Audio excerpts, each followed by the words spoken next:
Mas whapoponga nao tātou tala mai Samoa. Ia wana vale long puyeli o lo tupa ia malo o tupa malu. Inisio meo lo tupu, inisio meo le ata tupu. Ia manisio vaenga o no tula mai. I se aso mua ma se teimi mua i lo tātou wha silobanga i Samoa. Whatala vāti ia wha vale le fua semi le mafuta mai i le tātou polokalami le rifo i vaenga o le Taeao. O tuli monta ia i le lano langi mai tātou i nei New Zealand tau wala manga o le wha msidonga. O le li presidente o le antoro o Venezuela le na tula i lumo se wha msidonga i totonu o New York i Amerika i le Taeao nei. O lea sa wha pelea o le fsilingi ai e le li i wha msino sa wha tinoina. Ia le tolaulanga o na mōrianga i le Taeao nei. Ia ma sa whapea leo na sa roma iai ia le li i presidente ia Maduro i whapea. O ia e innocent. O lono inga o ia o stangata e le isananga sala. E le o guilty foi o ia. Ia ma o ia o stangata. Ia e le decent man. Ia ma o ia foi o le li i presidente o lona tanu. O le si ana sa roanga sa i sa roa i whapea. O ia o se pango tau taua, leana ave se wha malo si mai a Amerika mai tu tonu o lona tunu.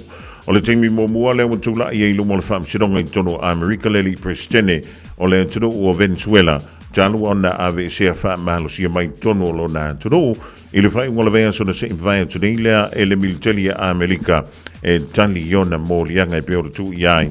I le tūlanga tau narco terrorism charges e pe o le tū i tātu lea e le whainga mā loa Amerika i lalo le teinga leli presene ia Donald Trump ia e whai ai le tūlanga foi lele justify ia pe wha pāleni ia le tūlanga o le avi se wha mālusia mai eile o iei tutonu o lona tunu ia ai tali i mōlianga i tonu o le pālo Amerika i mtau tia le tūinga me vape o e matutua ia le tele o mōrianga ia tu i nātu le whaamsironga ale lano lang i nā i le heik e le nā i nātua ia le tele o mōrianga e wha taulei le li ia pālemia o le anturu o Israelu ia o le mea nā i le o mwhaiei le li i pālemia o Israelu ia Benjamin Netanyahu o nā whea nisi o anturu e awai tutonu o le whaamsironga lea o anturu o le lano lang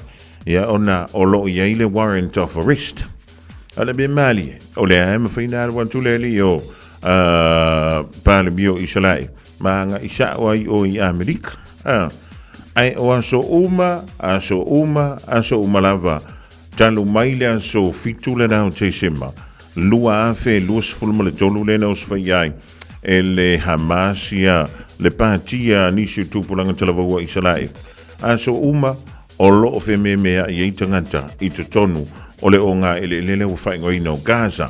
E le ngata i nā, e ile o ngā ele tā ua o le West Bank.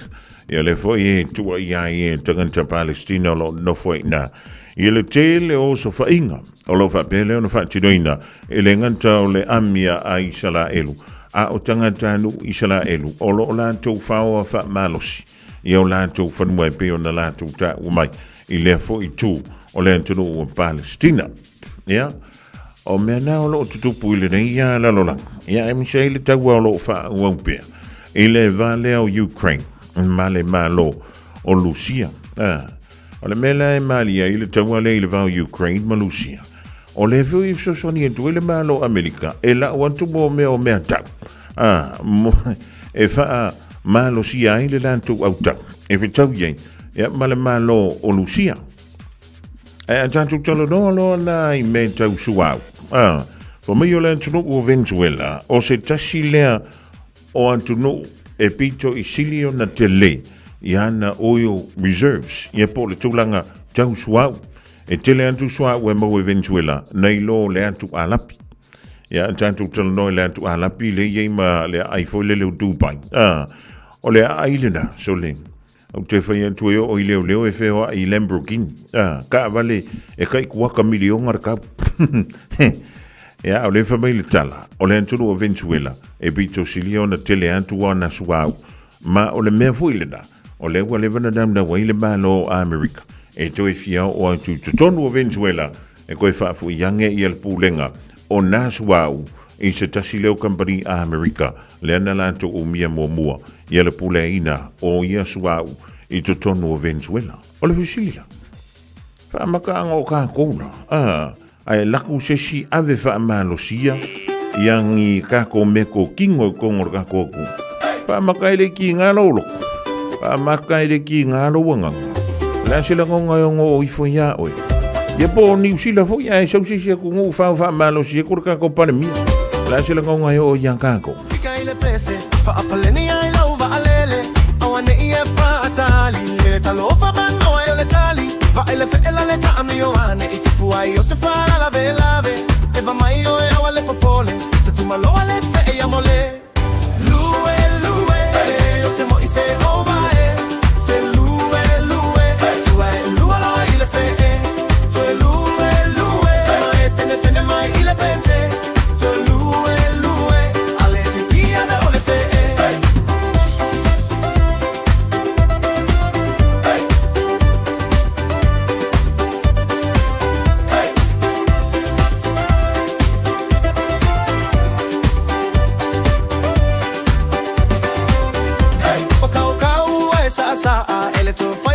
Esa utala le anga etele imawaina la umai le saunga ngai naina ono saila ya loto ta eva veva loa ile fale olo mai su e mai yo se tala fae ve va sa mai lunga lue lue le yo se moi se ovae se lue lue tu va lua loa ile fe tu lue lue ma etene mai ile pese tu lue lue me te via ve le fe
Mawhaiuna awina tu telefon mai Samoa. Ona o le lango mai le ofisa malanga o le ADS Travel. Telefoni o iwa, tolu iwa, lua o, whaselau. Tolu iwa, lua o, whaselau. O te whatalo whelo tātou o tunu o de nei fwoi o sa fau.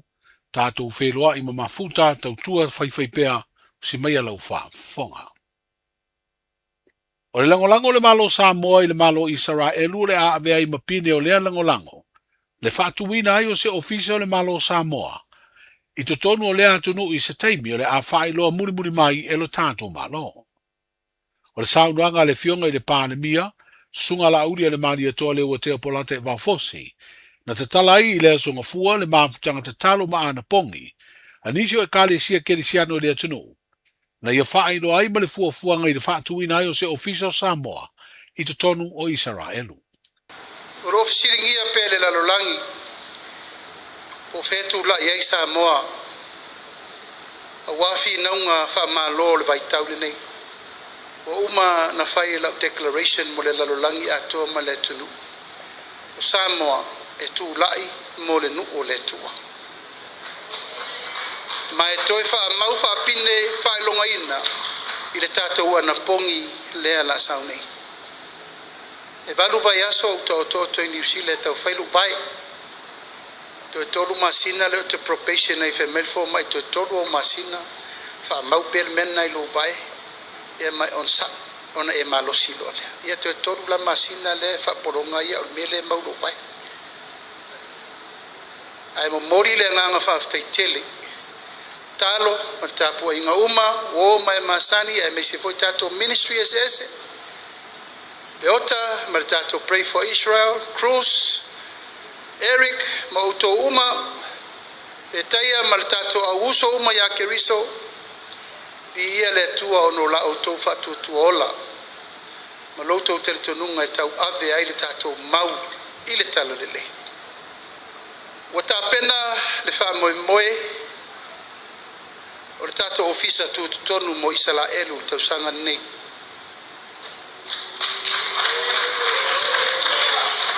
wa tunai mai fa mau fa longa ina le mafelo inga male minista o le vai fa fo Israel sa fa pito mai Israel o Asia New Zealand ya ma wo mano tau tino yai o le ata pena tu Samoa mol fa mo no fanga tu tono Samoa mo Israel o le mau fa vai o le manatu le tato ainga Cristiano ole fa malo si angalea ma ole luitau fa malo si le mo tato umalava ole talo mole manuia se tato tu ele ngata ina tato talo mole manuia ole nu pa ia ole tua ai tato te talo fo i mole manuia o se tato tu O le whero inga le fionga le pālemia, sunga la aude le mali e tole o te apola te wafosi. Ma le sui minsta le vai fafo Israelu. A o iei New Zealand na singa ngase ngase. I le masina o se temo le tausanga umawai. Na whae loa ai e le pālemia i le sui minsta ma le fuafuanga. O le whaatuina o se ofisa o le malo Samoa. I te tonu o lona tuno. Wa atoe le tausanga fau le neile se fulu tausanga o whaatino le mafutanga te talo ma ana pongi. Anisio e kale sia kerisiano. Ilo tātua tunu ulena te tala le te tai o le malo le amatanga o le neiva yaso. O le saunanga utua le fionga i le pālemia na toe awhiai. Le tāua tere o le ngāru lue whaatasi o e kale sia ma le malo. Ai maise o le mafuta whaatasi o e kale sia kerisiano uma ilo tātua tunu. Nei Taeao e mori le nganga whaaftai, te wha, ma le wharitua ia langi, ia ono la o rua whi au fola ma la o rua fo imisiona i le tātou watunu. O le fio mai, ma liu mai, ma papa o mai le tino ke riso le nei aso. Ona o le talitonunga o tātou malava o ave whi au a le tua. E tofu le tangata malana, tofu fole tangata malona tiute, tofu tangata malona valawina. O le tātou te talo mo le atunu. Wi-Fi to toa le whawhitauli. Le o tātou vai ai mo i New Zealand, mo i Australia. O tūla i tangata la tau te le te tonu i le tua mwhatama ia. Tangata o le tua. Saba vali fo i New Zealand i la tau o fai loa fo i le ai ata tau a la tau fo i atua. Peitai. Tau na tātou tāpena pena ma mao iai mo si o tātou atunu. Liuli wail tō whaal tātou malo i le lofa malanga le leo le atua. Tātou te toi tilo ai le mele nei ele. Sa o le tonga o tāpo inga. A tonu na iai se fina ngalo o tātou matua e te tala le avanoa. Pei tai o tātou vai le teimine nei. Ia wauru fale mai loa. Ma le whaafita auri tātou te le fia va ai iai le lumanai. O leo mai o tāpua inga ese e toe whaasanga tau le tātou teritonunga whakerisiano. Tasi le tua tātou te tāpua iai o le tua o Israelu. Le tua Abrahamo. Le tua o Isaako, le tua o Iakopo, ma le tua o Samoa. Tau ana tātou liu iai. Ai tau tātou tāpena mao. Le anga le wai tonu le tunu, tali tonunga e le tali tonu i le tua. Tau tātou whai tete. Le sunga la audia le mani e tole o te apola te wafosi, le pālemia ma le te tai o le malo. I le te talaina o se tasi o mafutanga te talo ma ana pongi. Le olo wha ngā solo le nei vā yaso, i le maota tatalo o le malo o lo i le maunga o vaia. O toi tusi au nei le malo e ala i se wha ai unga le kāpeneta na wha maonia, a o le whaia le kirisimasi ma le tausanga fōu. E toi wha tu mau sui e tolu o le komiti wha apitoa le malo, e ilo ina to tongi o tangata whainga ruenga o le malo, po le Remuneration Tribunal. O Yesu e tolu o toi wha awau mo le isi tolu tausanga, o le te fono o le fionga ia tuala Farani Jantung, a o sui e lua o le fionga ia mua au sa Joseph Walter, ma le tamatai le fionga le malu po le tofa ia tu iloma Sina Retzlaff. O le whainga malo mo mua le vanga wha upwhai o le wha tuatua i le atua sa mo utasi, na urua i whiriwhiri ai i la tau le tausanga e luafe lua. Ma mai ai le tausanga le te nei le tolu tausanga o le urua i Konakarate. O lea komiti wha apitoa le malo e ilo ina tutongi, e au fi ai ma tofinga o le ao le malo, ma sui o le fono o sui tofia. O le whae ungo le vai o sunei o le awhai ai toi sa uninga o se tasi o whaafengainga. O le kalesia whaapuruputonga kerisiano Samoa, ua malo lo pensione. Ai o se tasi sa longo ai tala o le tātu au lakapi o le manu Samoa, i ona teimi sa ta alo ai, ma vea i foi ma kapiteni. O le sunga le whaiwhi au malo lo manu malo, le sunga i asunga ale sana, wa wha mawina i tala wha asolopito le pulenga o le lakapia Samoa, lona sao ia Samoa, a o ta alo ai le au lakapia le tunu i le vai tau o le tausanga ia whaiwhi se lau fituiva, e peo na wha ilo lau tele ai e le lakapia Samoa. O lona soifua ta alo le tālonga lakapia ma lona sao le manu Samoa, na ia tu ua ina ua urufane le kolisi wha whaiwhi au i manua, i le tuana i o tausanga sanga lue ai le mtanga aluenga o leo. O le tausanga i lua o lua whana alua i ai le fono tele i manua o le nā tausanga, lona malo lo pensione whaatasiai, ma isi whaafengainga i toa se fulu, o le kalesia whaaputupitonga kerisiano Samoa, ina wauria tausanga o le soifua e pensione ai. Sa ngā lue i a sunga alesana ma lona wharetua i a whaasasaru alesana, i le kalesia e whakasai vavau, i le tu malolo to whanga. O le ngā tutonu o le vāia sunei, o wha moe whai ai i le sauninga wha le ainga po le family service, o le tu malo o le sunga i le whawhengainga. O mori le whaletua ma le no whaalo ai meise o ainga, wha maisenga mai le Palestine, o le teiteifono ma le pulenga o le lakapi Samoa, i le tu malo o le whawhengainga, i a sunga ale sana. Wheroa i a Taeao mo se wha poponga, soifuia.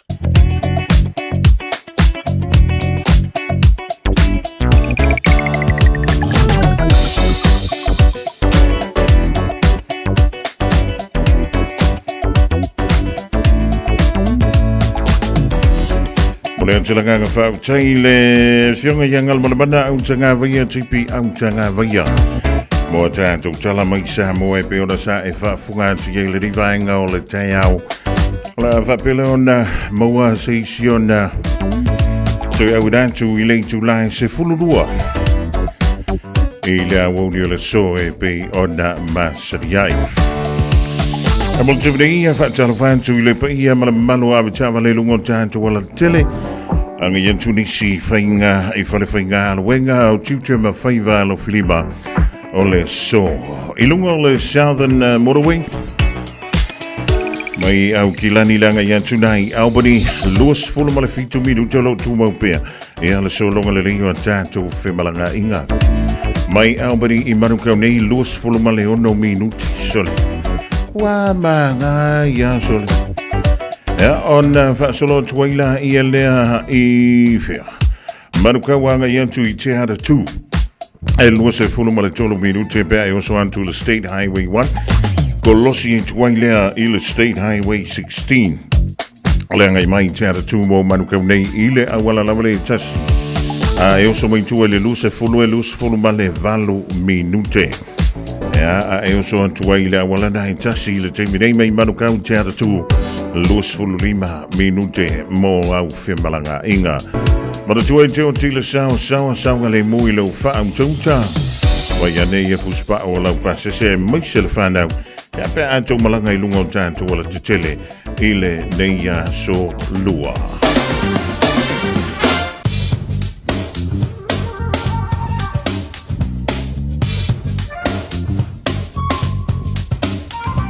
E tui whaatala whātu le rivainga o le Taeao le vaingani le tātou tala o le tau I le so. Ma le soa Taeao mo au ki lani ma Samoa. O le sofa mai a wawa mai oro yeina I wanga I se taimi o le Taeao nei. O na whaasalo tule ina langi le lei le tau. E angi Malu mai foi savili I le so ai mai se taimi o le a wauli. O le mawhanawhana mo le dia so lua mo au kilani e lusfulu ma le 5 tikiri. O le Malu I le poana ni isfulu ma le fitu tikiri e ngoto le la I le toe kuata I le iwa I le poana nei. O le veng mo le aso an Taeao e o so ane le la I le iwa minuta I tea I le ono I le Taeao. Whamai o le akilia ia nisi o ao ma whasolo atu ina langi le leile tau. Ai le I malama le aso an Taeao. So really ole angi maile le tui saute I sisifo e whiololo le malosi I taimi o le Taeao. Toi whaatala whātua ilu tātou turu I Samoa, malo le ala usu I whangunga le rei o le rei Taeao fau. Whai mali elo wa so lua la tau wā. O winga o le tau mo Samoa, whamai o se vaenga o pēo mā maule eo lo tautore I lunga o Samoa. Mai au mai ati munga whapea wila ma whaitilia Fiafia toro I nisi o taimi. O whautuanga o ti munga ma mawholo whaamahalu sia pēa mo laufurua uma o Samoa. Whautuanga o lo longalo whaamahalu sia pēa mo vaitafe uma. Whapea no whanga mo lalalo e a fia ngofie o le haturu. O le venga mo le somo Samoa ta absolo I tipu I nisi o taimi ma e whiololo whaasolo ina mamafa. Whapea nei wila ma whaitili. E ono tō whātau savili I taimi o tibunga. O le venga mo le asoa Taeao mo Samoa le ato ulu. Va solo I timu I nisi o taimi. Tulanga nai pione iai winga o le tau. I le so antoi foi. Ea ma le asoa Taeao. E le ngata mo I tātou ni au kilani e whape foi. E ale vainga mo Samoa.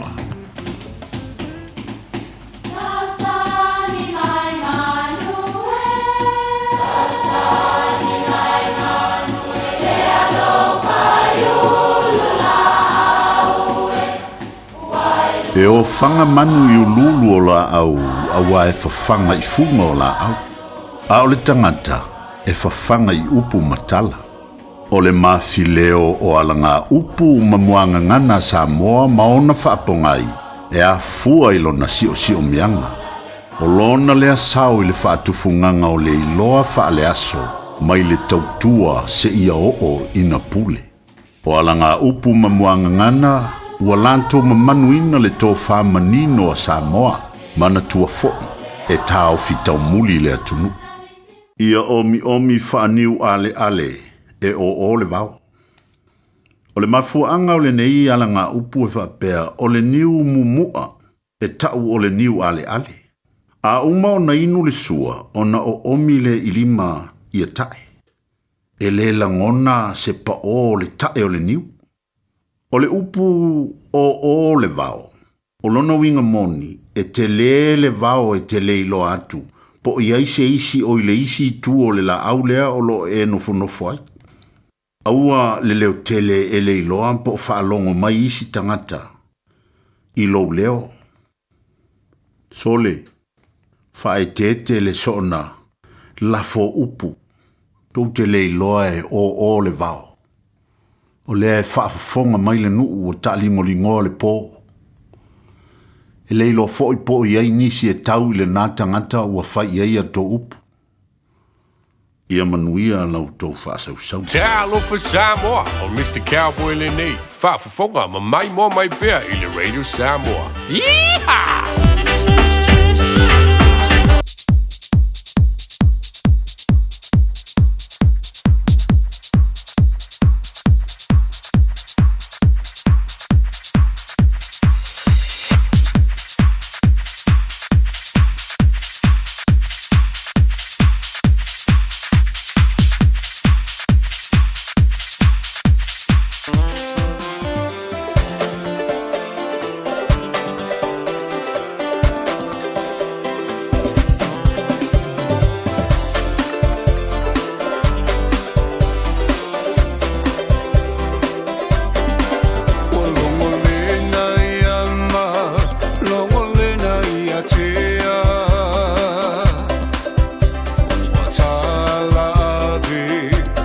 tangi le ea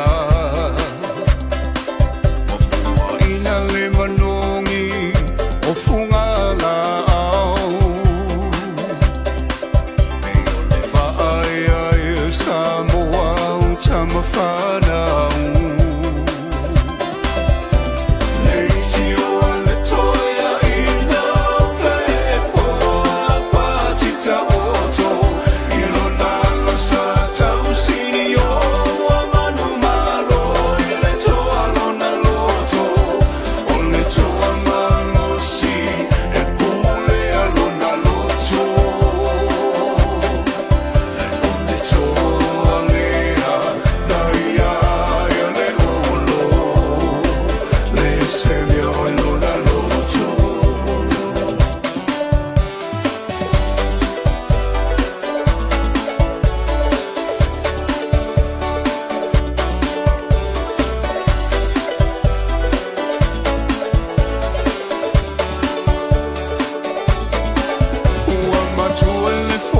Samoa wana o e lava I lalola mi tele o whanga tama Tua whale le papa, uma whale le moana E uina e matiba, ai tau ma whai lava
Samoa, lau tapua inga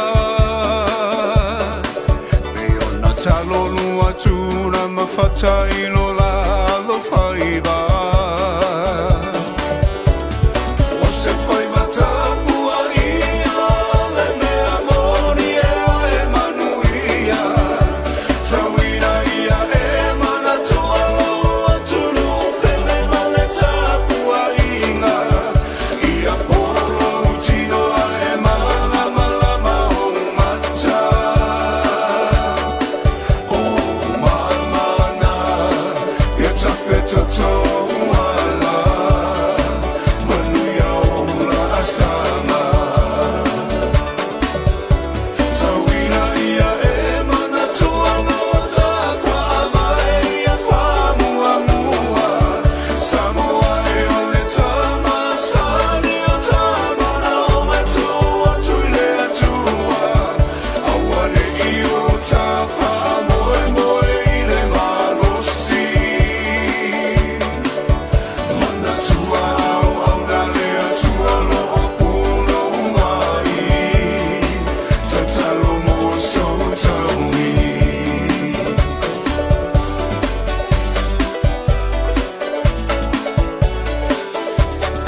Se whakamani na o le tō whaia whiu semo le tō whunga I le rivaenga o le Taeao.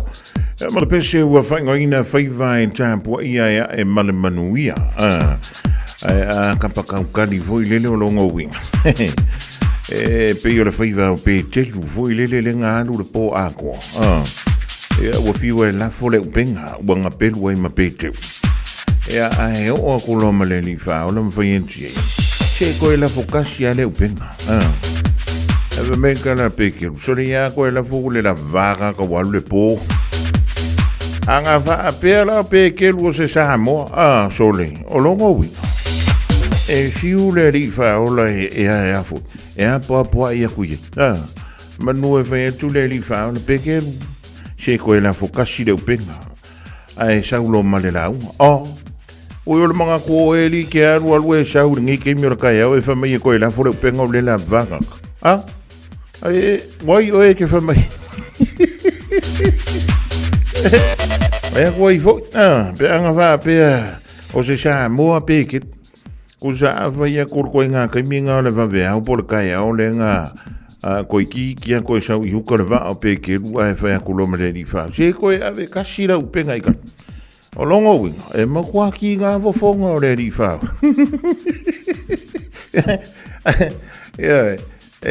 E unga whapea. Ole, o where me ke saua. O where sa kongu. O aire makai o kou ai. O aire sa o kou ai. O e mala makai me re whamai e au mea. Oi, e pe aka ka ko ngofo maka ko ma fo ye fo ile. Pe ana fa pe ke ru o se sa mo. Pe ka ule le pe makai. O longo wi. A fa ya ku le ri fa. A sa ulo mar ko nga ko mumuranga. O ka ko che Fiafia pupu. E re o ka ko nga ka Fiafia u mingi me fai. E mai e ne manga bia fo fa ya ko le ska nga ka me o e nga ya mama. Ano ke ngofo mo ma fo soli fi pe anga fa pe ke o se sa mo pe ke ba longo winga e le ko la fo le upinga a fe ko la fo i kai e fa ma ko ci de ko ola me nga ki fa mai ka kia we mal malama o fies fu ka usanga u fangu e makuali sa kala nga fa mai cha ai ke fa fe kai o le nga uska i pe ke lu le li fa Yo la ben kup. Nga la fo kwa la mole ya le ngamo. Ko ya ama ngo ko merva o pikit. Ya ai e fa pe ina ka ko ngi va ngor ka ya. E se me o ngai ke fa longa ku fo ile longa e musu ko le nga yo o ka. Musanga la e ya lu ngi ka ya fa nga me ke ilo. Ele se me ka nga e fa ya nga me. Ana mo toi musu ko le nga. Awal fa ya nga me. Pa longo li o le por caramela le sa an ko ko mo wengi o ma fo le yo e foi a kulki a polo so ese ma o le Taeao el tia polo a charvanto ile tambaya mekele misio mala inga le ma to mai au Australia moni mai Brisbane e Australia ya malo ia o ya o so ha moni Roberti ya ma lo so fu ma lang ye ma le vang o ta o le wanu fu le lima minuti wante ai nei ya le July val temi va pe nei pe a ya o nga ma ele tele o nganu o le makwa poloka ya o lungo le tele ai le mata puna mantala no ai male sunga le li sa tini an tu morvao siki a shu o le matanga le le tasias ole cha vale le mo iluma tu fa fo se ai lua kurka vale o ele ikua alua ko so al ta vale la iluma mo mai le ka orka ko scenario le fa o le ta vale la iluma o la ai ke wa ku fa fo se ai alua kurka vale o ele nga folo ku ikua alua ko so an ka vale le iluma o le vesilida fa mai ale tu la fono o ai o lua e se marka vale le piko iluma. Ja, ona fai mai ai lo le tu la fono o le land transport lua afe malefa. Ilona vaenga lima tesi maleiva. O lo va pe mai stopping and following distances. O lona winga o le taimi tu wai ya maleva e te muli ta i tu wai leisi ta vale. Ile vaenga pui tol.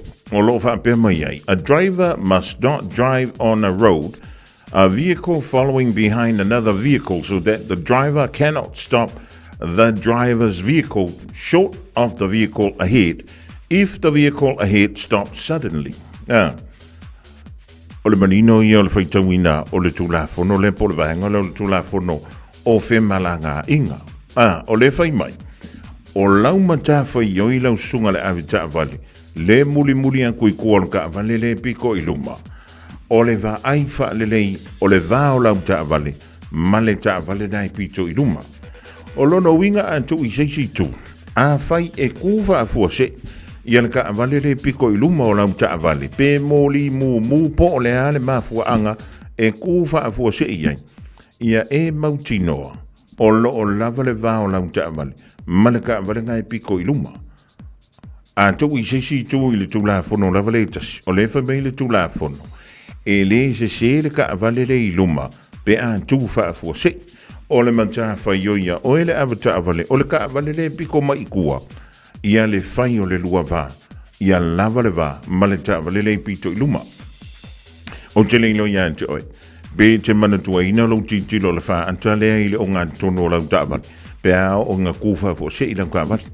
Awa o le mei tupu, a kufa fo se ila ka avale le iluma, kufa fo se ila ka avale, o le ala le mei kupur ka avale le iutua.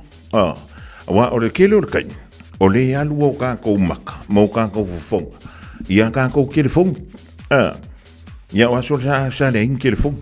Kusala, sa ki pese kākou yesola. A le vai taimine, wa kele i ngā alu le kākou kai. Ma alu le kākou focus. I le kelefonga. A wangalo ia oi. Ia le kula fonga o lungo le awale tele. Ioi, o e mana kākou kula fonga o ngā lingi vai ngor kai. E le se le ka avale le iluma tu sa lava pe ku fa fu se ai al waku lau ka avale le folo kui kua anu waku so al ka avale le iluma a waku la leo e kasi ale fsiri nga fai se va o lau ka avale mer ka avale le piko iluma o le ana lau kari vai akui e ke fai akui i oi pele ai ko se ve mai tanto ele ai se ka avale le iluma lenga ua kufa fo se ai ale magingo le kulafo o le fai mai ia le tula fono ele ai senga yoi e se o ele muli a kui kuolka vale le iluma lea e afe fa fo se po lea e tu fa fo se a kongo le afe fa fo se ele ai la menga ka vale o le ka vale fo le fa kamala ia mala ka vale fa kinga u le kaunga ilungo le alke ia le mena i ta o le hafi whaafuasi ai le ai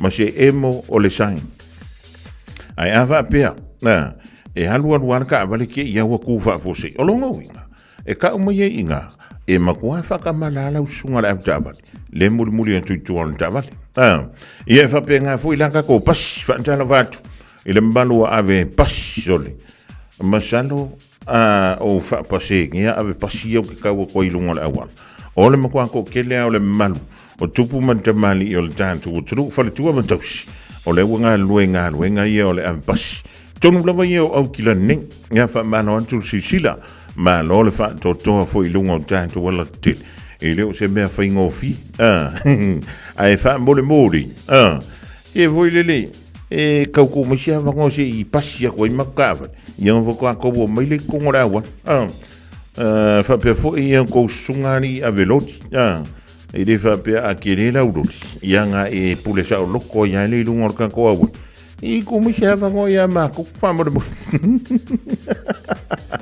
ai o le tūlanga i pe o le iai le vaenga leo le tūlafono le anga o le isau kongor kuskula foku a whape kuwa vo se kavale le iluma ai waku o e pomu o kui kuar kavale ia e le ai a se kala nga pau ar kala leo vea ki oe whakamala ki le oe le folo kui kuar kavale le piko ilu. Are you and your whānau fully immunised against measles? Measles is serious.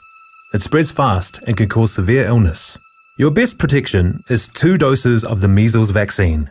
So, now's the time to check if you and your whānau have received both doses. If you haven't, it's not too late to catch up. Book your immunisation today. It's free for most people. Find out more at info.health.nz. www.co.nz/measles. Ua whaatonu lau whanau i sia o ngā amata. A whaia te alala i mangeli sa sae po o nuu tūtua oi whaafafonga lele mai. O lea wau whaantu ele whetūta i ala o ngā amata. Le tolu se fulu i tūla e a o ngā fuai whanau. Mai le tasi o i le 5 tausanga le mātutua i le vaiaso. I oe, maua fua fo i tau mawha. Walau lole whetūta i ala o ngā amata i le olua tasi tolu 5 fitu valu iwa fitu. Olua tasi tolu 5 fitu valu iwa fitu. Mo se avanoa o lo walo.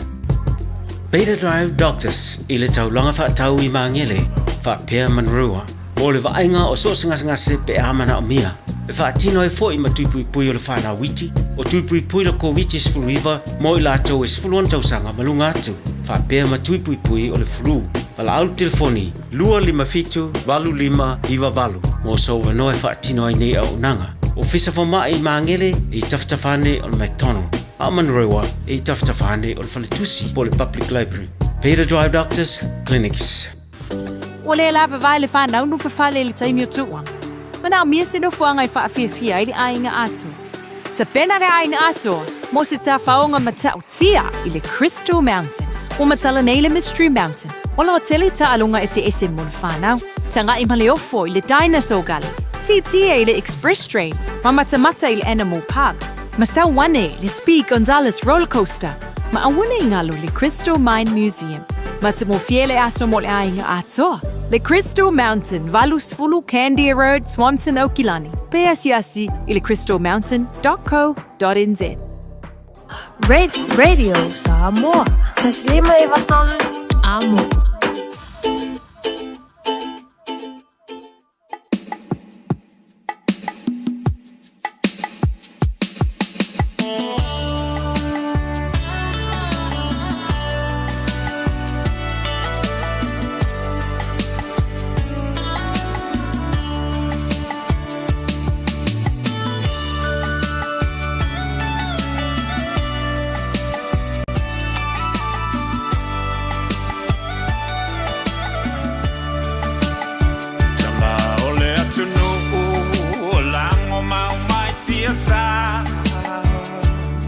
Taimi Oceamani, Maperetania, Loma e Maesa Ilimano, Samoa ia Saoloto, Tamasese, Ua Malingi Loto,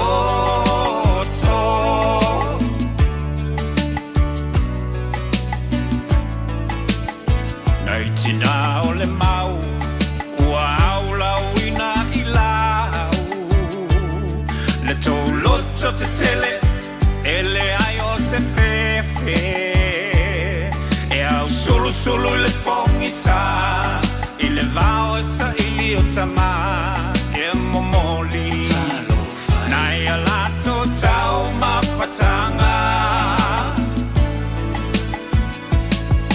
Lawaki Alangona Persio Iguleo, Ele Pule Ni Palangi La Samoa, Ole Mau Pule, Ole Mau La Valeta Ua, Ole Mau Samoa Mo Samoa.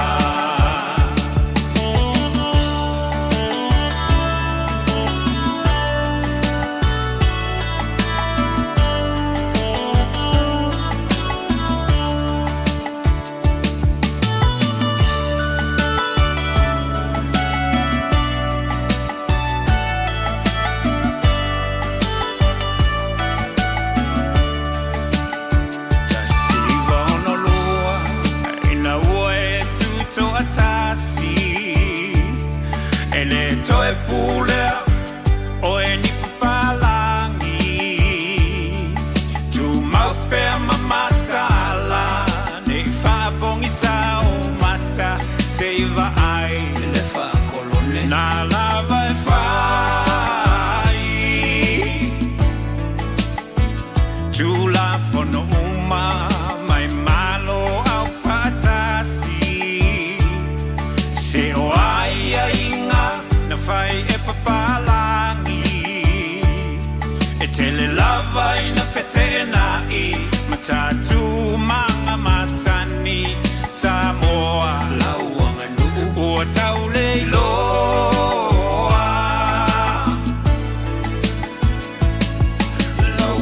waki ala ngona pesi o iuleo ele pule ni palangi o la Samoa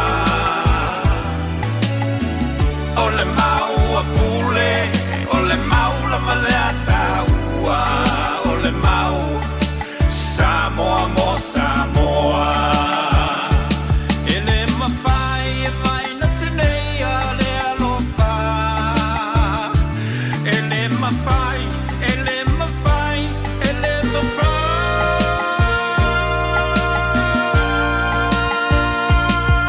la waki la mona pesi o iuleo ele pule ni papalangi la Samoa ole mau a pule ole mau la malata ua ole mau Samoa mo Samoa la waki la mona pesi o iuleo ele pule ni papalangi la Samoa ole mau a pule ole mau la malata ua ole mau Samoa mo Samoa So kumani na ola waki mino Reverend Fa'ala Fitele Fale Fatu e Nari. Bala pesen la waki la ngona pe siu leo malo atoya Tairu tuya leto. Malai gedai melpone Australia siu Malu vai fanga futi. Dominico Burkhardt va bevo Italia siapo mai na California e America.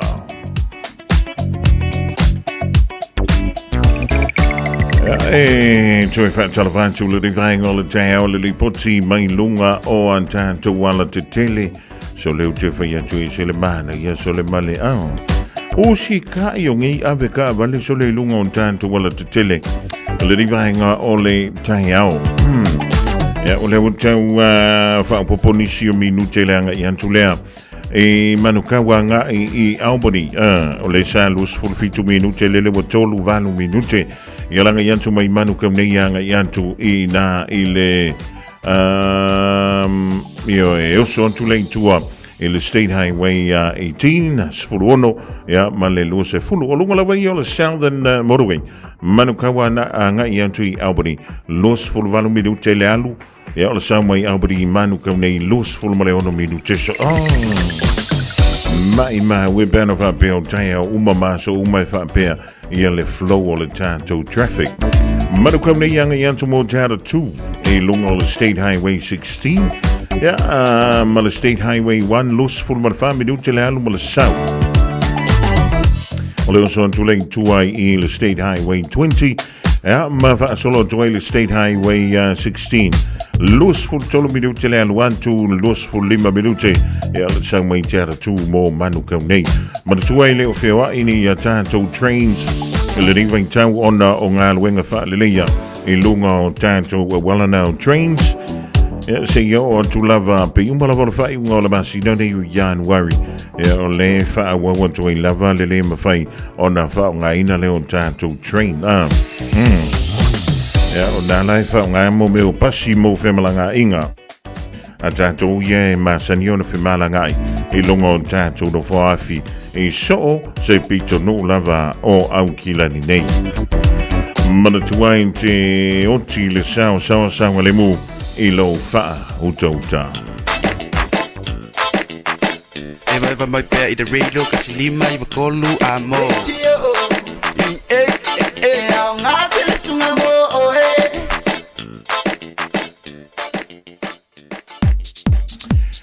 Wa choice full malaiva minuto talo link to live le divang o le Taeao ya fa yo level try ma to mai le divang o le Taeao ya ma lo la vale o no sa ya ma lo foi le Taiwan ya Dominico Burkhardt le ma to mai nai is man guten morgen le ke le la fa ka lo fa sia man ya wa mai na ya to ma fa le to no sia man so le se to no ma tia pe antanto mafo ye lona tala fa solo pito O siamat, ai le whaiale taua mua o le, taua lona lua o laula.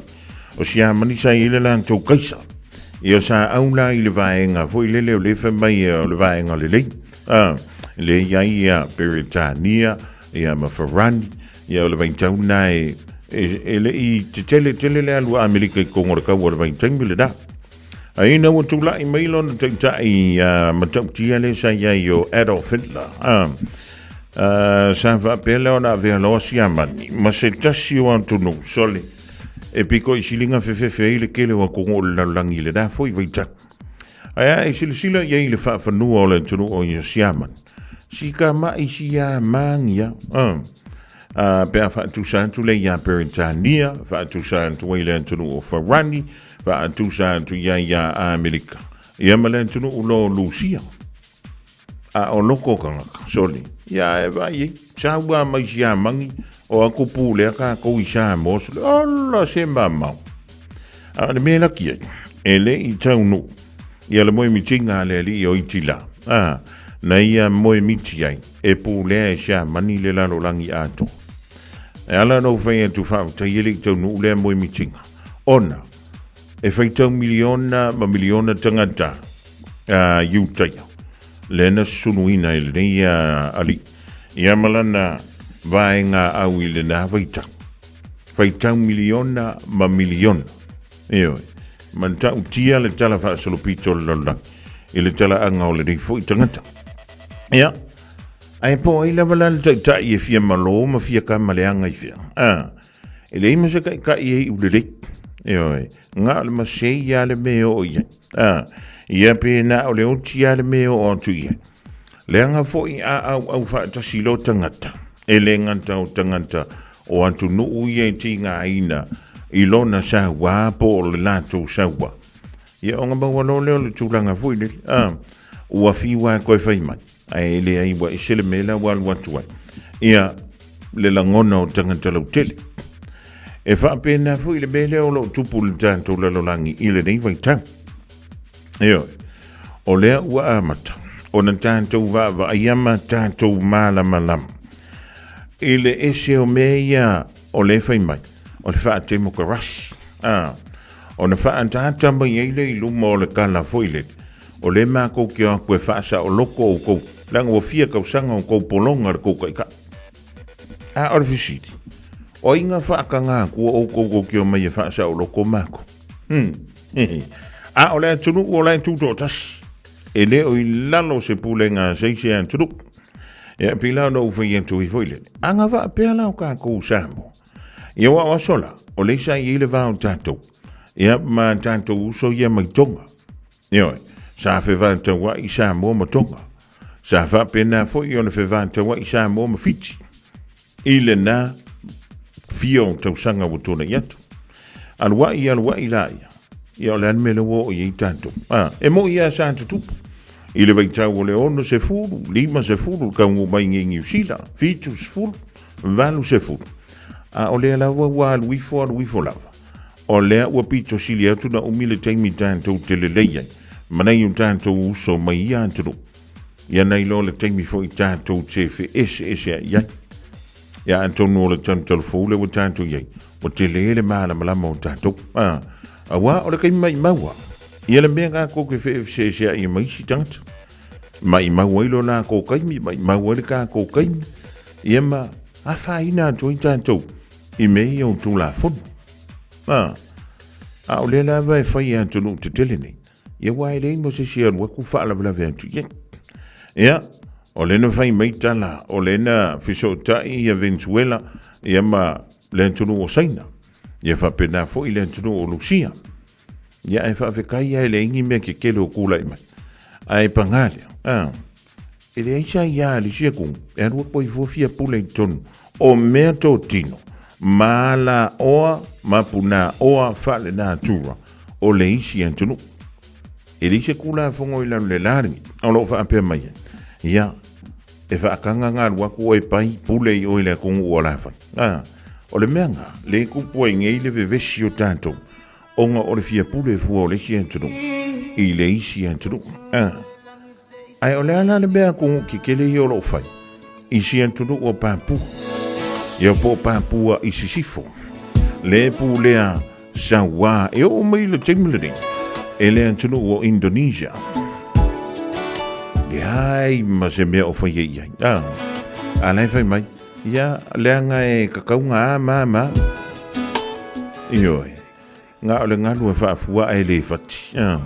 La upelea po fea oe.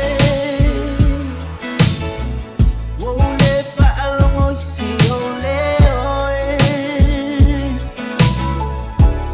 Anu le vau se tau sangi mai. Katu le langi se sa iri mai. E mana tua yo ma fau fau na.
Ua na o le Radio Samoa se furulima iwa toru a mo e tautuaina o e ilangu ngana fitu aso le vai aso.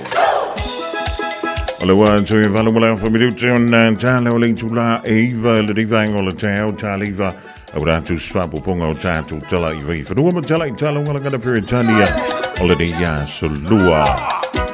Telefoon to ele so ya arona sila malalan to fengal wenga maruia to so fo ba lo le ala usu ile di fo ya Taeao telefoon to ya Italia sia oppo io ya le da ai le lan chalan tu le tanto no ole visiti le so la ngona yin ai so se tu ave fa malos Iani ala oa, o lo o mawai ia le tamau ainga. O le taua tunu. La so lang onda i le dan tulang. O le fatu tainga. O le mele tupu mai nei te tonu. O le tunu o Venezuela. O asola. Ia sa fa fingo o fie fui le ngā le au mai ar fa makalanga ngofo le isi kariak. O le teknolosi fa nei ona poma so tainga fa vavavele o i tato. Ia e peia sa orka la foi lele ia sola. Vai, ua peia o le hao le menga kalangoa me i le mele o ki ngofu ma. Ua matau na vave o na mala malama tangata o le lalolang. I mei o lo tutupu mai lea antunu uma lea antunu. Tolu vitu ta silima i tolu a sola ngonda. I mei o lo tutupu mai lalolang. O lea foi so taufi. Pea alua ku se sia kung. Ave fa malo singi bea o lo o mawai le tauta mau aing. Ia la se senga mau ka ko fangua fui samu.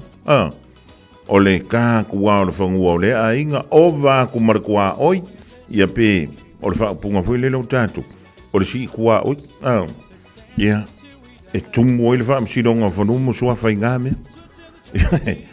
Ai fa pe i. Ala so lo ngona i le li vai tau o le tantalu fulu o tatu yene. A wau ke fa ia. Wala kuinga ke kelengi ka o lalla. Ona, ua tele antunu olo yeila to mea tau niukilia. Ewe, ana va apea voila ini mea tau niukilia le antunu o Venezuela.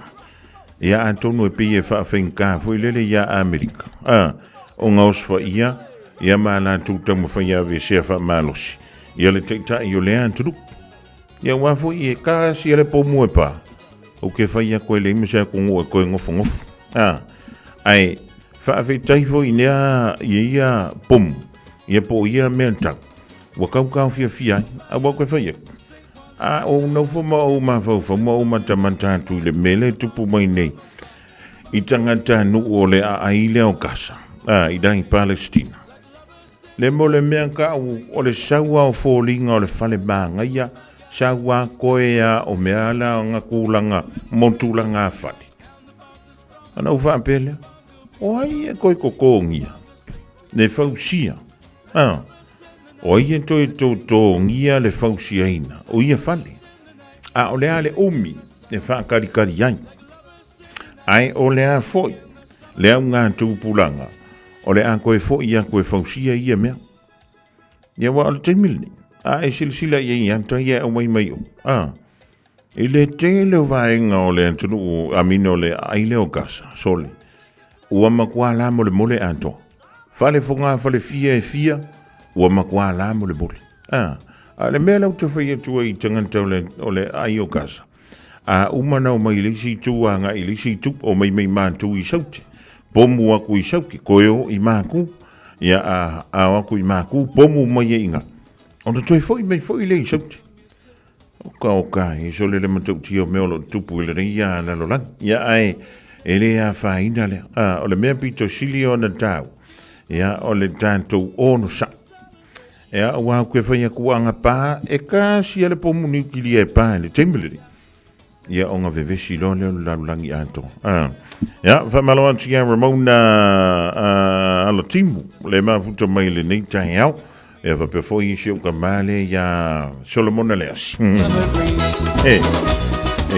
a Fiafia ali so vina ngalo au mai lungo ka ko Facebook mo le YouTube ya online talent mana tua se follow me te ai live le Taeao nei ona pe tu le la le tio ile fale ya ma le tio la ta vale ai ola pe lungo le tanto social media ona onga wenga Fiafia le leia ile tanto pole o i Henderson Elena le radio Samoa le amutusiana fa salonga ai ola fa pele ona mutusiana tu fa salonga anisio ala leo o lo whanga ina ia le mo ala tau wha salonga ia le na amatalia mai le aso nafis fulu bidu te ai leiva le Taeao nei Pea tuai se iau lia le Joyce fulumini uteling July 5 le Fiafia nei. Moli e lava ua tau leiloa ua mamau. Loi mata e fale lolo le matu. O le amisia o e lau pele i lo fatu. Lo tino ua maniti le maua i se toa. Le maua se toa. Wana olo atau te afisi o totoga. Loi mata i fale lolo le matu. Amisi alava o e hani lo fatu. O e awe o le atau avalava. E la mapea o e le fili e taime maso uma.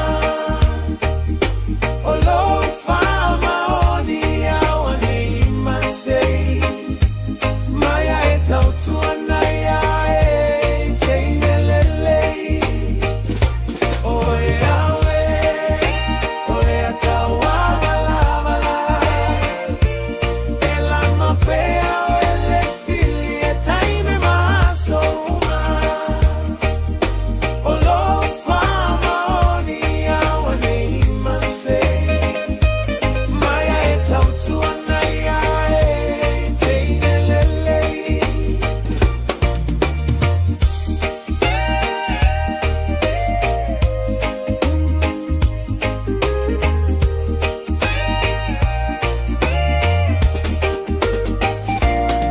E vale lele ua leilo a mailu au au. Moli o le ava ua tau leilo au a mamau. Loi mata e fale lo e le matu. O le amisia o e lau pele i lo fatu. Lo tino a maniti le maua e se toa. Wana olo a tau te afisi o totoga. Loi mata i fale lo e le matu. Amisi alava o e hani lo fatu. O e aue o le atau avalava. E la mapea o e le fili e taime maso uma. O lo fama o ni awane i masei. Maya e tau tuana ia e teine lelei. O e aue o le atau avalava. E la mapea o e le fili e taime maso uma. O lo fama o ni awane i masei. Maya e tau tuana ia e teine lelei.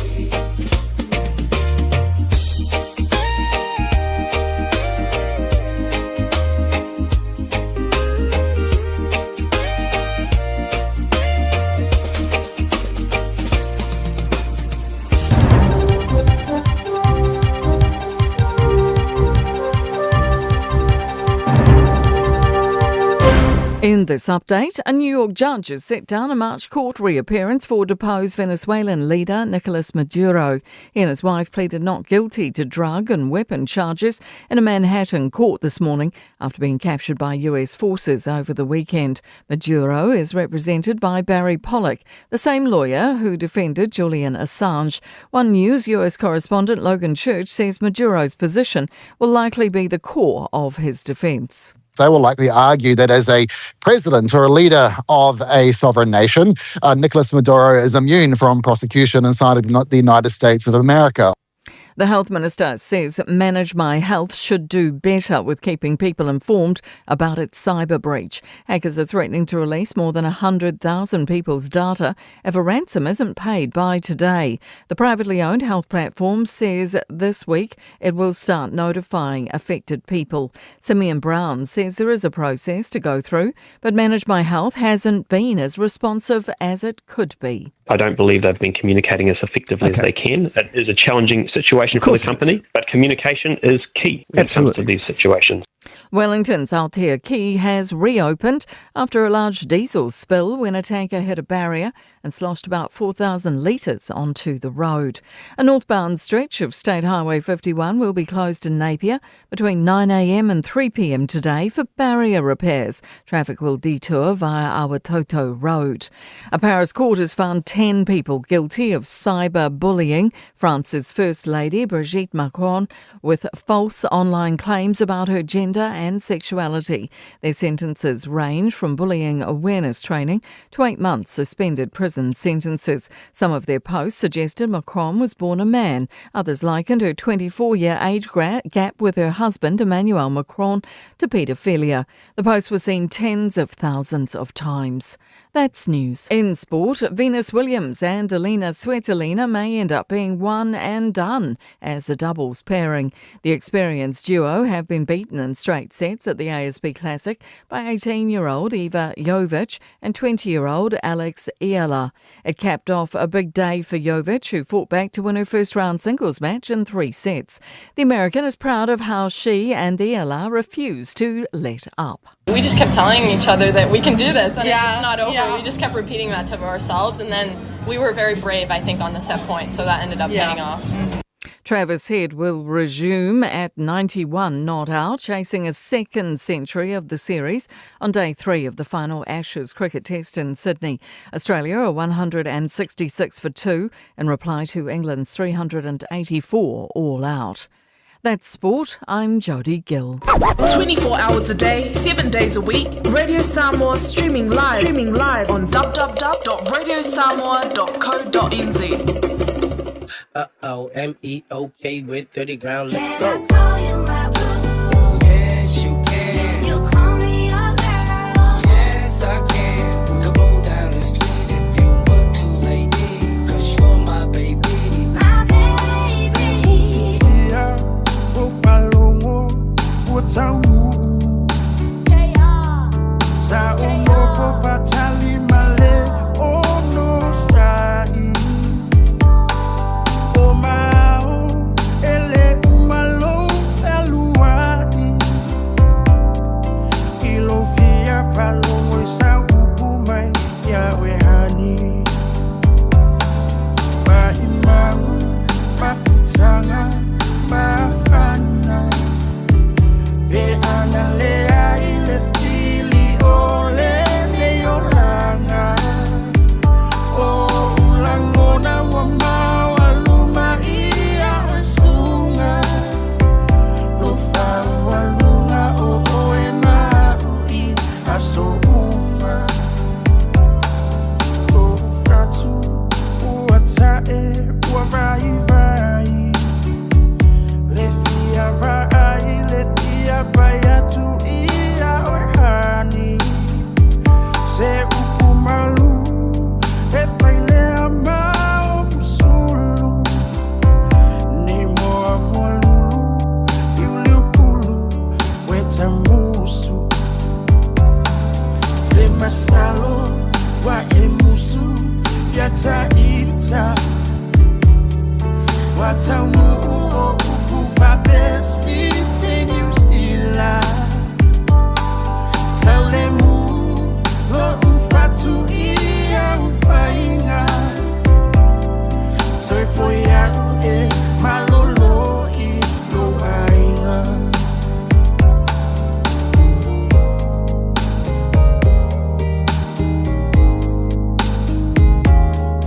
Otefia faya tu masongi yo fofonga.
ita Watamuo ukuva pesi Tini usila Taulemu Lo ufatu iya ufainga Surfo ya ue Malolo i lo hainga Surfo ya ue Malolo i lo hainga Mommy she a freak, I know that. Mommy puffin' weak, I know that. She wanna have a Rolex and she wanna drive a big Lexus. I suppose that I gotta buy her anything she want. But you need love too, right? So I get it done.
pia mana oni mea tinga pe a fai ai to e uma I lo sha nei tu fa po e va ngai le fa a to fa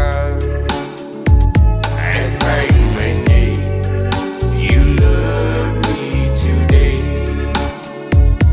I find my name you love me today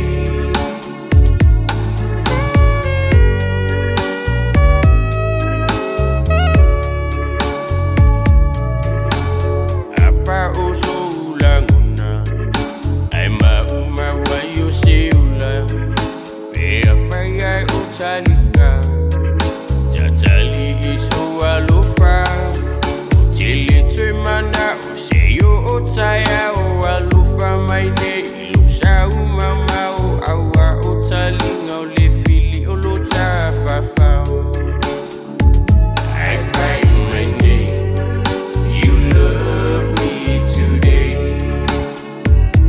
I find my name you love me today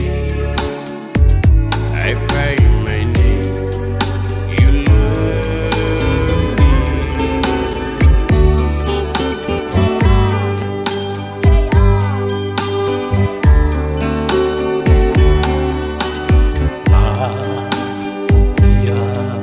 Mayata Ata Olau Tala Tala Paapa Olo Aya Umala Upaanga Aoma Eva Ilefanga Ilunga Ole Matafanga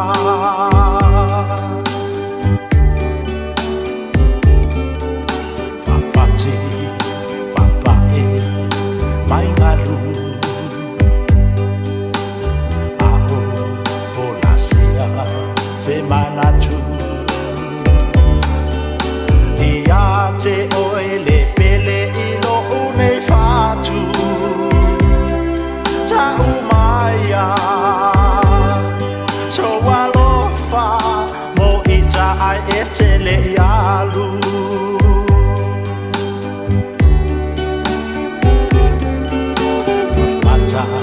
wa matiki yo uluma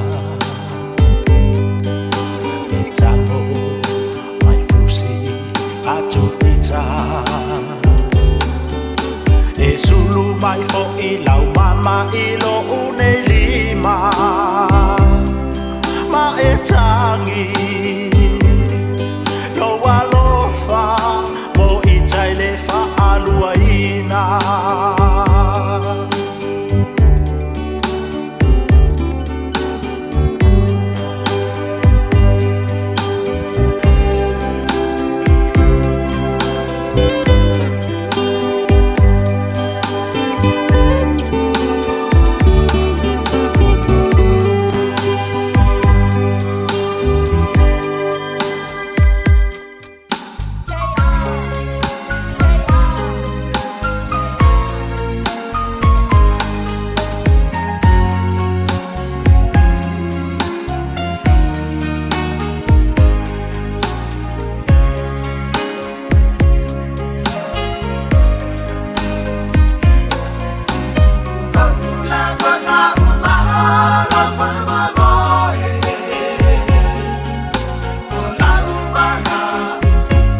Fianga Sufi Filo, you're letting Vang all the Taeao, that will lose a full of me to attend to Laiva. Malu Twinfa, Jalfan to Yava, Taya, Musamalanga, Diamond Pony, Oxitalia. By way, you tell for me, your number to have a villa to Australia. Yes, he go for you, go yellow villa man, to Solid. Alabella la Kima Johnny New Sheila. Esa one of a villa, I will lose full Lima. Yeah, lose full no town the toll se full. Yeah, Tantola in Australia, I will call me for a little heat wave. Yeah, Paul of a villa for a little period of shower and yeah, while all the fast food or the channel fine. Yeah, on our make our air continental. It's a little bit for John. Yeah, John Yelly, Silipin. Makwama, I mean, or the key, a for little air condition. I go Kong Yelly, Scan Carpao. Guzella, a Wakuskan cutting a finger with a Kangoloka Pelo Malaya. If a Mawalo Kiki and our Pilio or the Wheeler, a Paul Powerful. And get yellow for my Lola so I or the Kipoki. Yeah, Paul Lola so your own. Yeah, little Paul Anima Fuanga. The Bentawa, famous yellow valley, Lokongi Pedia.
Jalvantia Mana Yosef Malayanga Lema Tomili Divine all the Taeao.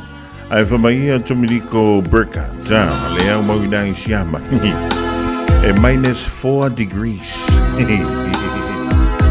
Cosa o pasia com uma degree foi le zero le malo ile vai.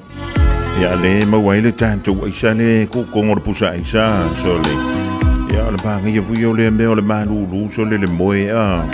I have time mo le tau longo. Ai ilo Taeao na lila. O le ana whaapelea o na masaai. Ia le o atu i le Fiafia. O le kiso. Eoi, na whaapelea o na masaa nei se loli. Ia ina i le Aotea ki. Ina i Wellington.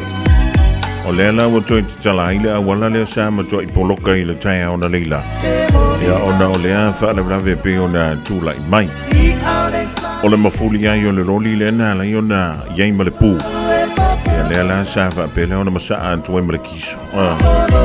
Awa i me o le kausu e ringi kiso ri mang pingsingi e ria e wha mai mawari ko kiso. Ia e tālo si e leo i e sa whai na o le afo. O le siu manga i le a matau. Ia e pe o na tūlai mai na i le Aotea ki. I le lau mua i Wellington. O nautu i talale awa. Ia e wha malo tuai ia i la tau ia o lo whengai. Ia mga aluenga la vea i mumu. Wai le whaingo fie ia ngā aluenga i peo le whengai mauto. Le ngā aluenga lau fui mu.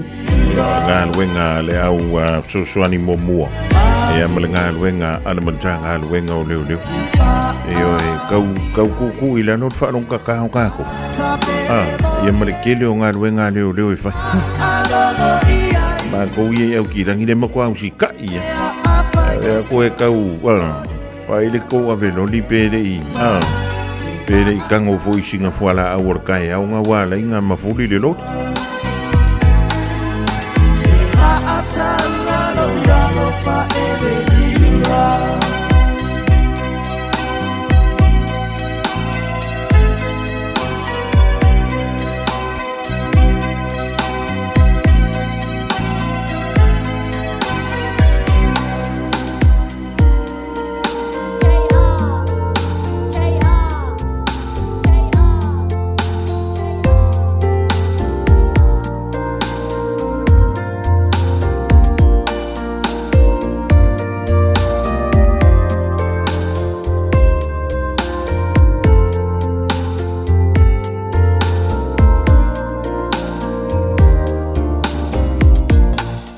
Mie o e pose isi lo a inga se fisoso ani tau fe malanga inga moni usila.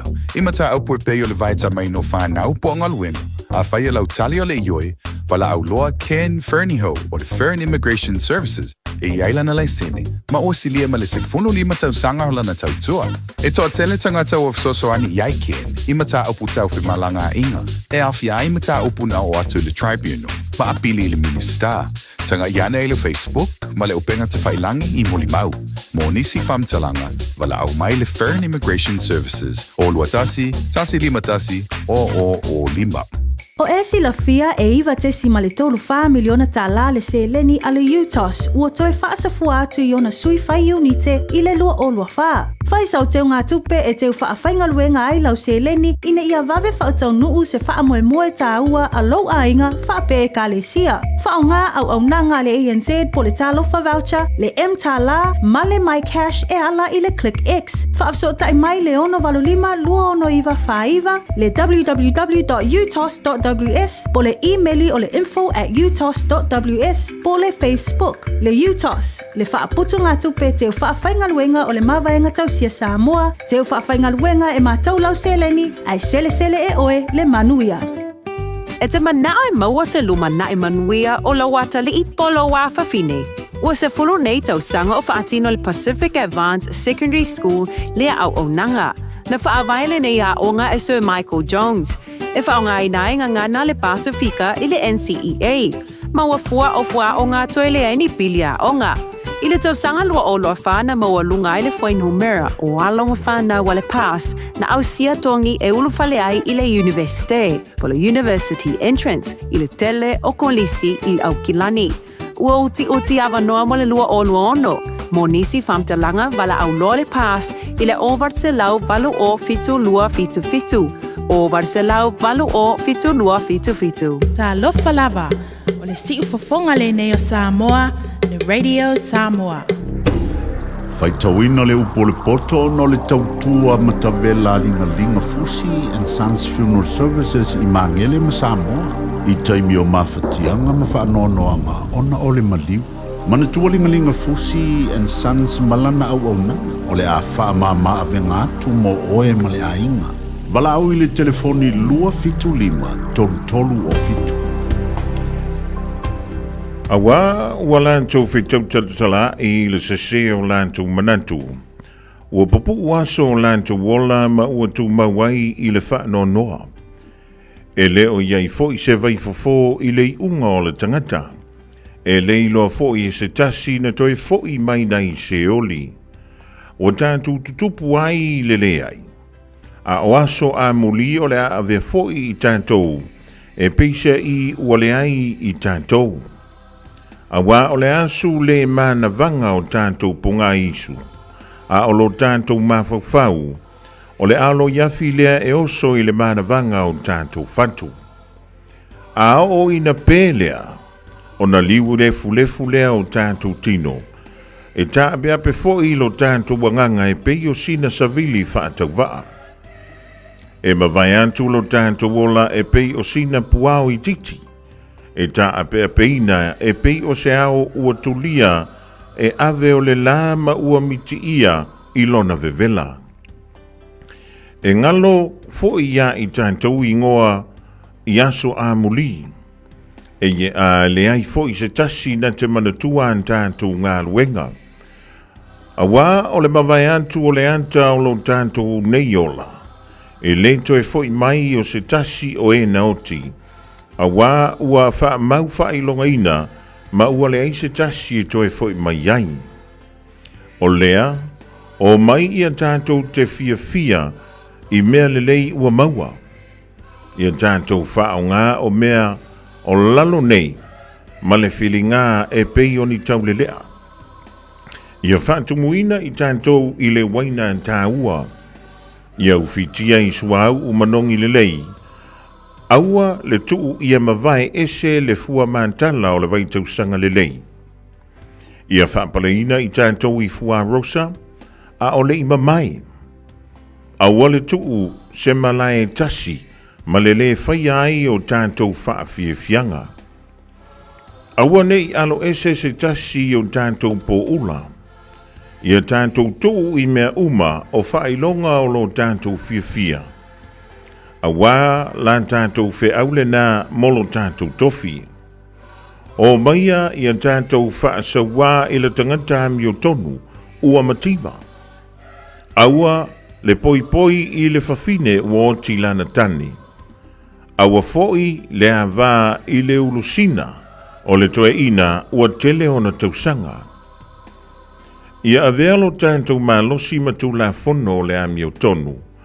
Awa e le aisha o ngā o le ua vai. O le nei ia tātou whai mai lei I le tangata miu tonu.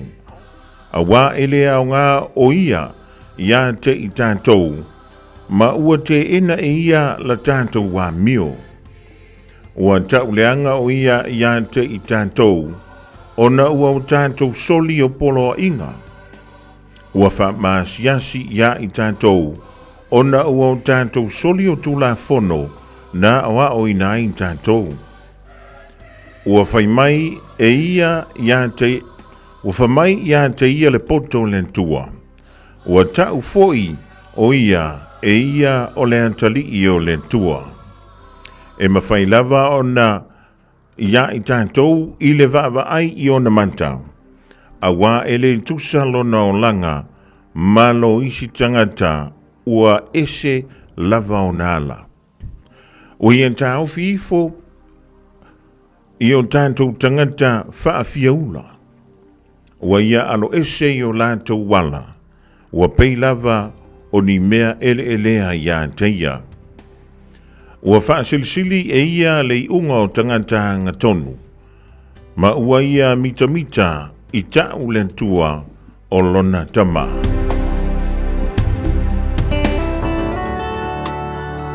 Ua awina atu le upu o le poto I le nei aso o no le langolango mai a linga Fusi and Sons Funeral Services. Ua mawhai o na tu whatasia o au nanga tala whea ngai I ni tautau ngō fia tele. E fsosoni atu ai, a o whea ngai oe ma le popole ma le wheme mea. e moli whatasia tuai ma wha mai senga, ma wha mawhana whananga mai alingalinga Fusi and Sons mo ainga uma o Samoa ua whea le maliu ma le oti. Malau mai loa ia lingalinga Philip Fusi lingalinga, to ia wha pō lingalinga, to ngia si ulavea, pesu mai I le luas fulwalu Canning Crescent I Mangele.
Su whangamali nā le vibese wa whaingoina o le anointed praise I le rivaenga o le Taeao mo le bese wa whaingoina ua malie le uloto I taurunga antu ai le tātou upo le poto e peona langarawina malasi le whale maliu linga Fusi and Sons e totonu o New Zealand.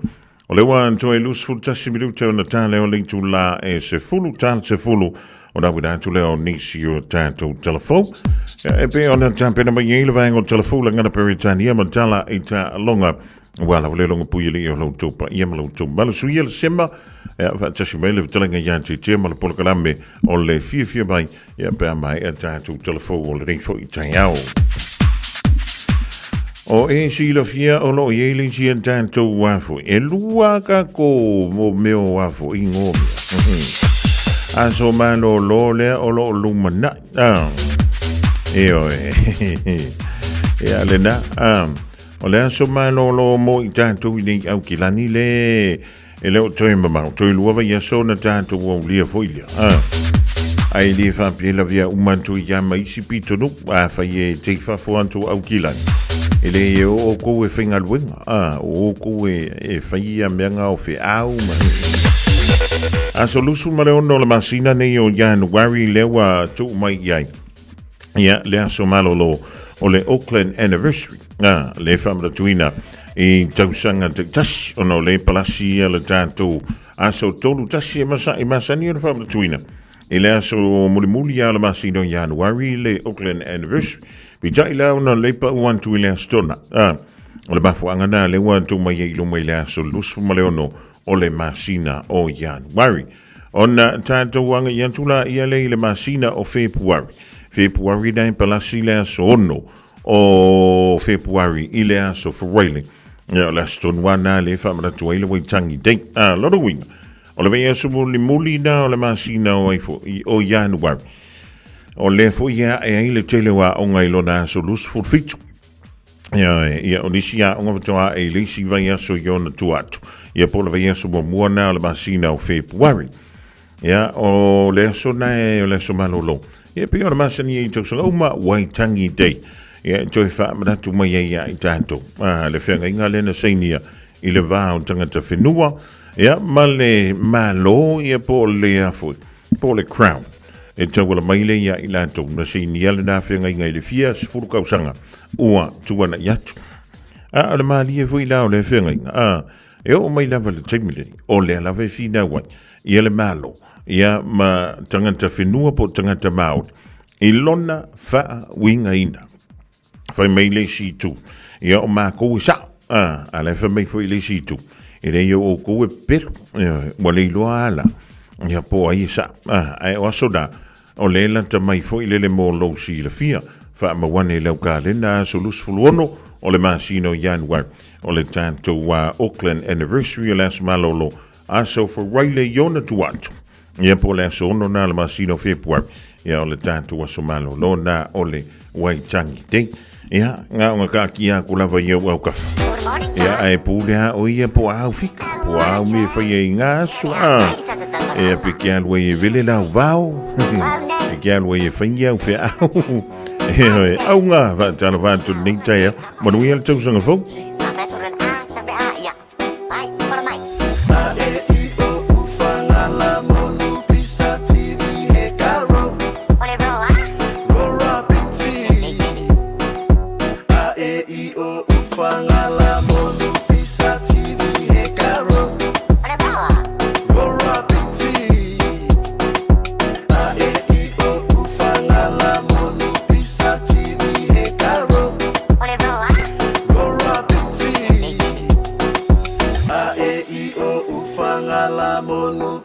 TV he caro Rora piti Matalo fatu le mamano le pasenga la mama e pupula ile ngita wa inga abise eba e pengi wa amakale su inga ole vase akostole fa asa o mele pena kasi eka bili bile wasela uwa bebela kasi luwa bulupu ba eba iba inga fai kaule fa akele ya luwa o vale sela ili sisamo inga ile ngumelo apa o kasi ka uwa salamo fule malo longa la kapi ile posinga inga ba e moa mole malo longa fa kapiki wasiki pipili eka e malo ole ato e fa fa waitalo e ole si ele leile a anno i ole ile o so ile ma alili o ole ufu se va ai petefo what it tell what all the time me fa fanga va yen fanga it's my la nga asa ole fa la ole longo ole tau longo a e i o fanga la mono pisa TV e caro ole bro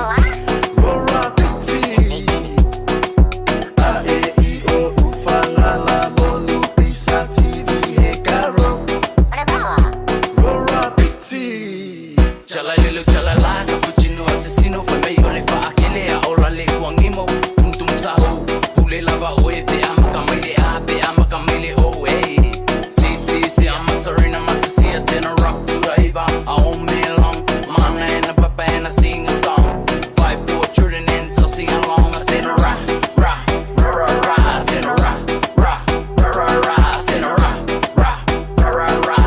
ya o me ilalo ngase se me anga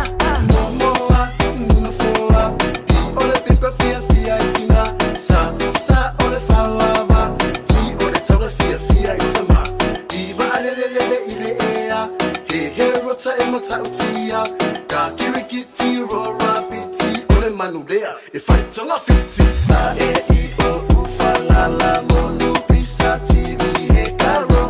Ole bro, Rora biti. O fa la la monu pisa TV he caro. Ole bro, Rora biti. Ya, umalon tu sila mena tu si tapuni la papi le mata malong tu anta tu ama. Malu yang tu fana fa malos ni asu. Si for night fa manatu masa ba lu spell sumai Taeao la ama. Anu poco jesu mai lang aserom notes. Ele yang over Taeao manina. That's been oi Taeao. Dia la Fiafia. It's summer, a time for gathering and reconnection with the ones we love. Right now, measles is travelling across the motu too. It spreads easily and can cause serious illness. Before you visit whānau, make sure you've had 2 doses of the measles vaccine. It's the most effective way to keep the ones we care about safe from measles, especially if they are too young to get immunised. It's free for most people, so contact your healthcare provider or visit bookmyvaccine.nz before you settle into summer. E te manae maua se luma nae manuia o la wata li ipolo wa fafine. Ua se fulu nei tau sanga o whaatino le Pacific Advanced Secondary School lea au o nanga. Na whaawaile nei a onga e Sir Michael Jones. E whaonga i nae ngana le Pasifika i le NCEA. Maua fua o fua o ngā toe lea ni pilia onga. I le tau sanga lua o loa whana maua lunga i le whainumera o alonga whana wale pass na au sia tongi e ulu whale ai i le universite, polo university entrance i le tele o kolisi i au kilani. Ua uti awa noa mo le lua o lua ono. Mo nisi whamtalanga wala au loa le pass i le over se lau walu o fitu lua fitu fitu. Over se lau walu o fitu lua fitu fitu.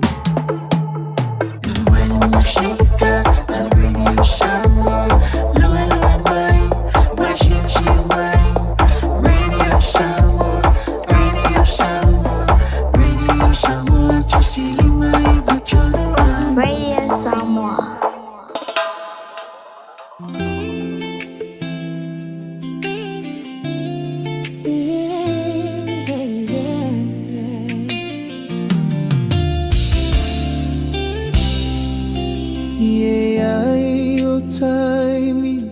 O te whaapea nei ua suia le ta aiga I lau vai talu ona tau mai Fiafia lo aiga o e tau le amana ia mai ta o pea o se pologa I le fatu aiga fa a logo le fire vaita e ui so alofa ua wau fili o le ato e foi le tama savai ato luta ua salatai so se ia fama galomai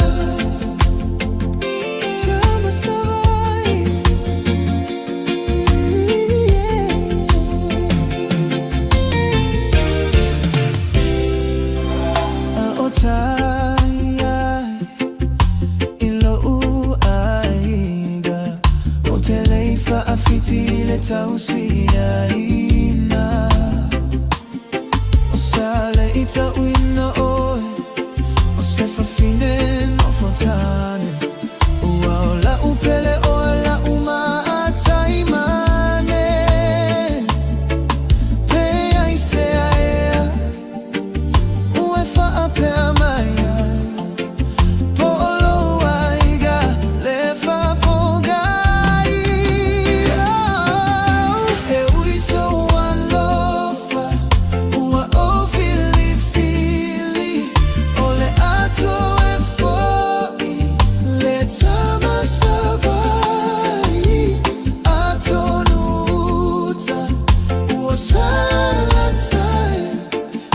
se se y fama galomar.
Radio Samoa.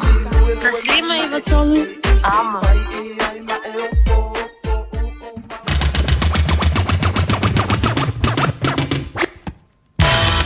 Lexio Fiafia sui fefiloi le divang le Taeao Samoa da wato e valu mirute alo toyo le tale le July se fulu wato lo wan toida ya male tutu mo le de ya solua le sono January lua fe lua ono ai singana wale tautamali le tatu ma tanga ye poto le tautai e le temi sasie la vai lo fole tu ma te yantu lo to sui fua ya male man tu wala ile so an Taeao tatu toi feilo I lunga pe mga lunga le telenga yanti tia le usauni mai male programa le ole Fiafia mai pe mai tatu tala I vai fru ma tala le ngana peritania ole Taeao nei manga lo so leo ya I lo titi freitama tu puleo le lo fole tua feilo ya I lunga pe mga lunga le ile programa le Malu le Taeao ile aso an Taeao e madu telina feivano filima o toi ile de ya solua Wafia ai lo me, wafia ai lo me.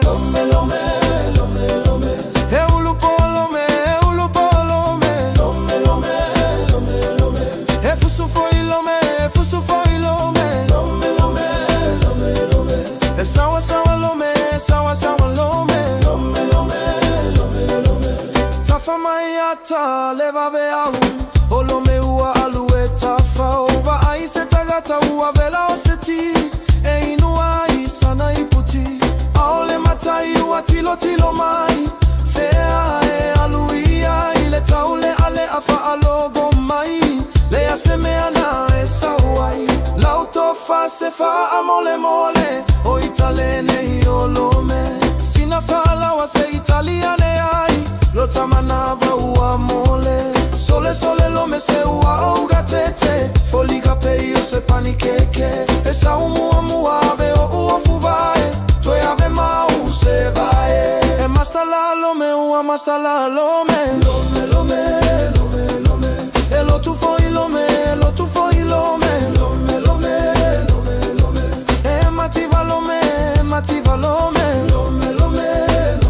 ole uso lava lo me, ole uso lava lo me,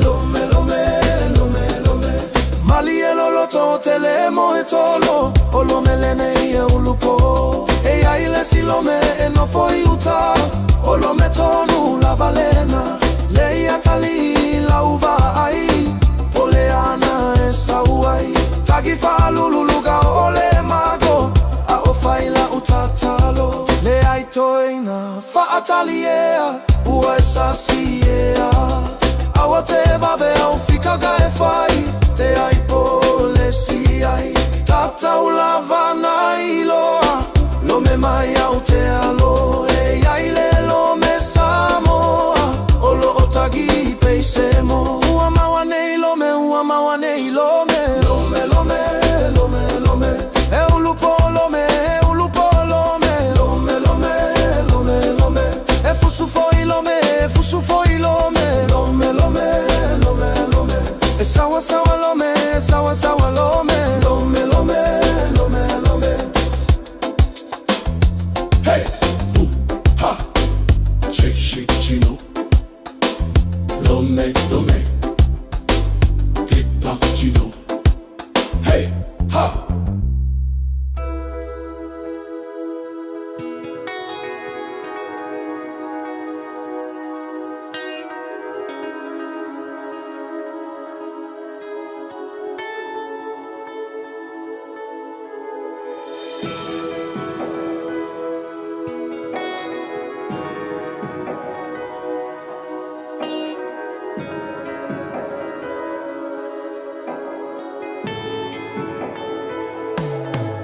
E ui le whaingata Pei o se sala a se pangota Tuku whesilia I pe ai sea Le o ti o se tui ina tinga La urupe ua le olo Ua mafuli le la am safa a paolo Le pale ua le so Mo tu le fa aso Ai pule lava o ele a tumo Luwali isi elo fa mai o vai vai Fiu e fava senga o nei tinga o ya Ua moa tu le sa taula ya yo le va ai Atua o ona le de ipu o winu ai Mai mau pe ana ma fai na to e liu le tai Lo leo ma lau kitara se yo to fa lo ngota si Ui I leo te loa ua e fai pese a ile lani Ai o no lo misia o oi e mafua I lo tani Fa afeta I manui ale nei ua o sapai I le tale ni sa e fina ua o sapi Ma ui ele a ai o anganga Tofa o e manui a la malanga E ui le whaingata Pei o se sala a se pangota Tua whesilia I pe ai sea Me o ti o se tui ina tinga La urupe ua le olo Ua mafuli le la am safa a paolo Le pale ua le so Mo tu le fa aso Ai pule lava o ele a tumoto I o tie o filo tui Tu unga mau Fe elo manu manu Ai se awe ave ai le safai ma uo Lesa mawai le Fiafia I lo unei lutu Lesa fatani ya weba ma ipo Tinga lava lo leanga ai le manolo Aua ya fafanga I mafautuanga Tama wa omisi ya leta wa mafutanga Ai famanga lua I show vai vai sifati wa sala Tafi malala malanga maua sonofoa Imana tua pea we italo sama Silonga ua umana umanava E ui lava o se kofau ke inoa sa whaki e ki e tau E au sanga le kumai Whai la ku yama Whasenga ku rau miu foi pune whai ko a kasi a si esi Ora wilo ai whare u koru fu e mare ko o ko si ala ko Kasi whai me no ka lare mali I o lang Wa e mole u ila sa Wa mangokor mafuani Ma ua whango ele ele ai e kuwasa Rangi ai whingao Mea ua e lau whakau kaima Ua pongsa fo I rongo nganu Ua le mumusi au la mepa Ka rofa I le ka mafukanga ua au o mangua o mala Ua sauki ai o paongo ma whare kalakala I o mawhakianga Ua mumuku wangu maala o le la ai le makuro I maka o mo onga lingi I o langa Peanga mawhai unga koe a maka Mai maru e peanga o se aka ai se koe kila I le amakanga ka fia koe kilo a kusi au pau au whai mase o langa kala I kere ai wa oro fisiki soku wa awe se I au I o I maka Wha maa ngalo lau ea kala Kele I o peke I kasi ka maka o ke ma I o whau wanga sa ka wairo nge I o langa O lau ka lengi maunga ruenga o ke wha asuru ni mala marama I o mo se seroa ake piko ko Ka ua kuyala mea whai maro Ai sau pea ya si au masi au whanga Pea marako o koe le po E ui le whaingata Pei o se sala a se pangota Tua whesilia I pe ai sea Le o ti o se tui ina tinga La urupe ua le olo Ua mafuri le la am safa a paolo Le pale ua le so Mo tu le fa aso Ai pule lava o ele a tumoto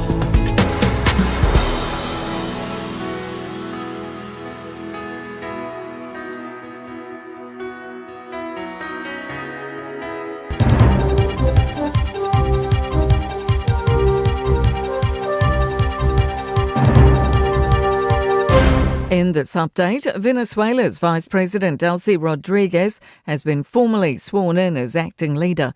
US forces seized President Nicolas Maduro in Caracas in the weekend, who today denied drug and weapons charges in a New York court alongside his wife. He told the 92-year-old judge he's innocent and still Venezuela's leader. One News US correspondent, Logan Church, says the US has levelled charges against Maduro for several years. This will be a trial, though, that takes some time. The wheels of American justice do not turn quickly, and there will be a mountain of evidence that the not just prosecutors, but now the defence team will have to start going through.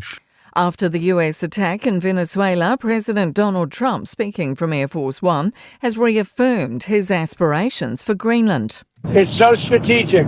Right now, Greenland is covered with Russian and Chinese ships all over the place. We need Greenland from the standpoint of national security. Some communities in northern Australia are cut off and counting livestock losses from some of the worst flooding in decades. Farmers in northwest Queensland have reported more than 16,000 dead or missing cattle. In McKinley Shire, east of Mount Isa, the flooding's worse than in 2019. And because it's going on so long, it's being compared to inundations in 1974. Is it really time yet for hot cross buns to appear on supermarket shelves? 4 months before Easter, Woolworths is bringing the spice buns back, saying demand's strong, and it sold more than 1.7 million buns last season.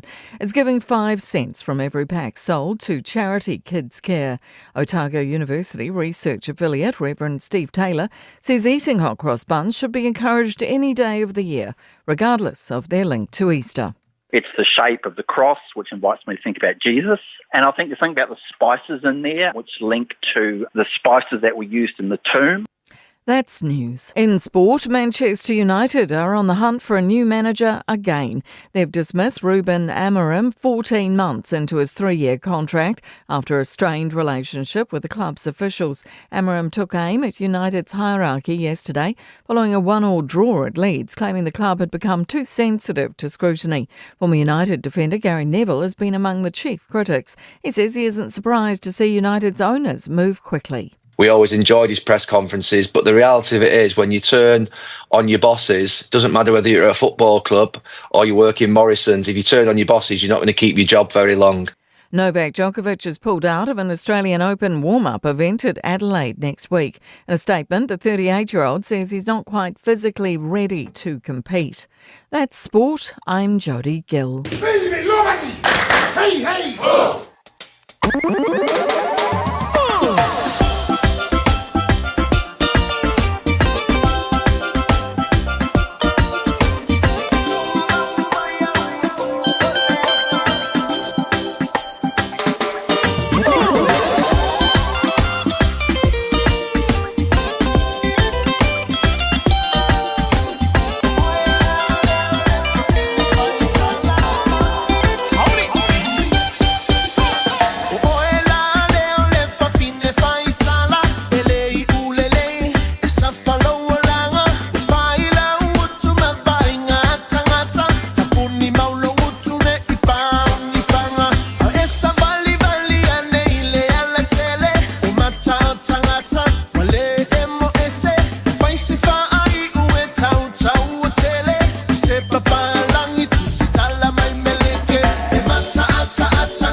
silingia ita etangata wa ema ito ata si pea lau baba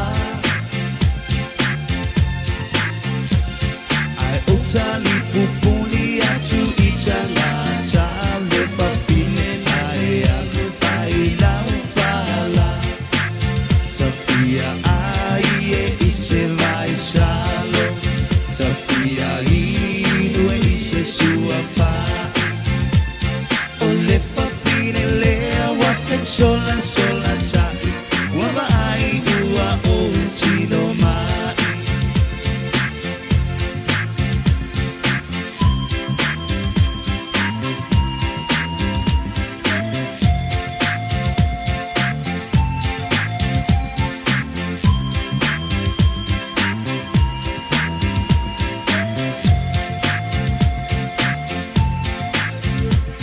Lau ole piso e soia e te tangi ai ulo o la alu i lo tina Momoli o alo fai lo u ainga Ua mali e lo ulo toi lau tau singa Tafia ai e ise mai salo Tafia inue ise sua pa O le papine le waka sola sola tai Wama ai ua o tino mai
Samoa wai la le le vasa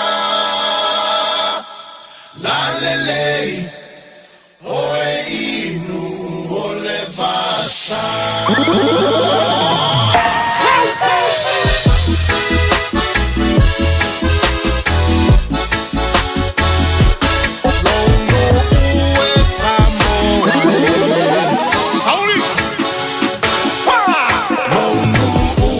Samoa wa la le vasa la le oe inu le vasa sote mita ilo le so se mea oe ole penina ai fa apeta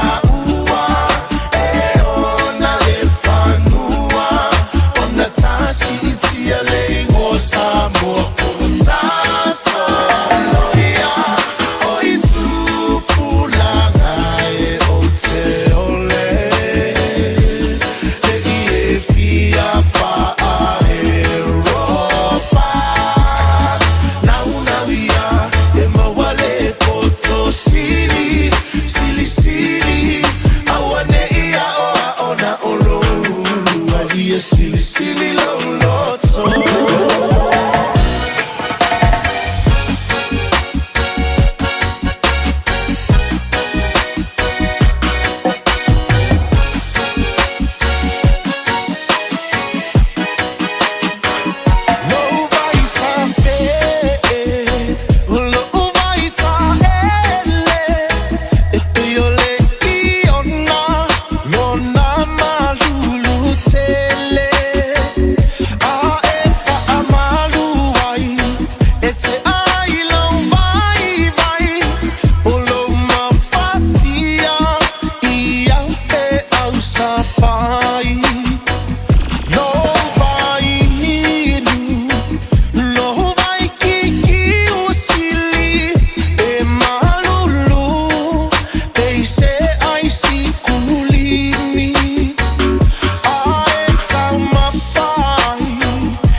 Samoa ya mala leta ina le sua le palua vama le sula tonga ya mana tua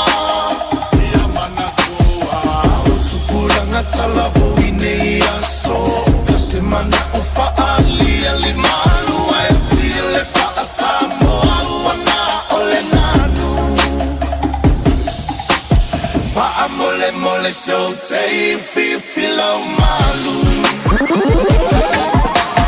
Ole tu feel it ain't Samoa ya mala leta ina le sua le palua vama le sula tonga ya mana tua o tu pula ngatala voine ya so kasi mana ufa ali malu ai tile fa Samoa wana ole nanu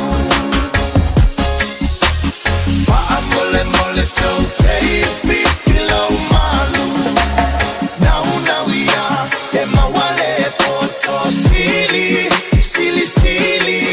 awane ia ona olo lua ia sili lo loto. a whaia te lei whaonga ina le au nanga le Samoa market. O nisi nei o mafua anga e te tawai. O e au Maui New Zealand ai o lo e Fiafia swani ai ngai Samoa. E mawhaia le tutongi lau whaataunga i lunga o le penga te whailangi a le Samoa market. Ai piki i Samoa. Whawhainga o fia sa o ngau so se whaalavelave. Tutongi le pili o moli, pili o le vai, mea whauwhale po o se tau mafutanga mo lau ainga. Tō mai lau whaatuatuanga i le Samoa market. Mo so o se whaamoemoe mo ai ngai Samoa. www.samoamarket.com. O le lava vai le whanau nu whawhale le taimi o tua. Mana mia se no fuanga i Fiafia i le ainga ato. Ta pena re ainga ato, mo se ta whaonga mata o tia i le Crystal Mountain. O matala nei le Mystery Mountain. O la hoteli ta alunga ese mo le whanau. Tanga i maleofo i le Dinosaur Gala. Titia i le Express Train. Ma mata i le Animal Park. Ma sa wane le Speed Gonzales Roller Coaster.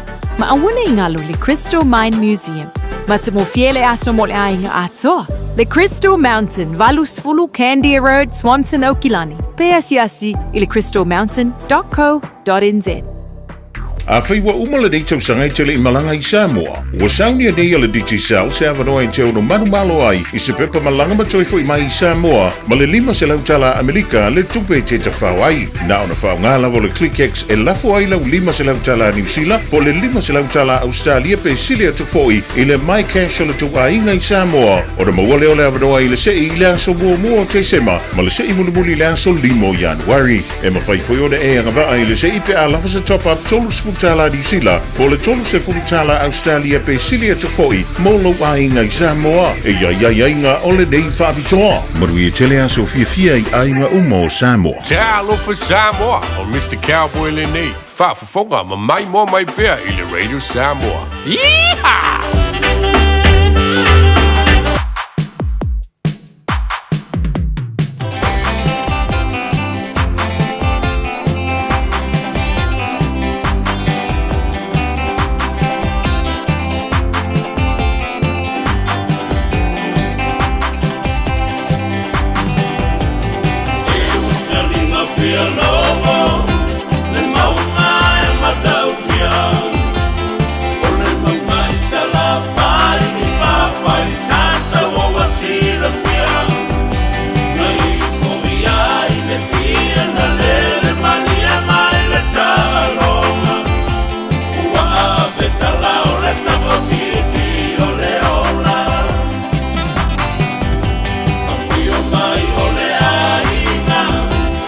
Ai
Luas fuluano minuta lau tēnei le tūla se fulu taimina le reda Samoa wa iai le nei fai taimina le Taeao.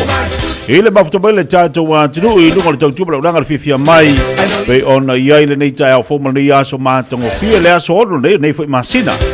Ua mai atu lau ranga le tautua a le tofai a whangamua se umanu Francis Yane. Pei ona iai le pokalame le Malu le Taeao. Wa tatara lo iai fai whasalango ma nei aso fau. Malo le tautua malo fo sai. Ya, ilu so fasa lau wa tatu pokalame amata pe ona yai. Nei Taeao fou ma nei Taeao manai le oso a le la. Ma vai foi le fingasu loa I foi le tatu watunu I tutu mangalu masani. Ya le vinga I foi le tua pe ona yai le tatu taulanga fa tai ma le fa manu ma fa tanga. Na moli le tatu wa fa taulanga le nei Taeao le tua fa fungua. Si tia de vi ingol tatu mo taxi langi lona lo fo malona ngare lei le la tatu to filo tatu te mafuta le nei Taeao manaya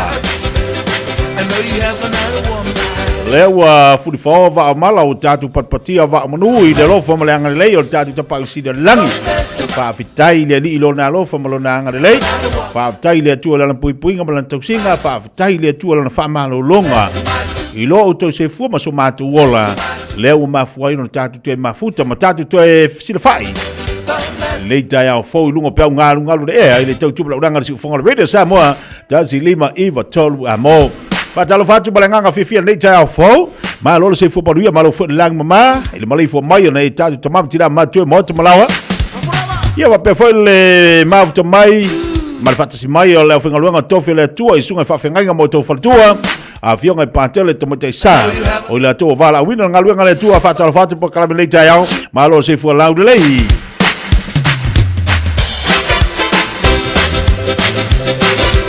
de mai le tatu fa fe lo inicio tatu wompanga ma lava le lo dunga tatu po kala le fo ma mai le tatu to tua I tono fa fenga luanga jono mo to malawa tono tavale fa talo fatu le Taeao fo lungo pera te whailangi lo mai mua iai ma mafuta mo iai niso tatu wainga I nisi fo antunu o lo mafuta mo iai ma no pia I tu te mangaluenga fa talo fatu le Fiafia mai ma le tautua te tia mautong ma lo se fua lau rei se fua manu ia mai alo ao tu atu lo rima na tatu mafuta mo lulu rima ia ile ne hoi taima le Taeao se pa ili tali tu lai lula le so o le fata si mai fo ile o le fionga le antau sa vea el heritage la vea a wale fa o wino tatu po kalambe o le nei fo ia so Patala watu to faya te tia ftalenga te tia ala tu I lei ma lolo se fo manuia malanga mamma mo la loi da niden yo e fatalo fatu tatu po kalambe le Taeao ia fa manuia tu Christmas mal tau sanga fo ya oi malainga ya ba se foi sion da tua fine ya pipi malele ele ya bo rajo ba ai ngalo ba futo ba na tururi ma lolo se fo laude le Taeao o le solo le a mai oe te lo le telo nga ruenga le ia ele ia le telo nga ruenga fatu a verse fo ya na nga ruenga le hawa a mata na imol ni fayas pe ona faya tu la son na se pe u fa ku ka ele mea pe ya u fa ku ka e fa o so kwal be le fioso e ele nga fu ile fia a fia ngofo ele fia awa ya ya ongo sa chacho ngi vai kai melo langa ber sei fu e pi fa ku nga ka ma fa o so nga tala matanga la to sang ya oi se fa ku nga ka wa ko le fa va ya so ka ngofo ya wala ko mal si ko va ya so resi o le si pe nga le dua va ya so ai pe nga ngofo le dua ma singa yo ya on sa ia ngi ka usanga lua fa maleong a lua ongo tio fa talo fo mo tu la vanai tatu pa anga ia lang o lo fa stede va vedere lo tatu Facebook si lulu Potson, fatalo fatalo nei Taeao malo se fumonia tu sanga fo pira eneliko malo se fumonia ma futo ina I Western Park Village Iran ui malo fatalo mai seti ala elua fatalo fatalo good morning mai mele Australia fatalo fatalo nei Taeao oi kalo fai alo fatu sister Rasela alo fati ya te oe ya te urua mal fanau ma futo mai ina America. Good morning, good afternoon, Ojo. ena faiva inga malo se fo poria nei Taeao fanai a vaonga fatalo fatu malo se fo laude lei ai sawa pia fa ku kunga kalua ia koe avele si kolu vai aso a uma ko nga kolu vai aso wa ia ko fa ku kunga ka ia avele kolu masin a uma lor kolu masin ka ia avele pepa ma uma lo pepa ma ia avele ia pepa ma liwa anko mansi afa ma liwa anko ma ansi esse fa ku kunga ka ngi vai kai mi fa ko fo wa mai o mala inga le sili wa mai o mala inga nei Taeao e oi pa wal me tawa e o le Fiafia mai aka Taeao ia Taeao me ka ia e aka Taeao a fa penga uma lu o lu lima kiri aka sesi aka a mantal Taeao le a mantal Taeao le solua isau aka manga ia marangi kau sanga ia e ko anga ki aka ku sa pele sa ku pelau kanga aka awalo wa fucking out kama aka kama fucking out kinga aka kinga awalo wa e sa de ko inga e de fale le lavar ko kongi au ngausul kaya du su fai kula de malolo ai mase de lavar kongi aka awala bangi de aka ses aka Dan Tito lo mafuto mai siri Australia puna lo fai e quasi fatto la fatto dei table Taeao bele fatta si mai dato o towering e fa casi mai o towering I know you have another woman don't mess to my tutu puna lo fai e tia fa mo lo fatto ya tia la tu ia le mafuto mai puna lo fai ia puna aves kupe marco inga Fatalovati ia vai sa lao so na lote fatalovati nei Taeao. Malo se fo panuia. Fa maloti ia lai fale ava. Lau fau malu ma futa mai le nei fo Taeao fo. Pa malu lu atu tatu watunu ia ona fua pe atu tatu le tio. Mo ila tu ia fa fonga mai lunga tatu le tio. Ia po ila tu ma futa mai lunga la tu ta vale fa ngai le tio. Po le maota po le lawa to ina malo matua ia ole na ua fale tonu fo le tatu so ta inga nei Taeao lunga Facebook ma lunga le YouTube ngai okay kako ai mana ia lo tango fo ile tatu matu ma tatu telefon fanau wa ile TV wa ile laptop ko ngeki aku ide le kako po kala me maka si ko inga masilo makor ngias ia ai ku ia lo Facebook se I fa sisi kai ai fa ngange lo laptop e si maka si ko inga masilo makua e solo for pouco foi ngai au TikTok esse era o meu TikTok I know you have another woman don't mess to my tutu Babalote le Taeao ia miu a mosa con mori balo se fo manuia le si ha fatto lo fatto po calame honey bunnies good morning solo lo le fatto lo fatto le Taeao ma lo se fo la lei wa mai o le Taeao le se Malu Taeao le na fu wa e hanga ti ai ma ngai kai mingi o le kokoesi ya ke le pepa esi de ma wo tatu fa loa tatu o lo fe mai Samoa kama ko wanga popo so fa pengi o malonga pingi la kokoesi e dai ingu mo mola la vai sa salapa uma fai mala kokoesi o mal kokoesi ingu la Fiafia vai esi vai la le vaga ya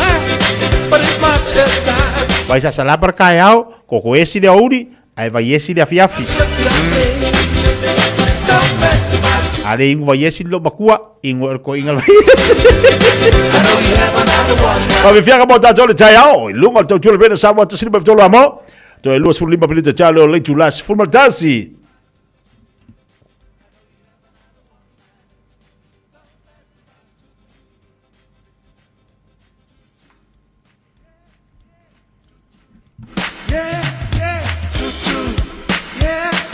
se mai fa via mai le tamalo wa mia asa ani se te fale moi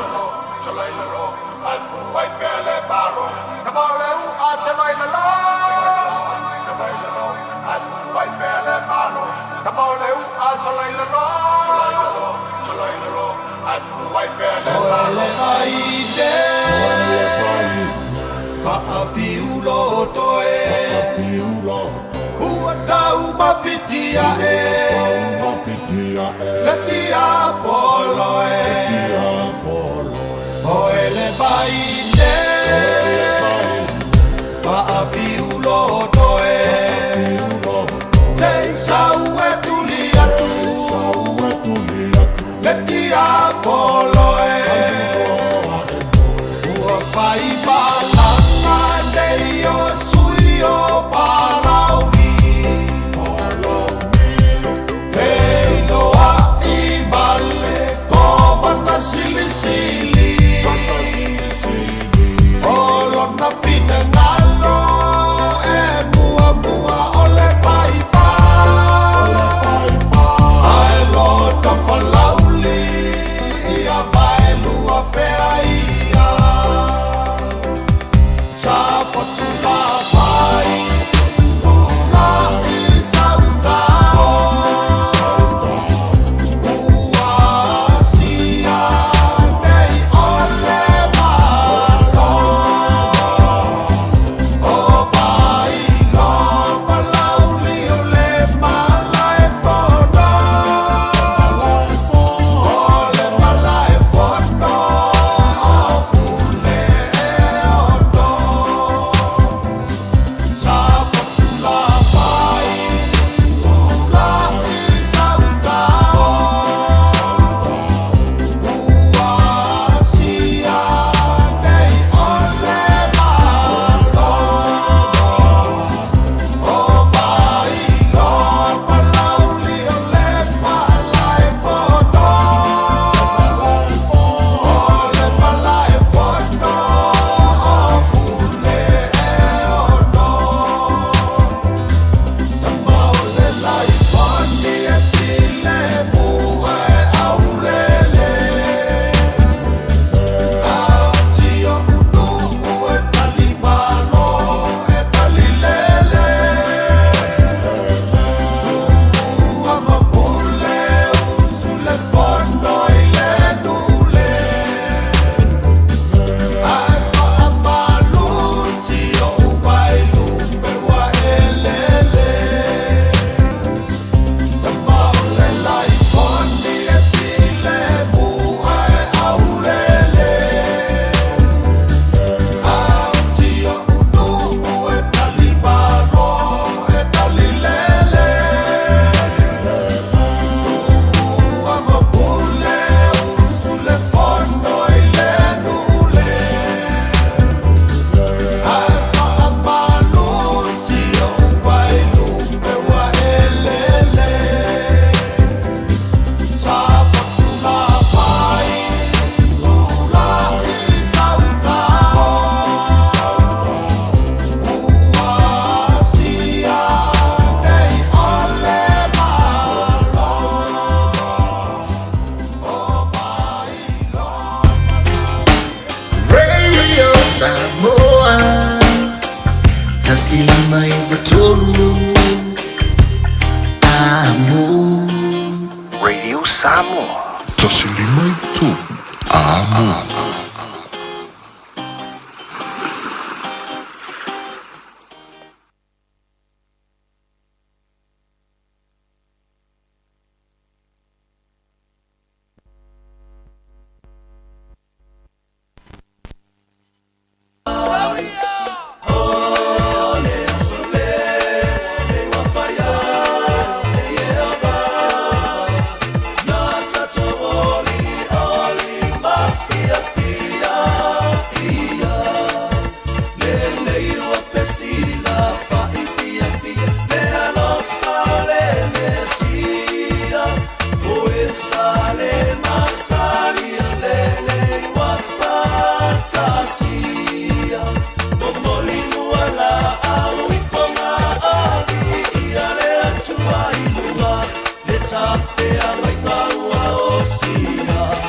Tauira ia whai o sona o ma, o mai le ana whao keri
le Fiafia nga mo tātou le Taeao ina o se bari ba tevele wati toi se full male 5 minute.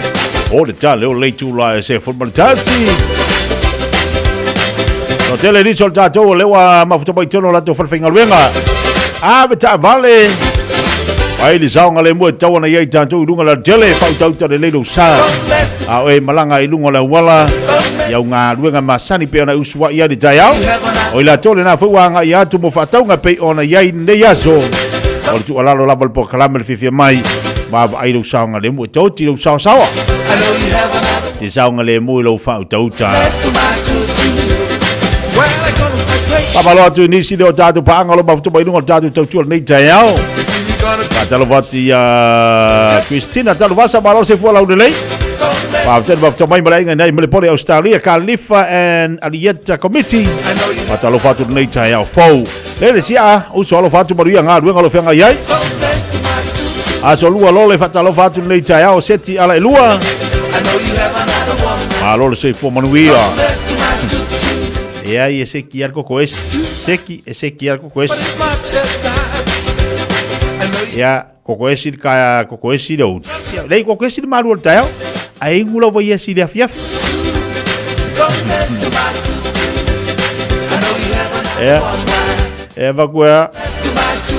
Evacua lang el fangor ko inga ia le poesia el ko inga mar ko inga.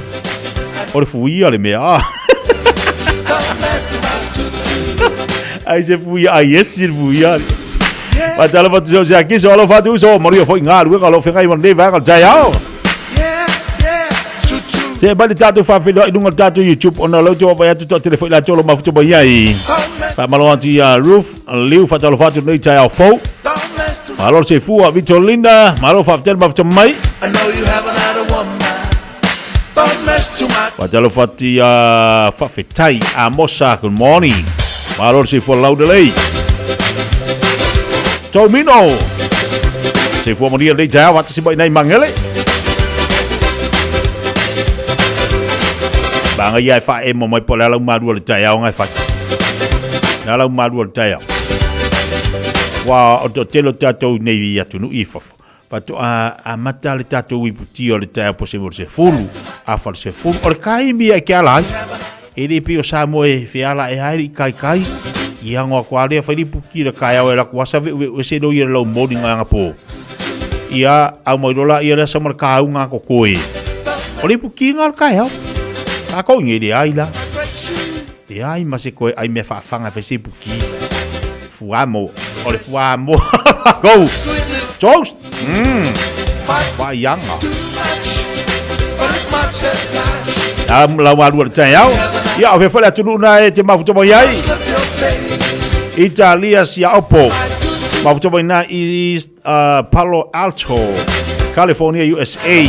Malo se fo moria. Ai ole kalangar ko inga. Nga bingar ko inga ilang fanga fo ile fienki. Ai o ikamaki. Fisi bali pues. Mele makar ko inga pues. Makar ko inga pues si falang fanga. Ole fuia.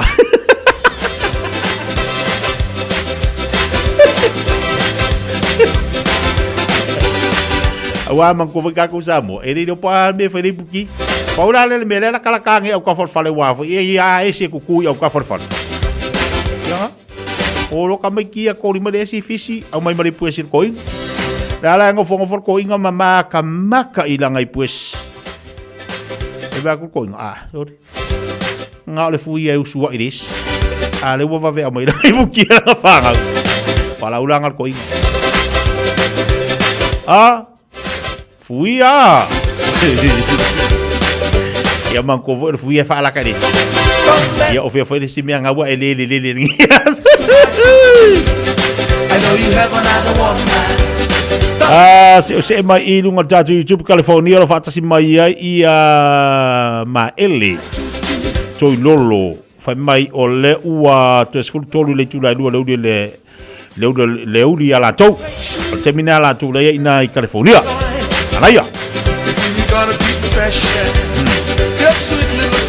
ia fa pe fo ila le fai le fai pula o longo wingo le o le monkey ia urpu ala barkalo o ia le aila o le kama sawalanga o le ale samunda lo la ukoma yo ka ko o kama mama fai o ye ka ko dai lo kai pule ino o tari ba te le wati la tas formal tas bi tari tula se formal tas vai fai bolu to fai ba am tadi tu te bangalu kan le Taeao fo música para le Samoa mo lanto tu le foi Taeao le aso lua solo llevado si la bajo le mate y le veo un mayan ulupe ole fanua ufia ai ai wa wala i lo tona ngai lua i le fanua mafua angale ole na na wi ala a ope a esele ulupe ale la wele ele se yupe mawalu ngai suki la vale pulu tele ope mai lai i mai ole moli se iva ai la i ai le awali umay use ala umay ilog lima e mawale ulupe ay mo fo ay ile pakua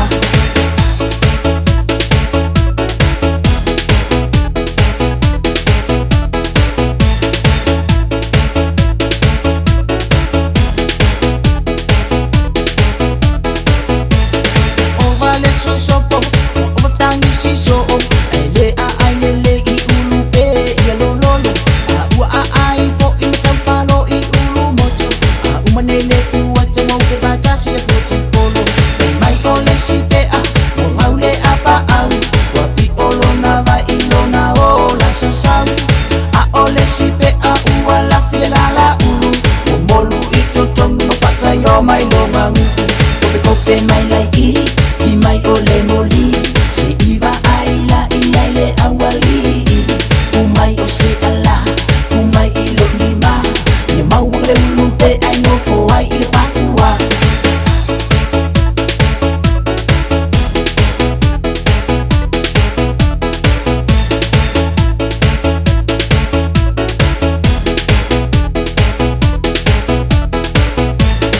ai atu ipe ai wala fati pa mai o leva una tata amase solo llevado si la va o le mate y le ve un fo mai ai ulupe o le fanua ufia ai wa wala i lo tona ngai lua i le fanua mafua angale ole na na wi ala a ope a esele ulupe ale la wele ele se yupe mawalu ngai supi la vale pulu tele ope mai lai i mai ole moli se iva ai la i ai le awali umai o se ala umai i lo lima e mau le ulupe ai no fo ai le pakua ope mai lai i mai ole moli se iva ai la i ai le awali umai o se ala umai i lo lima e mau le ulupe ai no fo ai le pakua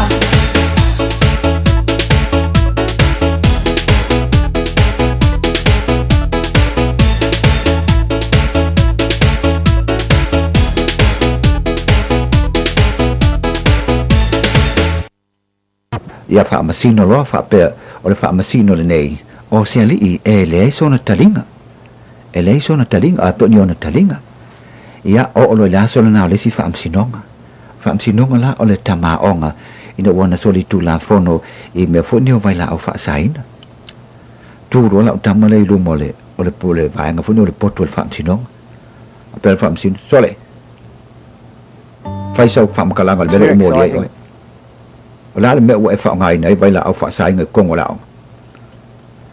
na fiu le fa masino e fasini a wanga le a ka le tamatiti o le tamato le vole nei la me ke akai e ke ulan fa amsingo a wale fa telina la ta fa me fa amsin le le sau ni ave loka pa le fa fa amtalang la le me wa ata la vole mole la sunga le fa masino o le nei tau fo ya tu la fa amtalanga ai o le lola pala fa fe o fa tu la fa amtalanga o le te vai atu e le dio te linga te langona ia fa amtalanga na anta foi mel fa amsin fa pel fa amsin alo fa awangi e ko kango se vai la fa sai ngo fa sa nga ko fa mai nga me vai la fa sai nga ko molo o le aloka lo ai le sa au ko sa mo kilo mai ia ke o pe ngi o kalinga pele ia alwa se lo me fa fo mai lo le au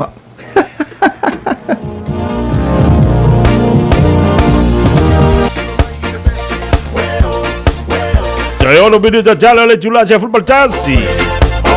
Ye le fo ye la lu fai pe ngi ya so.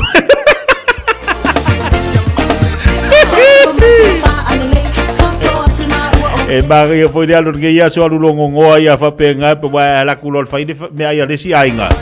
Ye fi wala ye le pisa mai ala ke ngo fo le ya wa ya. Ye yo kalinga u fa le ko u fa lo.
Toi tolu minute talo le jula se football tasi fa baloti ni sineo lan tolo ba futa mai da loi class tete.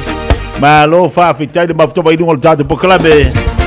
Ia le mafto ba ni se la to Wellington le talo fa modia to sanga fo ya to talo fa. Le foi fa modia mo to sanga fo. Ia wa le ai kai o le afa yang wan. Le ata tu te ye le taimi o le to sanga fo. Le ata tu te ye Italia sia po fatalo fatu nei Taeao malo se fomoria I tunu tu pai malo se fomoria nei foi Taeao fo ti o tala evangelia good morning malo se fo laude lady nei Taeao fo babalo ti le nei Taeao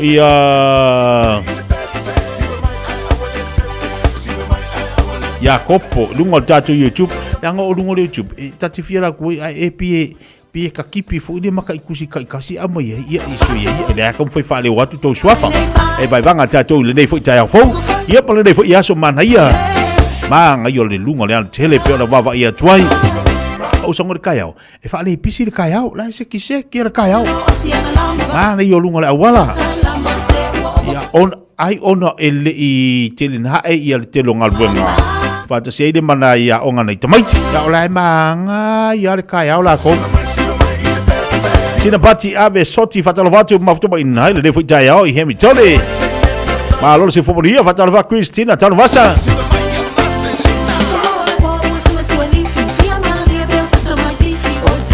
Jale July se football jasi tali mai ia jadu jala fole ngala Britania. Ia na te fa wa fo lo jadu musika. Jelo jadu pokalame ele ia el jelo jadu pokalame. Se ia fa ai vai va pel teu sanga fo. Ia ma fa solo o ma fo fonga ma fo fuanga. Pe ona ia le nei tu sanga.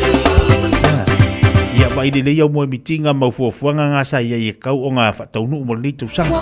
Mai se a nga nai tamaiti. Mana tua tape na pena le leita mai ti wata fon tape na pena le leita tau mo le tau sanga ia mata tu fainga ruenga o afu fuanga le ainga po klame sa fata oto mo le tau sanga talo i le li mai manatu malangona le lei e mai se le malosi mo le ola ia ma mai le poto ia te tatu e fa utau tai me tatu te fai mo le tau sanga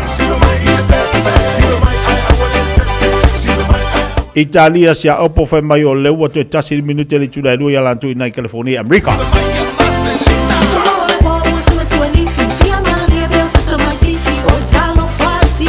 Ia walu fai wadesi se rengi ia ngofu fale. Io alu fai wadesi kupela ku fai wahi o lale mela fai ngofu le fale. Se fai pengi singi. Se fai pengi singi a apangela ia koe ai chip sa kamakinga fa ka ko mulkapoki. Alu fata de uri kungu de alaisa sai bal pepe alaisa fa popo e ke kangi fu ya steak awale apa ya alaisa fa popo ko ai lo mo ta tonu le tula se football tansi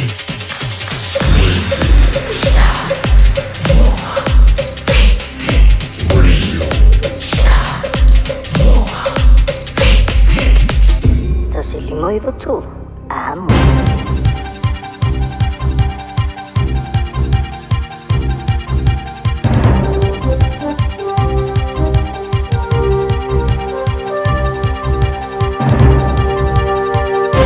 In this update, Nicolas Maduro and his wife are being detained in Brooklyn's Metropolitan Detention Center after pleading not guilty to all charges. The Venezuelan president was captured in his nation's capital of Caracas in a US military operation over the weekend. He's being indicted on charges including narco-terrorism conspiracy and drug trafficking. Neither sought bail, but both requested a visit to the Venezuela consulate. One News US correspondent Logan Church says nobody was expecting bail to be given. The judge here has the power to essentially look at any defendant and go, if this person is, a potential national security risk, they can just automatically, effectively deny bail. Meanwhile, speaking from Air Force One, US President Donald Trump says Cuba will struggle after long being propped up by Venezuela. Cuba now has no income. They got all of their income from Venezuela, from the Venezuelan oil. They're not getting any of it. Cuba literally is ready to fall. Swiss police say they've identified all the people who were injured in a deadly fire that tore through a New Year's celebration in a crowded bar. They say 116 people have been injured on top of the 40 killed. More than 2/3 of the injured are still in hospitals. Police say 3 people admitted to hospitals on the night of the disaster had been linked in error to the blaze at the crowded bar. The injured include 68 Swiss people, 21 French citizens and 10 Italians, along with people from Serbia, Poland, Australia, Belgium, Bosnia, the Czech Republic, Luxembourg, Portugal and the Republic of Congo. 13 people have been injured in a crash in the far north. Emergency services were called to Lamb Road off State Highway 1 at Pukenui, north of Kaitaia. Shortly after 7:30 this morning, 7 patients were transported to Kaitaia Hospital, 3 in moderate condition and 4 in minor. That's news. In sport, England batter Joe Root's confident they can capitalise on tougher batting conditions on day 3 of the final Ashes cricket test at Sydney. Australia will resume on 166 for 2 with opener Travis Head unbeaten on 91. Root, who scored 160 as part of the tourist 384, says they were a little guilty of trying to force it with the ball late on day 2. If we relax into things and we can build pressure for a sustained period of time on that surface, there's going to be opportunities. We've seen the ball already, a bit of variable bounce and lateral movement, so there's definitely stuff for us to work with. Play is set to resume at midday. Venus Williams headlines day 2 of the ASB Tennis Classic in Auckland. She's third up on centre court against Poland's Magda Linette. That's sport. I'm Jodie Gill. eva mai pea I de radio kasi lima I vakolu amo Au ngate le sunga mo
Samoa, tasilima hivatonu amo.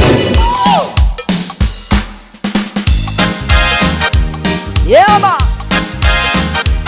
Straight from the Noah band. On the way from Samoa. Bye bye love, bye bye happiness, hello loneliness, I think I'm gonna cry. Bye bye love, bye bye sweet cares, hello emptiness, I feel I'm gonna fly. Bye bye my love, goodbye. There goes my baby, oh someone new. She sure looks happy, I'm sure I'm blue. She was my baby till he's stepping. Goodbye romancing, that night haven't been. Bye bye love, bye bye happiness, hello loneliness, I think I'm gonna cry. Bye bye love, bye bye sweet babies, hello emptiness, feel like I could fly. Bye bye romancing. I'm through with love. I'm through with counting the stars above. And here's the reason that I'm so free. My loving baby is through with me. Bye bye love, bye bye happiness. Hello loneliness, I think I'm gonna cry. Bye bye love, bye bye sweet cares. Hello emptiness, I feel like I could fly. Bye bye my love, goodbye. Oh, oh Julie, you love Julie. Do you want me Julie to be a very own? Julie loves me only, and they never lonely. Julie want me only to be my very own. Julie don't leave me alone. Julie don't leave me alone. Stay me baby, please don't leave me alone. Julie love me only, and they never lonely. Julie want me only to be my very own.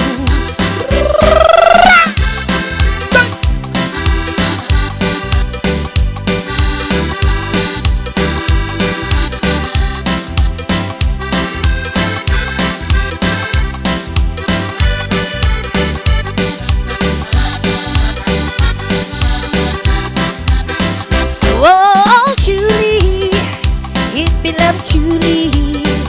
Do you want me Julie to be a very own? Julie loves me only, never leave me lonely. Julie wants me only to be my very own. Oh, oh, oh, Julie don't leave me alone. Please don't leave me alone. Stay me baby, please don't leave me alone. Julie loves me only, and never lonely. Julie wants me only to be a very own. To be a very own. To be a very own. It's summer, a time for gathering and reconnection with the ones we love. Right now, measles is travelling across the Motu too. It spreads easily and can cause serious illness. We can show our care for whānau and protect them by making sure we're well when we see them. The first symptoms of measles can be a fever, cough, runny nose, red eyes or rash. If you notice any of these, get advice straight away with a free call to Healthline on 0800 611 116.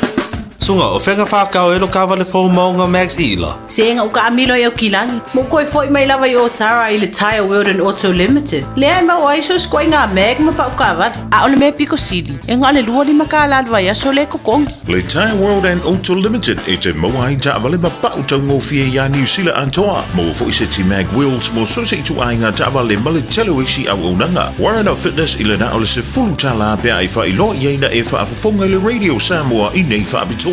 Talia wins quotes, cue cards, maisi. Walau lo le Taeao World and Auto Limited i le lua fitu tasi tolu o mo pa uta avale. Po le lua fitu wha tolu lua o mo le whale inisinia. Beta Drive Doctors i le taulanga whaatau i mangele. Whaapea manrua. Mo le vaenga o so ngase pe amana o mia. E whaatino e fo i matupui pui o le whana witi. O tupui pui la COVID River mo i lātou e sfuluan tausanga malunga atu. Whaapea matupui pui o le flu. Pala au telefoni, 255-25 mo so wanoe whaatino ai nei au nanga. O fisa whama i mangele i taftafane o le McDonald. A manrewa i taftafane o le Whaletusi po le Public Library. Beta Drive Doctors Clinics. Radio Samoa.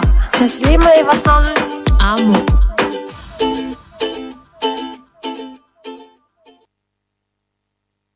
Fiafia ai lome. Eu lupo lome. E fusu foi lome. E sawa lome. Tafa mai ata leva veau. Olome ua alue tafa ova ai se tagata ua vela o seti. E inua i sana i puti. Aole matai ua tilo tilo mai Fea e aluia I le taule ale a whaalogo mai Lea se mea na e sauai Lau tofa se wha mole mole O italene I olome Sina whaalawa se italiane ai Lo tamanava ua mole Sole sole lome se ua auga tete Foliga peio se panikeke E sau mua mua ave o ua fuvae Toi ave mau se vae E masta la lome ua masta la lome Lome lome lome lome E lo tu foi lome lo tu foi lome Lome lome lome lome E mativa lome mativa lome Lome lome lome lome Ole uso lava lome ole uso lava lome Lome lome lome lome Mali e loloto telemo e tolo Olo melene e ulupo E aile silome e no foi uta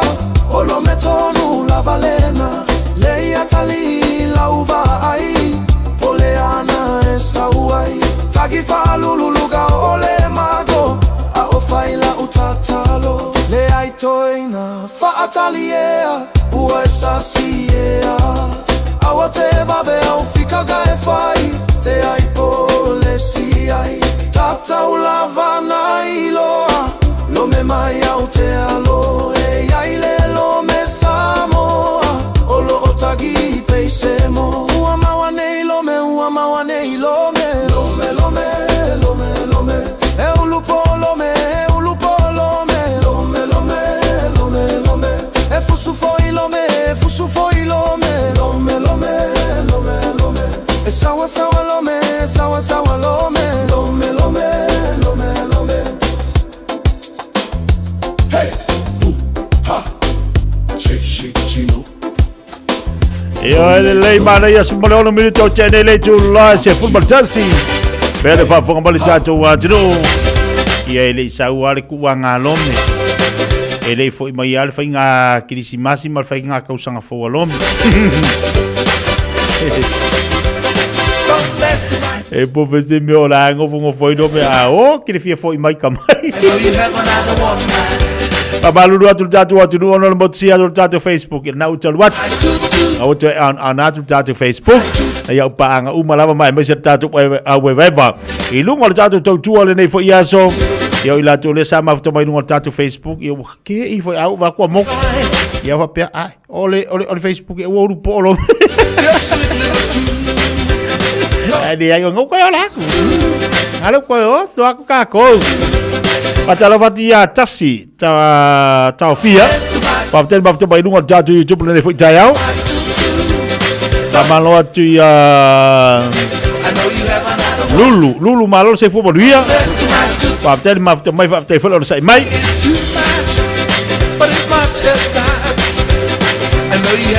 Terminei Samoa tele ia fa mavaenga fu ia na tatu ainga ai mai se ilato o le samalanga I Samoa mo sa fai pe ana tatu tal nom tatu faso ai le tulanga pe ona ia le mau hae o sa fai tu tono le tatu wantinu tel ai longa o vai ku sa vai o polu o ka sole a o no foi na fai elinka mai sa fai a no foi na fai a no swafa mataya ainga ya to tele la tono malanga ono fofuanga na tau ni fai ponga e mo ia langa wa ya fai ponga tau de tele ai pei o le tulanga pitosili le na mawae ya o le tulanga lea I safai ponofo tele le safai le sa yai ya fa malo atu wa ya tu no malanga I Samoa malo lava lo sai ya la vula tu te mai finga malanga ila tu ye mau mai tatu pokala me lunga tatu Facebook mo lunga tatu YouTube le nei fu Taeao fa talo fa tu ya te uto ia malole malanga manuia e ese le finga tao le o nei me o le fai to te mai ai mo siala ia momo fa nau ala so fu mai ni la tu ama tua lai Samoa e umai o uma so Fiafia o mata fa nga finga tana tu fa ma vai atu pasito ina masito matua la tu te mai finga malanga fa ma vai nga fu maloi mata ia ai mo se fu nei ainga o ila tu na lo fani o ila tu sa so sa nei finga malanga na sia ni oi me se foi nei whanau, sorry. Se si la mea ka ua mei o whainga malang. E kei loa ia, a whapeni uka sau ngiwa, se furu kausanga, se furu rua tausanga. Ia, ka keri wa ia, ka keri koe o Samoa. Ka kera ku, ka se au, ni ka ua tatu wala, skonti, ka mahala hiki foi, ka ke whesiri a kula, ka male hai, o hai lea, ai wa ai la iso, ka umai, ka mahai, ka se, o kero ka maiki, o ka sau ka urenga maiki a ke foko le, ua pupu ka maiki le mea, ke lor ka maiki ki,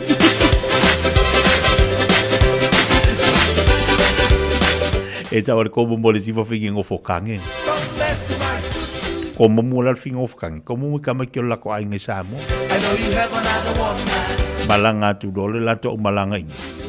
O akula pe ko ru ai pepe nga ba. Ai ba ai la ia ka sisi inga ka maki e la ko ngai onga ke ngai Samoa. Si yang ere ka maki ya we ka uri ngofo ila lo pepe. Ngai ka maki pepe ba ku ngai. Si yang elea. La la ngo fala le fingo fukangele pa ke ko mai ko mo ku ka makilo kilo mai la meia ka mai ki fa la tu ainga. Ya a uma si idea ya pasi ya pe ngai ka mai ki fanga le fie ka si ngai ka mai ki ava ku ngai. Ki mal fingo fukang. Ele ya ma se ya lang kam ale ka fa kas. Ya. Wala uma do mal fingo fukange ka mai. Ele yang pasi yang masih masih kakama ngale pe akang sisi.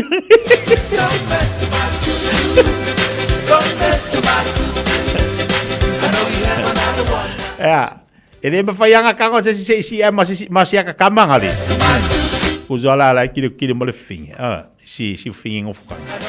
Ya, o le fe pasi ya ingo kamaki avaki fa. Ya ai o le nga lemu kingo ngai kamaki avaki fafo. Ya pi o mako ya sola. Ia a ngai ka maki Samoa ngai ia fikol fai sula i lungo ma o papa Malu lo ina kingo ia marka ko isu ala lea ele mafainga ku ua lui fo idalo la vai mai si fo fin manga si ide ka maki ko la ko ainga si ide ka maki ko la ko ainga pasi aku de ka maki ala fikol fai ya siang kam wala ungal fing of kang ya le anga pasi ai masih ka ayo gole de se kupe mawaku ka wa fo ya e manga i fuile pe ka fu ya akai lolo e vaku malanga i fafo wala vangi ko vesia ka kama i se me fangale ye fa pele ya la po ya ngal mulemu nga kingo ya umanga si kama ki fafo si ko masio ka kali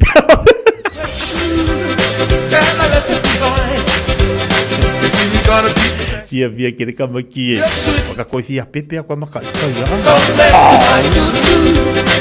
fia si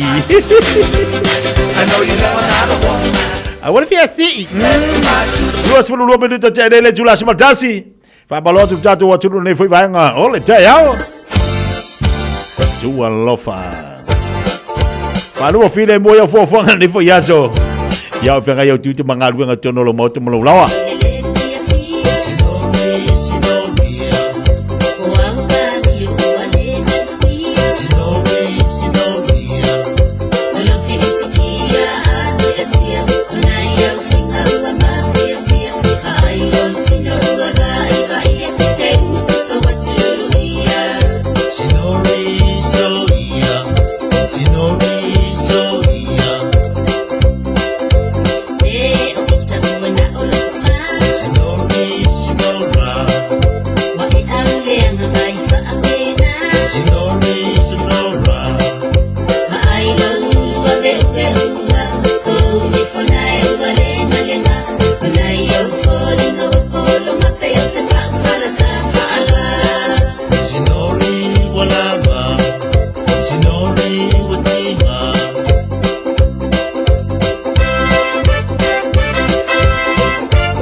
We're the Katinas, and you're listening to Radio Samoa on 1593 AM. Walter VLT.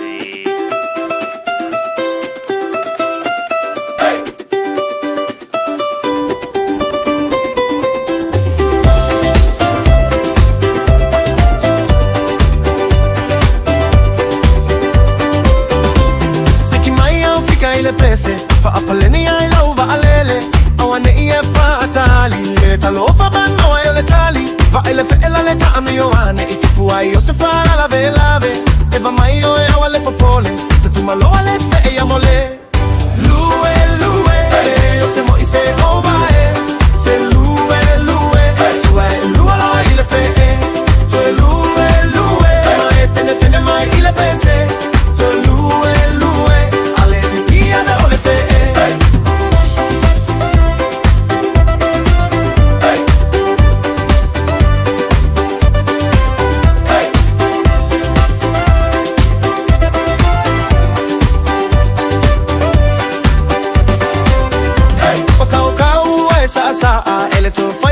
sa utala le anga etele imawaina la umai le sa anga ngai naina ono saila ya lo loto ta eva veva lo ile fale olo mai su e mai yo se tala fae da eva sa mai lunga lue le yo se moi se ova se lue tu va lue lo ile fe tu lue ma etene mai ile pese tu lue me te via me le fe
E se tasiri fai fa joanga e ila na asini. Ole asini la fai fa joanga lea. E an lua ya so umai avela na uta o fuala au aina e fa tau le market. Ole tele ala o aso ia e an lua ya le asini le nei male amonga mai ya yuta le me no foi le nei fai fa joanga. Pa ia i tele taulanga. I tele o Taeao. Ai te wa fa solo aso le langa. Wa amatona matua le asini. Wa makalanga le Fiafia fai fa joanga. O le tele o taimia tau no toi koe kiki ka pungi le makeki wa amaka nga fayanga sa vali al asingi wa amatau na toya ina hikalo mal fai fa joanga fa belang asing mai maura kai mia ke oi te vai le la le ingi ka kupe mau lo fai fayanga o lau sa vali e usiri pe avelo o ie kia o lo le tasias alu lo le fai fa joanga tal no le sia na wo fai fa joanga fa ku le lo plan me la fa lo asing ya wa aso mo ka uri sa ku pe mo ke ka ngu aku ula ka pungin ma ke ki wa fai yang wa ko ya inga wa mata na mai ni lo pole wa ka pe mai lo le tonu le sai fa to anga kilo awa ka eli se lua wa elia se pu mau lo yang kongi de ila lo e ku ya nga ke awa pe wa fo ila le ko mo sa ka me ai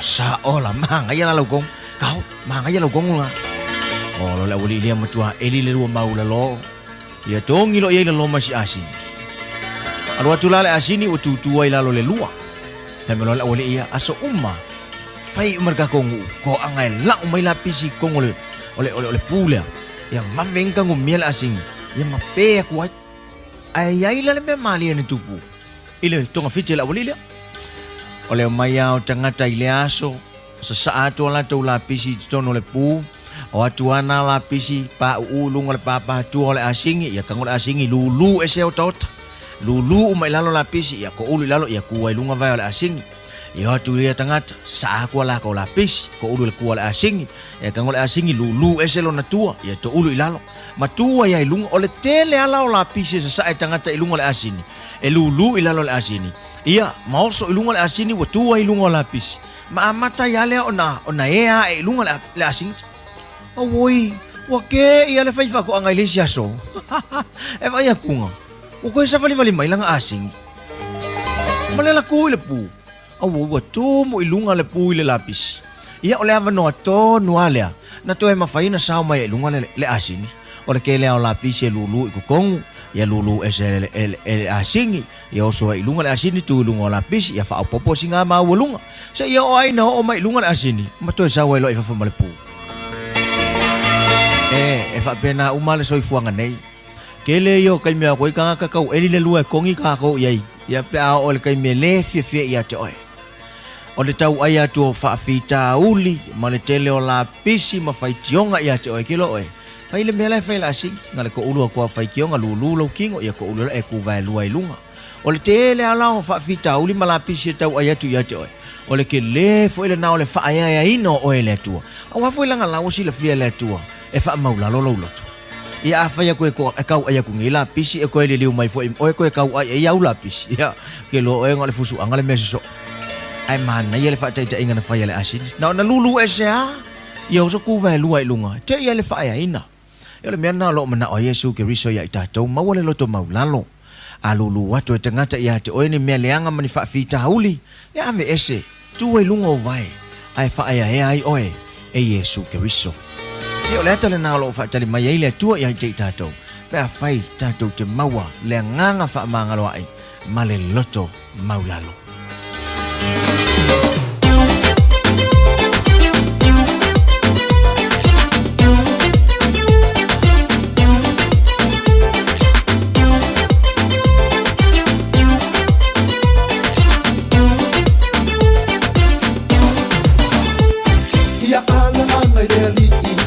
Pese na osana pa manulo na lofa pa manulo na piina de dia kuma ala la ngeri ai soli para ir a lo le fili ya ala la ngeri pese na osana pa manulo na lofa pa manulo na piina de dia kuma ala la ngeri ai soli para ir a lo le fili soli soli sei soli soli matu ai soli se soli la lo le fili soli soli se soli tu ai soli soli se soli soli matu ai soli tu ai soli soli se soli tu ai soli la lo le fili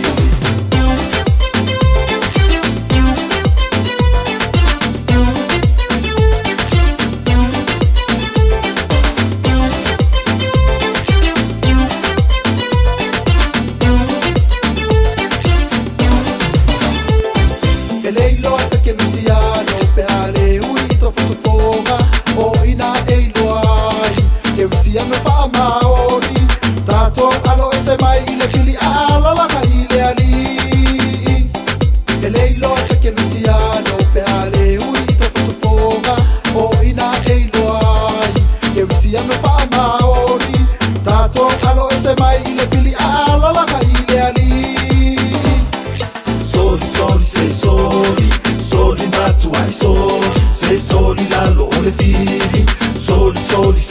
soli, tu ai soli, soli, se soli, soli ma tu hai soli, tu hai soli, soli, se soli, tu hai soli la lole fili.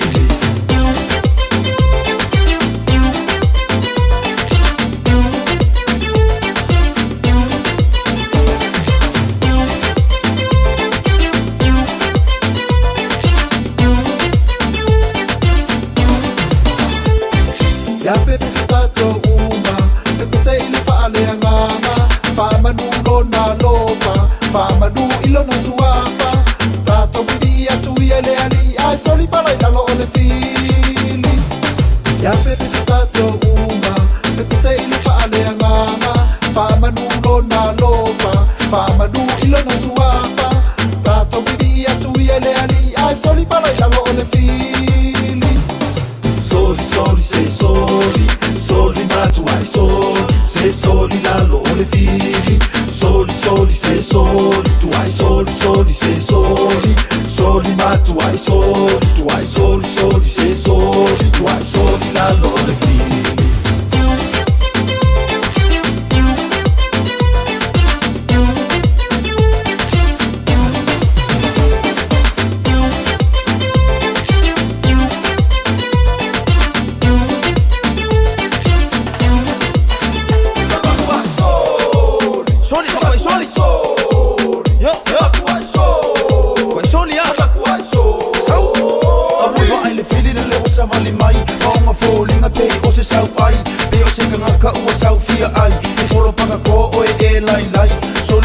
Soli soli a Malu, e fili au le anga u fa u kali ku loange ia Yesu, o ia ole kupu ole file mu. Sabaku ai soli, soli matu ai soli, soli la ole file.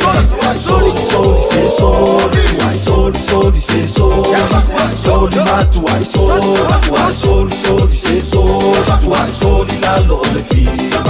Soli soli se soli, soli matu ai soli.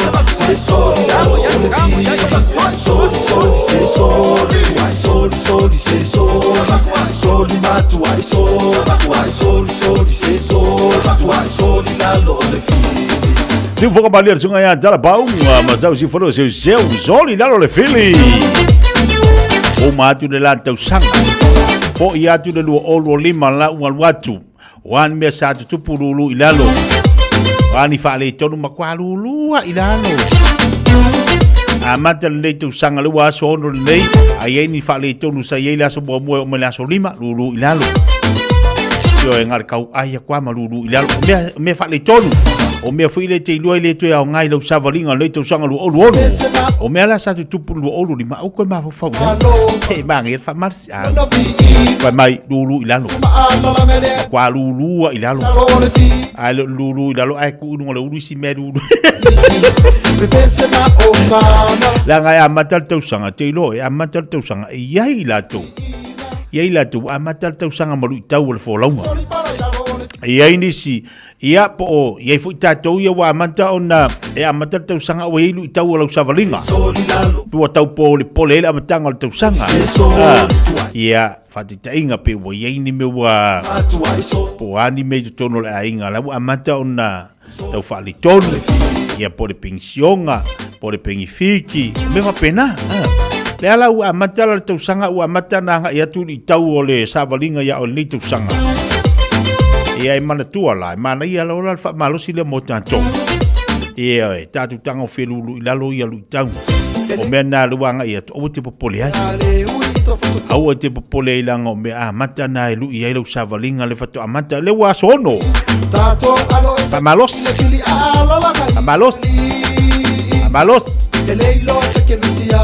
ei te momo ia oi lau lei le tau sanga wa vai mor ka kuringa fo se lau mika pe le malu se lau e ke a lua oi lau lenga e momo ia oi usape ke sera e kau re kingi penal sa le soi fuanga malo langa le tatu te yai e te momo ia oi lau lenga ia e foi kai mi ke alu le lava fa malos te pele wati lo te lua se fulu minuta talo le tula se fulu le lua dale tula se fulu le lua tali mai inicio tatu fa Fiafia ia e mesel tau inato tatu tala be Samoa pe na yai ia le tau tuwa nanga Le venga ngal mana tipi au tanga vaya. Batu fo ilo tatu musika so fe filo ya wa ia le venga i tomo tanga vai engole so. Mai al tatu fa fe fianga le ata du mal pakram le moe.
Ua mawhai o na auda tula polo kalame le leimo o ia so taitasi o na o le langolango malo si le fale maliu a se alo le atunuu o ese tatupu Funeral Directors i Manukau City. O kalame le maoe, talo falau. E to o tauta lau le pasese o le Airgina na matu tu o Brisbane. I laso luas fumale fitu Januari, lua o lua tolu. I le tasi le au li whamua moe tau nuu i au kilani. I le fitu i le Fiafia. Uma le lua i tula. O le mātou whainga malanga i lunga le vaini minimo. Wa mātou ona tu i lalo i ala vaa. Wa la talasa i au kilani. Wa mātou vai atu. E pei halu solo muli le malele. Na umi lava ona whaata milo i ale valele i lunga o le ea. Wa te ama mau le taimi sa tau ona tau nuua i au kilani.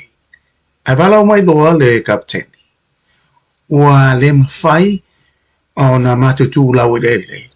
Ona ua lolo vaia atoa ia au kilani. Ona le tonu o le tau, o le anga le tau. Le mātou te taa milo. O whata le tale pe mawhai, ona tu lau ele le ba. Pele ai. I o le taimi lea. Ia o sui ai le ngona. Wa ai atu. O iai le popo lenga le to tele o tangata. Ia ua a fia tuai mo fo ima. Ma unei. Ona upu nou lea. Ma whai lau ta talo. O upu muli la o lau ta talo. Lau whapea. Lea tuai. Wai ea. Wana o se au na ea. Talo whai. Si o tō rua ma si ap whanau.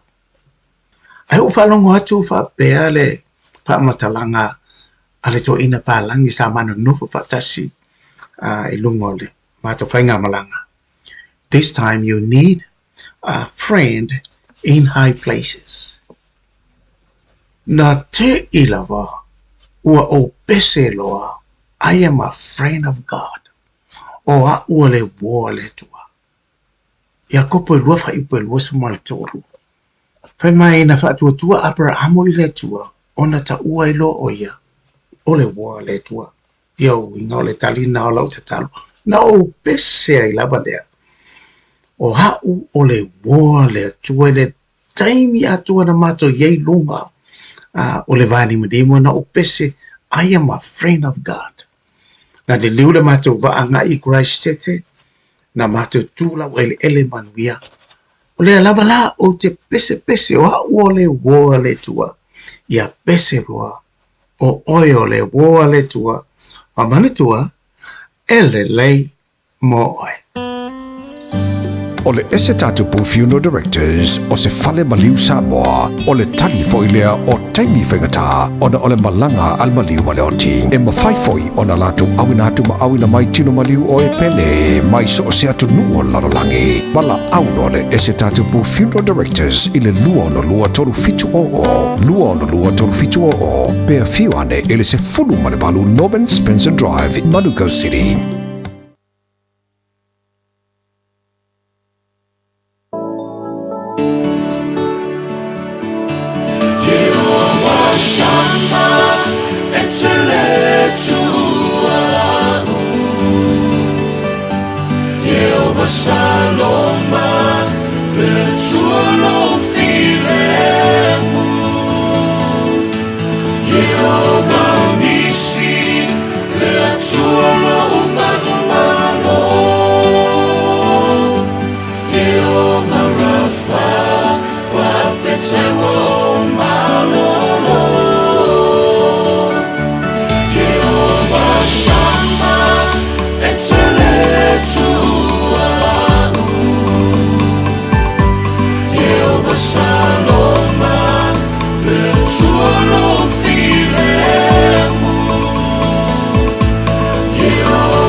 Everlasting praise mo le pese mo fa mai atu le po kalamere le mo oe i le nei fo i Taeao le aso lua o se lu i tau fa le nganga le na mo oe mau po tatou umalava le nei fo i aso le mafutawai le tatou atunu i e fsoasani i e whamalisi au e tā pena i o le tatou savalinga le tau sanga i e whaftaima vi ia le lii o lo maua i e se fsoasani mai le awhiongpa ia le tua e tā pasai ma whamalisi au le tatou savalinga leo ua sa le mai le valo wanti i le tua iwa minuta talo le tula se futbol lua a tale tula se futbol lua i ona tatou taliwa fo i lea o le avatu i le tua whasalawina o tatou tala mai i Samoa Watasia ia matatu fa fifianga su fifiloi wa fo fianga i le tatou watunu i vai ainga matoma ftanga o le nei yaso. Are you and your whānau fully immunised against measles? Measles is serious. It spreads fast and can cause severe illness. Your best protection is 2 doses of the measles vaccine. So, now's the time to check if you and your whānau have received both doses. If you haven't, it's not too late to catch up. Book your immunisation today. It's free for most people. Find out more at info.health.nz/measles. E te manae maua se luma nae manuia o la wata li I polo wa fafine. Ua se fulu nei tau sanga o whaatino le Pacific Advanced Secondary School lea au o nanga. Na whaawaile nei a onga e Sir Michael Jones. E whaonga I nae ngana le Pasifika I le NCEA. Maua fua o fua o ngā toe lea ni pilia onga. I le tau sanga lua o loa whana maua lunga I le whain humera o alonga whana wale pass na au sia tongi e ulu whale ai I le universite, polo university entrance, I le tele o kolisi I au kilani. Ua uti awa noa mo le lua o lua ono, mo nisi whamtalanga wala au loa le pass I le ovart se lau valu o fitu lua fitu fitu, ovart se lau valu o fitu lua fitu fitu. A whai te lei whaonga ina le au nanga le Samoa Market. O nisi nei o mafua anga e te tawai. O e au Maui New Zealand ai o lo e fia fisoswani ai ngai Samoa. E mawhai o le tutongi lau whaataunga I lunga o le penga te whailangi a le Samoa Market. Ai piki I Samoa. Whawhai ngau fia sa o ngau so se whaalabilabi. Tutongi le pili o moli, pili o le vai, mea whauwhale po o se tau mafutanga mo lau vainga. Tō mai lau whaatuatuanga I le Samoa Market. Mo so se whaamoemoe mo ai ngai Samoa. www.samoa.com. Tasilima Ivatolu Amo Radio Samoa.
Tai lo kai pule ma polu pa tau nga fa Fiafia nga mo tan tau le o tolu minute talo le July se football le lua ia fatalo vati si vale pa sesa ma futu mai California fatalo vatu fo ia Christina Tano masa malo fatel ma futu mai malo fatel ma futu mai se ampliamo usolo fati ia tau lua ma fana ma futu mai Samoa lauta pa ofe wangi malo fatel ma futu mai ma reko vai fale fatalo vatu po kalabe le fo te mio le aso AJ le lei fatalo vatu sulunga a meke fatalo vatu fo le nei aso saini Jenny va utupa autupo fatalo vatu fatu si mai mara inga inai o tahoho tuia tole fo fatalo vatu le fo iaso maria tele ngalo nga finga mo to Pepe mangele fatu si mai nai America Samoa pena fo ia mi amosa la Pepe pilione fatalo vatu po kala mi ante o to Lua minute de tan leo le July se football lua. Wa to telefone le mamalo tatu wa tudu wang hatu mo malo lunga.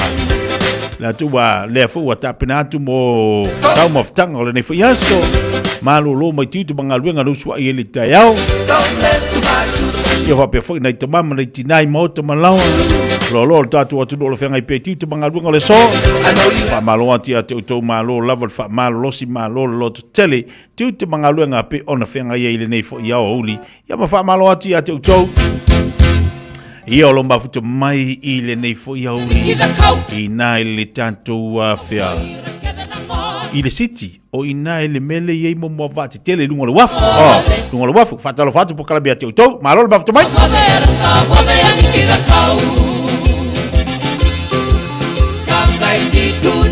sangai di tuna mat ersa wal kiabi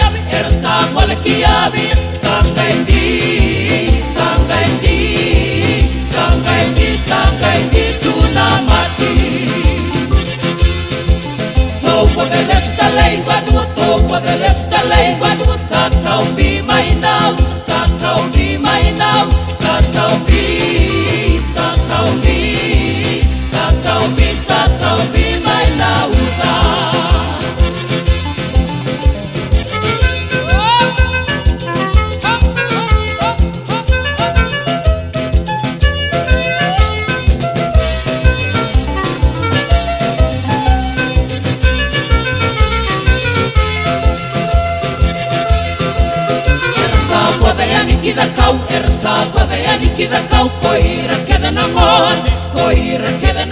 O mawhaiuna awina tu telefon mai Samoa. Ona o le lango mai ale ofisa malanga o le ADS Travel. Telefoni o iwa, tolu iwa, lua o, faselau. Tolu iwa, lua o, faselau. O te whatalo whelo tātou o tunu o le nei fwoi a sa fau.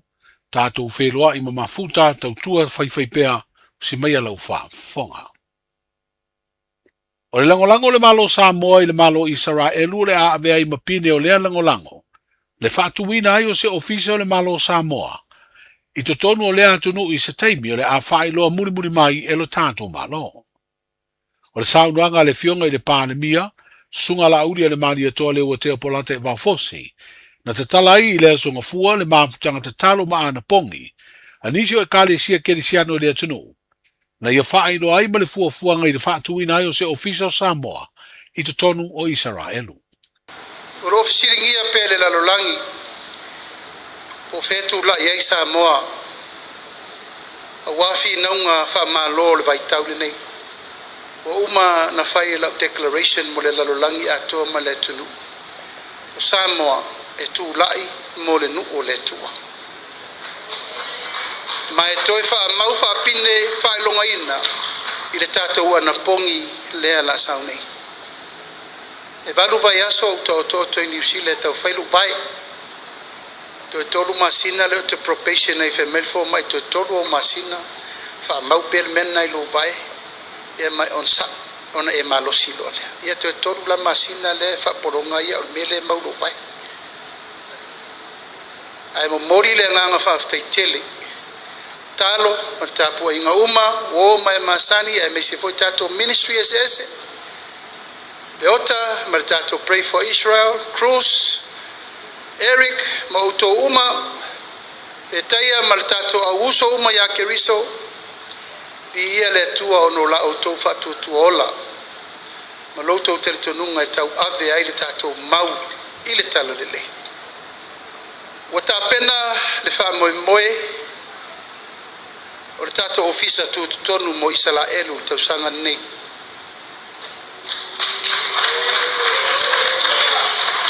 Ua te tūnai mai le whaamau whailongaina le mawhailoainga ma le minista o le vaifafo Israelu.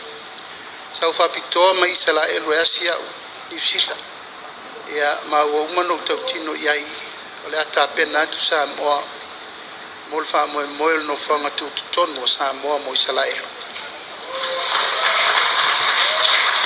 O le mau whaavae o le manatu, le tātou ainga kerisiano, o le whaamalosi anga lea, ma o le luitau whaamalosi lea mo tātou umalava o le autatalo mo le manuia o se tātou tulu. E le ngata ina tātou tatalo mo le manuia o le nupaia o le tua. Ai tātou te tatalo fo i mo le manuia o se tātou tulu. O le whero inga le fionga le pālemia, sunga la aude le mali atoa le watea pola te wafosi. Ma le sui minsta le vai fafo Israelu. A o iei New Zealand na si ngā ngase. I le masino se temo le tausanga umawai. Na whaeloa ai e le pālemia i le sui minsta ma le fuafuanga. O le whaatuina o se ofisa o le malo Samoa i te tonu o lona tunu. Wa atoe le tausanga fōle nei le se fulu tausanga o whaatino le mafutanga te talo ma ana pongi. Anisio e kale sia kerisiano. Ilo tātua tunu ulena te tala le te tai o le malo i le amatanga o le nei vā yaso. O le saundanga utua le fionga i le pālemia na toe Fiafia ai. Le tāua tere o le ngāru lue whaatasi o e kale sia ma le malo. Ai maise o le mafuta whaatasi o e kale sia kerisiano uma i lo tātua tunu. Nei Taeao e mori le nganga whaafitai, te wha, ma le wharitua ia langi, ia ono la o rua whiau fola ma la o rua fo imisiona i le tātou watunu. O le fio mai, ma liu mai, ma papa o mai le tino ke riso le nei aso. Ona o le talitonunga o tātou umalava o ave whiau a le tua. E tofu le tangata malana, tofu fo le tangata malona tiute, tofu tangata malona valawina. O le tātou te talo mo le atunu. Wi-Fi to toa. Wi-Fi to toa le whawhitauli. Le o tātou vai ai mo i New Zealand, mo i Australia. O tūla i tangata la tau te le te tonu i le tua mwhatama ia. Tangata o le tua. O sāwa vali fo i New Zealand i la tau. O whai loa fo i le aiata tau a la tau fo i atua. Peitai. Tau na tātou tāpena pena ma mao iai mo si o tātou atunu. Liuli wail tō whaal tātou malo i le alofa ma le anga le leo le atua. Tātou te toi tilo ai le mele nei ele. Sa o le tonga o tāpo inga. A tonu na iai se fina ngalo o tātou matua e tala le avanoa. Peitai o tātou vai le teimine nei. Ia wauru fale mai loa ma le whaafita auri tātou te le fia vaai i ai le lumanai. O leo mai o tāpua inga ese te e whaasanga tau le tātou teritonunga whakerisiano. Tasi le tua tātou te tāpua i ai o le tua o Israelu. Le tua o Abrahamo, le tua o Isaako, le tua o Jakopo, ma le tua o Samoa. Tau ana tātou liu i ai. Ai tau tātou tāpena mao. Langa le wai tonu le tunu teritonunga e le teritonu i le tua. Tau tātou whai tete. Le sunga la uri le mani e toa le watea pola te wafosi, le pālemia ma le te tai o le malo. I le te talaina o se tasi o mafutanga te talo ma ana pongi, le olo wha ngā solo le nei vā yaso, i le mauta te talo, o le malo o lo i le maunga o vaya. O toi tusi au nei le malo e ala i se wha ai unga le kāpeneta na wha maonia, a o le whaia le kirisimasi ma le tausanga fōu. E toi wha tu mau sui e tolu o le komiti wha apitoa le malo. E ilo ina te tongi o tangata whainga ruenga o le malo, po le Remuneration Tribunal. O ia sui e tolu o toi wha awau mo le isi tolu tausanga, o le te whono o le fionga ia tuala Farani Jantung, a o sui e lua o le fionga ia mua au sa Joseph Walter, ma le tama tai le fionga le malu po le tofa i atu i loma Sina Retzlaff. O le whainga malo mua le vanga wha upwhai o le whātua tua i le atua Samoa utasi, na urua i whiriwhiri ai i la tau le tausanga i luafe lua. Ma mai ai le tausanga le te nei le tolu tausanga o le urua i kona karate. O lea komiti wha apitoa le malo e ilo ina tutongi, e au fi ai ma tofinga o le ao le malo, ma sui o le fono o sui tofia. O le whae ungo le vai o se nei o le awhai ai toi sa uninga o se tasi o whaafengainga, o le kalesia whaapuruputonga kerisiano Samoa, ua malo lo pensione, ai o se tasi sa longolongo ai tala o le tātu au lakapi o le manu Samoa, i ona teimi sa ta alo ai, ma vea i foi ma kapiteni. O le sunga le whaiwhi au malo lo manu malo, le sunga i asu sunga ale sana, wa wha mawina i tala wha asolo pito le pulenga le lakapia Samoa, lona sao i a Samoa, a o ta alo ai le au lakapia le tunu i le vai tau o le tausanga i anwhi i fisalau fitu iwa, e peo na wha i lola utele ai e le lakapia Samoa. O lona soifua ta alo le tālonga lakapia ma lona sao i le manu Samoa, na ia tu ua ina ua urufane le kolisi wha whaiwhi au i malua, i le tuana i o tausanga sanga lue ai le mtanga aluenga o leo leo. O le tausanga i lua o lua whana alua i ai le fono tele i malua o le nā tausanga, lona malo lo pensione whaatasiai, ma isi whaafengainga i toa se fulu, o le kalesia whaaputonga kerisiano Samoa, ina wauria tausanga o le soifua e pensione ai. Sa ngā lue i a sunga alesana ma lona wharetua i a whaasasaru alesana, i le kalesia e whakasai vavau, i le tu malolo to whanga.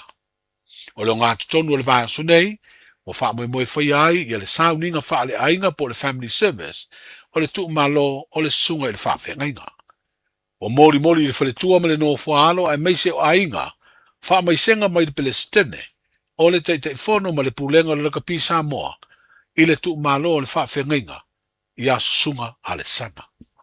Wheroa i a Taeao mo se whaapoponga, soifuia. Ta lofa lava, o le si ufofonga le nei o Samoa, le Radio Samoa.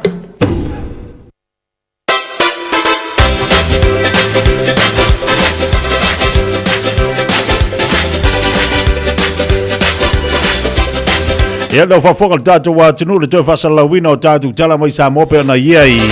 Ia le tau tua whaipala unanga le nā, le whionga i ngaluman mala tumana wau tipi au tanga waia. Mo tātou tala oto i le nei vai yeso. Awa te pole pia whapena misi ante oe, ia le nei au uli. Mo le Taeao na le la, o le amwhaina te whafonga i pa tali tu lai fitu. I le Fiafia nei, o na tue mole le si whapoponga le aso Taeao tali tu lai Malu. Te mele wati lo se fulu minuta te ere jula se fulu lua. Pa malo atu tatu wa tinu ila tau lo pena peo fenga tito banga luenga nei foi oli. Malo lava lo sai malo foi nga lu ia tau tau. Ah, ta vale lunga la tele le foi te va ia tu le matanga o fia winga le tau pe ona yele nei oli. Ma na yole nei ya se Paulo mai su mai foi lai le malo si lona popula. Alo makwa se ki alo nge yas. O ka se au de le. Abaya tatu nga upu ia i ona tatu tariu mai lea fai tatu musika a wale whianga le tunu matoma ftanga.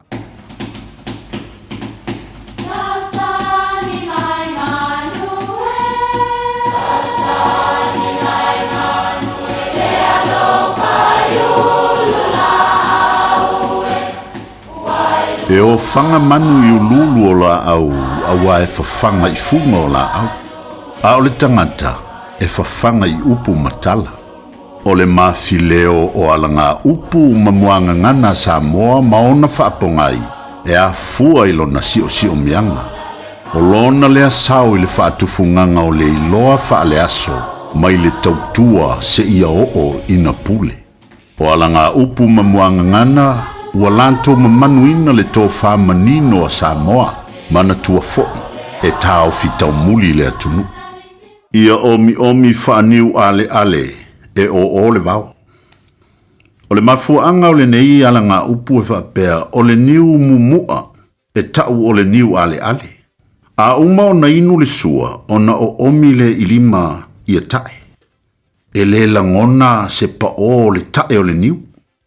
O le upu o le vau. O lona winga moni e te le vau e te le ilo atu Po iai se isi o le isi tu o le la au lea o lo e nofo ai. Aua le leo tele e le iloa po whaalongo mai isi tangata. I lo leo. Sole, whae te le sona, lafo upu, tau te le iloa e o le vao. O lea e whaafonga mai le nuu o talingolingoa le po. E le ilo fo i po i ai nisi e tau i le nā tangata ua whai i ai a tō upu. Ia manuia lau tō whaasau.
Tai longa I pule yo e siva ta milo be wala se tau maftanga le o le nei fo yanso o la le maua a le siva ka milo I o le ka mili o le pass. E ka mili o koe ma le tax. Ka mili o koe ma le upa. Ia ma le leo se ai. Ma le leo le se ai ngalali.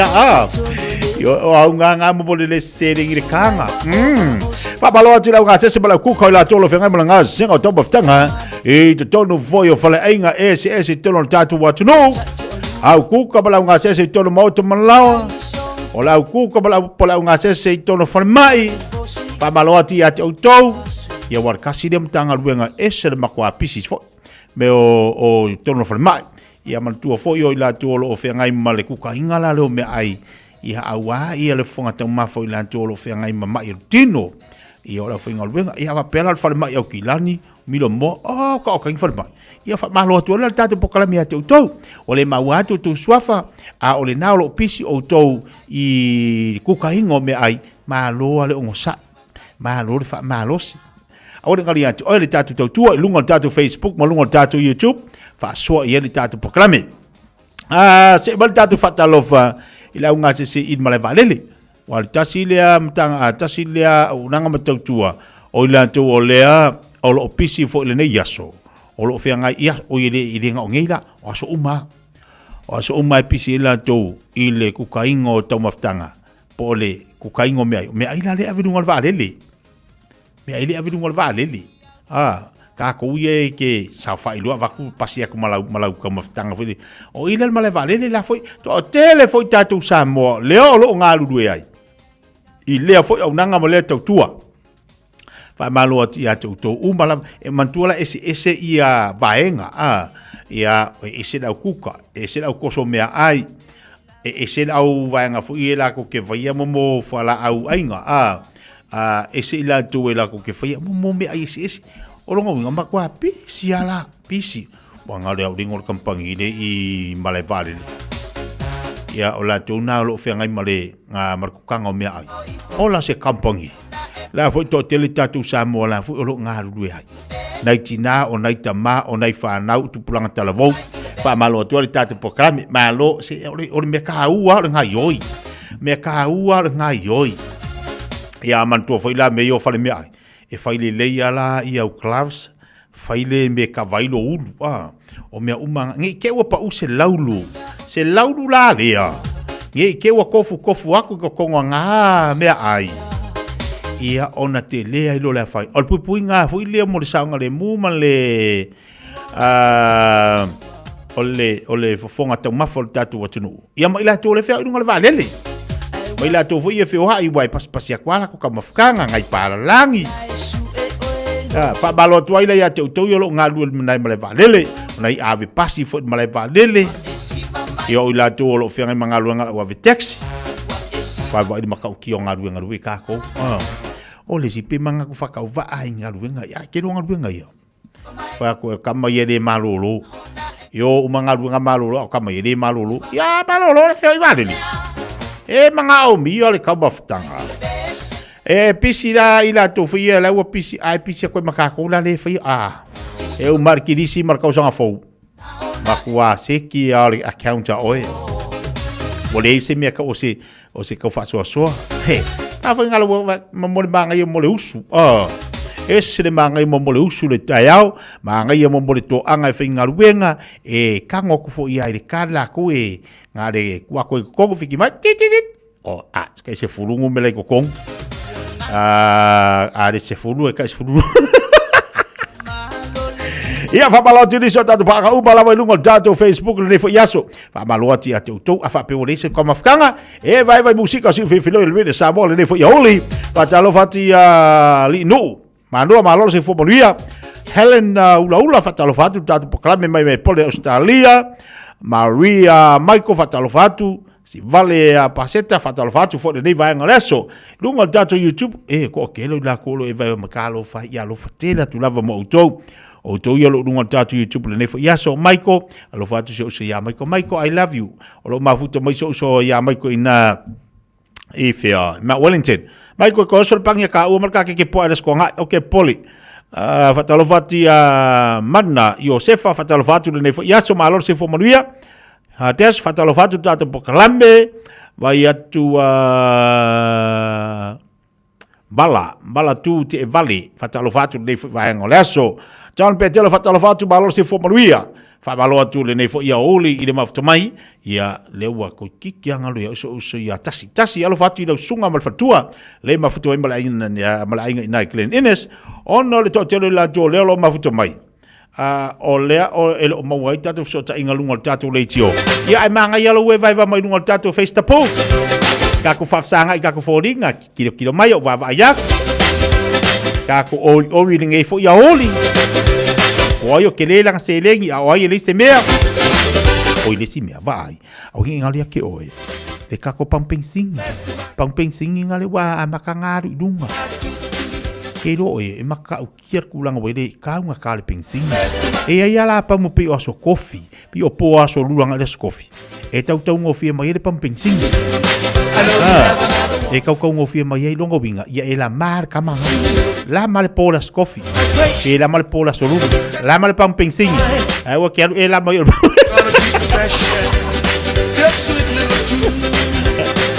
lo que va alwe la mal pingsing ai lo walu e kuku o e la mai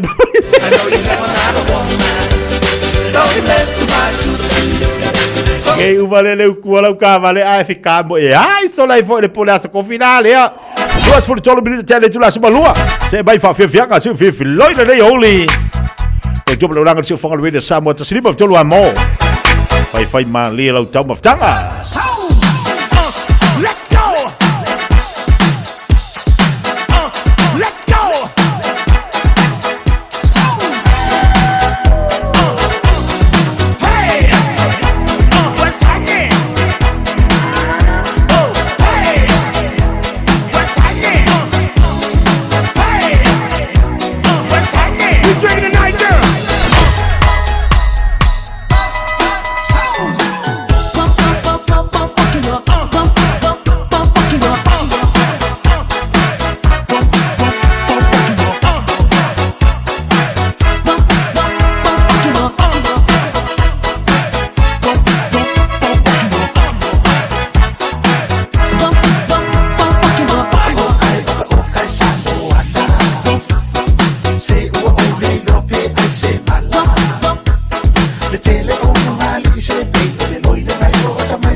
se la tala ne ya so ko be lava ole tua tala be a fofua tu le tal ko lo a Samoa fa al moina be a italina le tal wa ni sa o si ai e ma fu mai ko le lava ole tal si tua tasi e fai na luenga ole tua lima na ole mai ba ai a fa o mai ia la wa lo la ngani male ulo o si e a fisi o si e ta fa fa le au fito lo fi wa le ta fu na to se ala a po o si e a fisi o si e ta fa fa le au fito lo fi wa le ta fu na to se ala a po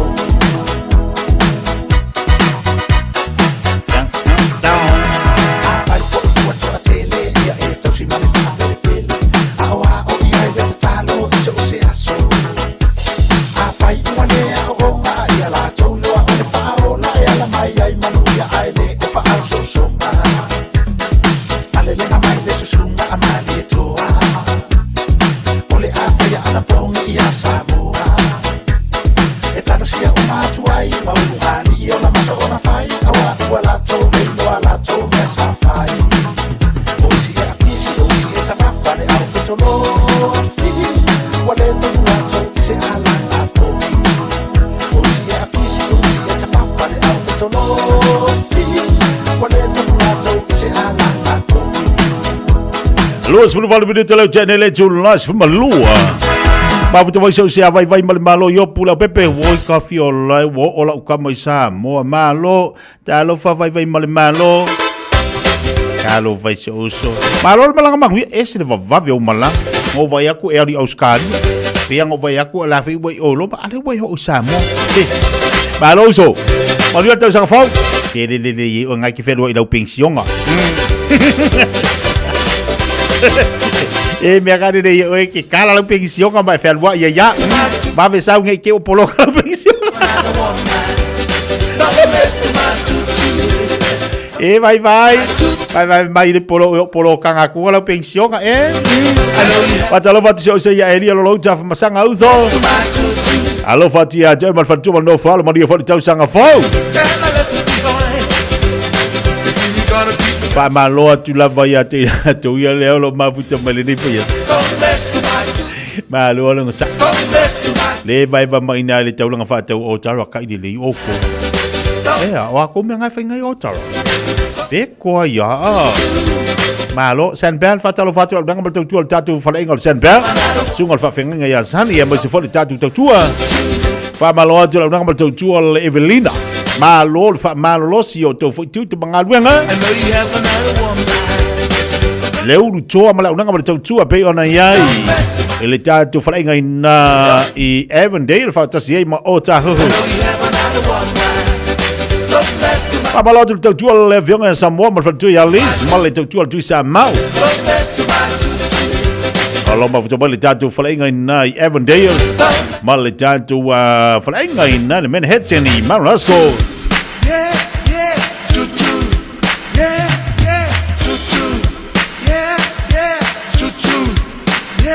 Hello, mau coba ini show jatuh, yo lo fata semua ini fal pui. Yo fa malo ati han tu tolo fengai mangaluen. Ai mai sila tu yo lo fengai ma la fa ka ungo le fu. Ya ula tu na lo ngaru dua wal va ingo ngai pangka. Ering pangka ku sok kanga kala va ku o pi aka ulo pangka. Pe ila wa pon tanga ta fu ye wa over so tu la fono. Le ye lo pangka. Ta tu fa fingo fie mo tanga ta fu ye ave so tu la fono. Le ave la o ta fie. Se to ai ngalu ngale lei. E ngalu ngale lei o lo te va ai o lo ngafa manisio ma malo tatu atu a besi la fa ngalu ngale tua. O lo asia se no fanga ia. O lo mafai o lo so soani i tangata nei. Ina i mawhai o na toea. Toe fisuia ina, ma toe liwina, ma toe whaisa swinga i o latu o langa. Wha malo atu aila i ate utou. E aini so tatu e malanga mai Samoa. Nao mai o le leia. E le whapeo whai atu waleanga. E ai, no mai le leia amio. Ai pe i o mai nei. Wao mai pe o kilo fo ia i amio nga ma me whai e istangata. Nga ke ia le wafia kama ko ia. O le mela o tupu. Wa vela lon fia tama. Ma me wa se ai male au wala wanga ia. Le ala wo to tonu fo ia no fanga.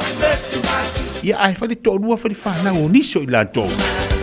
ai fa fitai le tua le mo wa no le mo wa no e mo fa yena toi fili wa ina le mafau e mo fa yena toi fa so le mafau fe tu na i le mafau i le me tonu te tau na fai ina ia toi so longa le leima manuia le olanga fa malo atu le atu na lo mafuto bande vanga loli malo lo mafuto mai malo folo sai ina o se mali manteve le wati lo toi lua se fulbo le valu minute talo le tula tasi se mai se fa Fiafia mai le aonga leone high school e Samoa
It's summer, a time for gathering and reconnection with the ones we love.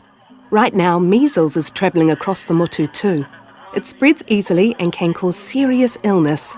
Before you visit whānau, make sure you've had 2 doses of the measles vaccine. It's the most effective way to keep the ones we care about safe from measles, especially if they are too young to get immunised.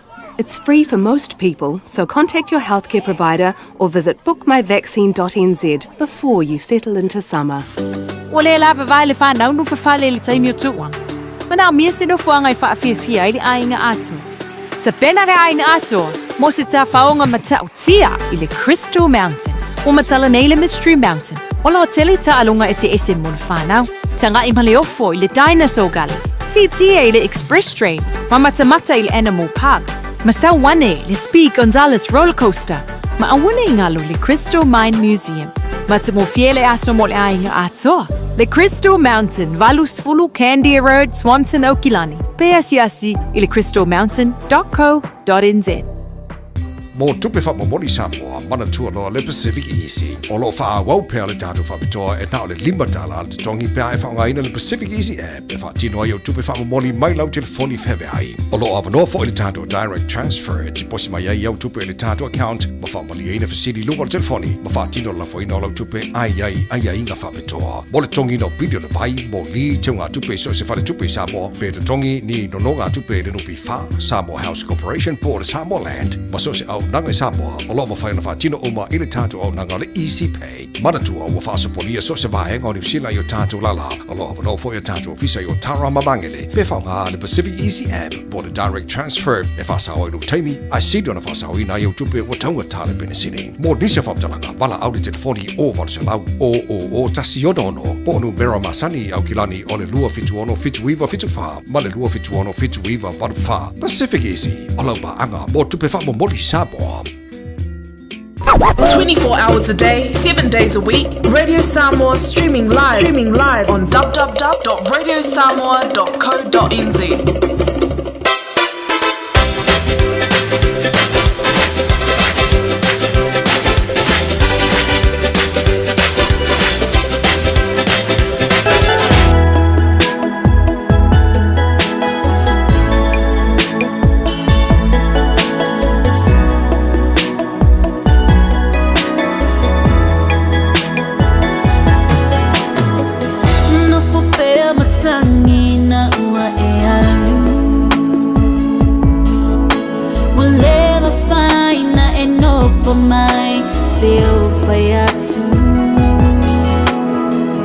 Tele upu matala wa Italiana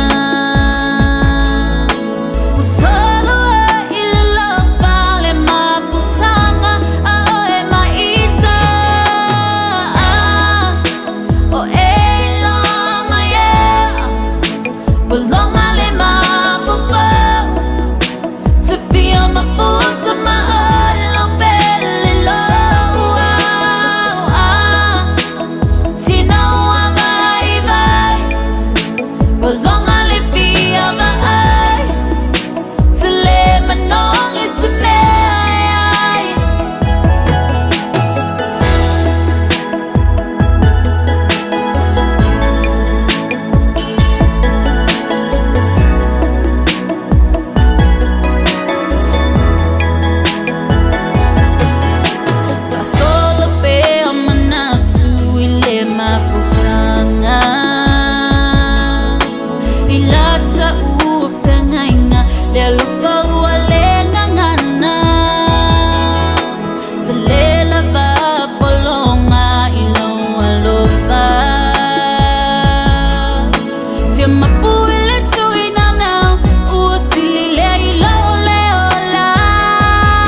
Tato musika watu whanu fofile mo ile ulo le nei fo ia solua. Pe ta fia va ai atu awa e sau.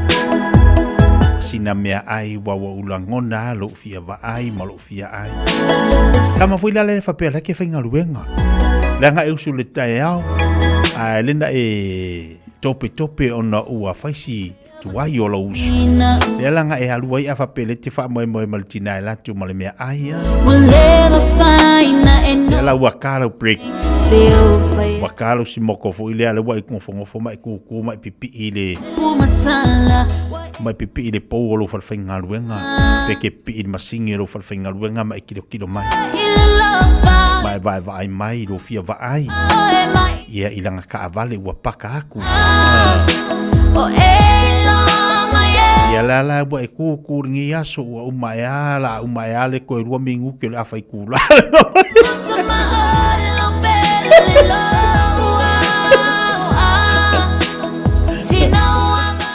E vai le kaimi le ai. Alua e vai le kaimi le ai. Tex le ai. Billy le ai. Ao le wa vai kwala a le kaimi o break. O le wa ngala la lo fia ai. Ao lo fia va ai ai. Peke vai so ai le lo fia va ai.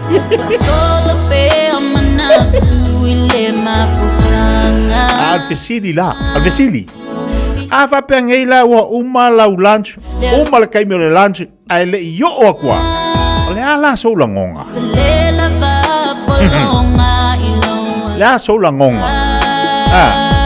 Pe afa pela le wa ia la lunch. Wa le kaimi le lunch. Awa e fiu e whakalikali. Le ai. Le iku wako se ka vale. E le io o aku fo I se mea ai. Kako e vai dunga langa le ea fo. Le anga o te le lopo an mari tatu telefoni wa le pel tatu le tio. Le talas pela uleina. Tolu fitu tasilima tolu fitu tasilima tolu. Facebook. Kako e va mai lunga. Lunga tatu YouTube. Yo. Le ala so langona. Pe afa pea. Ua le kaimi le lunch. E kere iwa ai mai lava uarua. Le afa pea o el tinale whainga ruenga. Le wai mafau fau. Le ngai tix mai ai. Ka se fururua. Pe afa suruanga e oso mai le maskame ai. Ia po le tamafo I le whainga ruenga. Le lei. E le ia ruakua. Fiu e whalo. Kwa ngā whalo ke whalo o ile aia. Ka male kaimi. Le ai se mea. La so la ngona. La se la ngona o le tangata whainga ruenga le ngā whiua wawa ai mai le arua. Ngā lala le whia wa ai. O mata le whia wa ai foi. Ngā lala le whia ai. O mata le fia vai.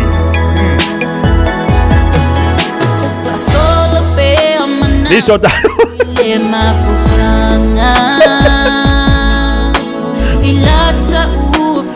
Ya sipuloti, vai mai sipuloti ngal mana. Ole fa ali I do. Ole fa ali ia. Juna fo mua manuia tele le yaso. Mai bispe da se talia. Pale niva mata feo fatalafatu. O le wha misa lo le pule. O ye le alu akul kau konga mal me aia wha misa le pule. Ese vole whainga la oe kuri. Mangaya. Wha misa le pule. Wha mele mal pule. Ale fali. Koli lo ale fali. Se ilo pole ale mele kupu. E ale Gaya. Nina ilo liki sone. Ya, wha mea. Mafutat o le mafuta mai malipone. Kasiano bililoa e ka penga le ako. Fiu ai va ai le ai. Bililoa yo walwaku le ai aku kamaki.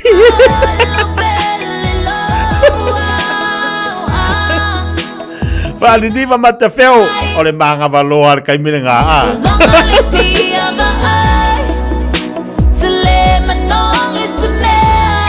Ole manga valoa. Le au de fa ka ko. Manga va kai milenga. Ulu moi malo. Manga valoa ai alu lo le fa le va ai.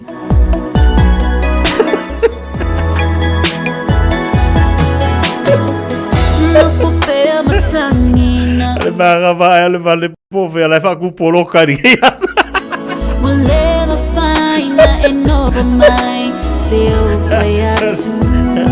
Tātou wailunga le YouTube, tātou wailunga le YouTube.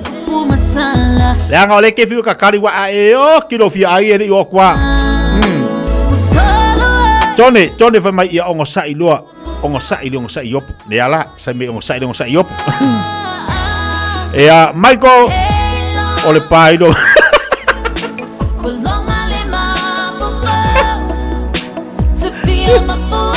Ole polonga ko le mafo ia e pai de ala.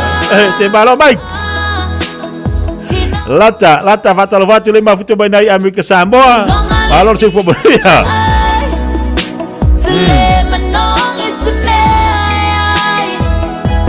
Ya, Tone. Ia ole idol e mai.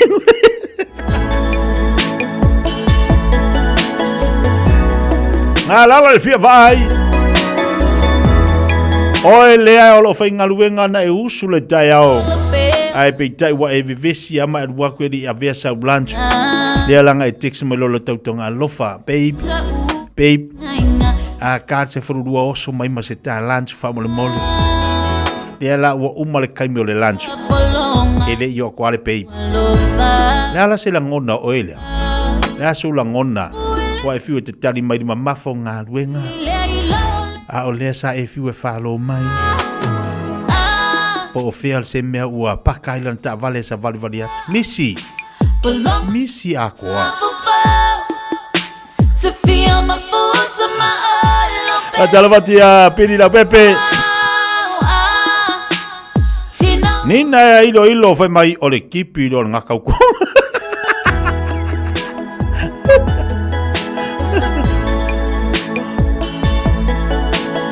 Lau pepe sao la pepe. Longa winga sa ve Facebook. Longa winga ngal sa ve udunga oki. Sa ve udunga Mariu. Puti ta fea. Ole o kengia loa. O kengia sa o.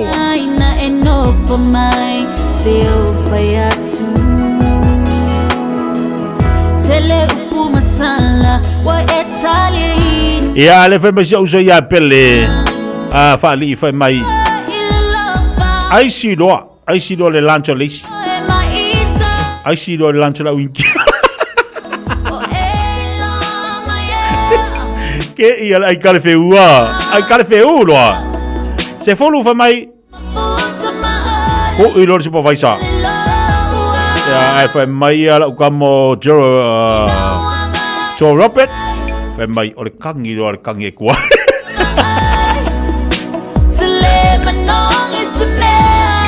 Kangi lo le kangi e kua lea. Ea be vala vala e kua li. Au manga kua lo e kua li lisi vai kaiminga i o le magi. Lai be pese a ia ngai tangata fo i e open air e whaina i ngai le makeki.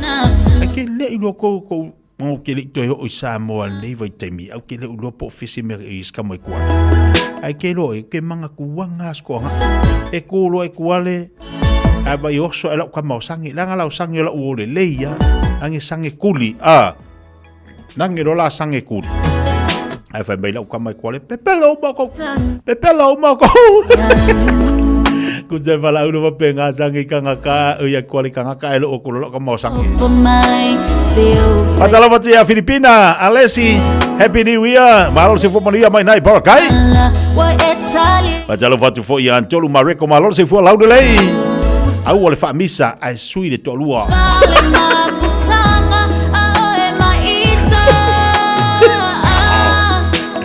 te valo talu ya fa me u sui au fa misa ai sui ko ele misi ya le ai ma se mo yongi e va ko oko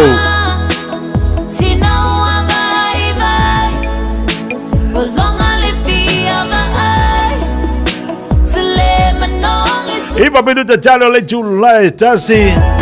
Tatu o mai sina Fiafia mo tatu le ne fo ia uli. Ia bal toi watu tatu watu. Tiu te mangalu ngo totoi. Fa pele na wa e fo ila ngalu nga ele yo o atua.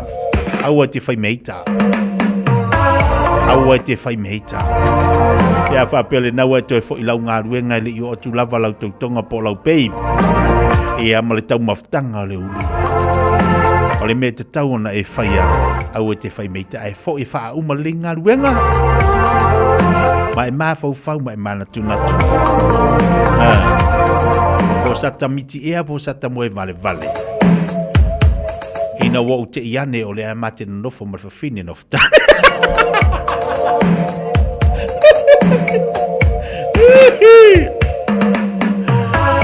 Luis, io fai maior kia ino le pei. Ai koe fo i le pei bino. E a makar kau sangar sui ngā pei psoli. O kouti. Tate moe ala e. Melissa. Ole pa vivianga mo tatole le fai a holi. Ino tai malu minuta talo le chula tasi.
le toi tali watu le atinu I tiu te mangalu ngo te toi.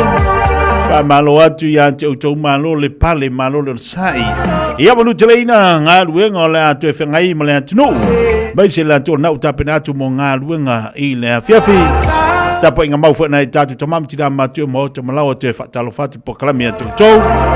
Talia tau anuu le whanongolongo mai whakolmole tamas tātu pese ta mai se pese tali. Tali aisa o ko lea le whatasi mai ei talo whai maro le se whamoruia. Mai a tātu wharinga, ona tari mai leo tātu telefone ngana bre tari a toi whawau nisi o tātu whawhiawhianga o leuli. It's summer, a time for gathering and reconnection with the ones we love. Right now, measles is travelling across the motu too. It spreads easily and can cause serious illness. We can show our care for whānau and protect them by making sure we're well when we see them. The first symptoms of measles can be a fever, cough, runny nose, red eyes or rash.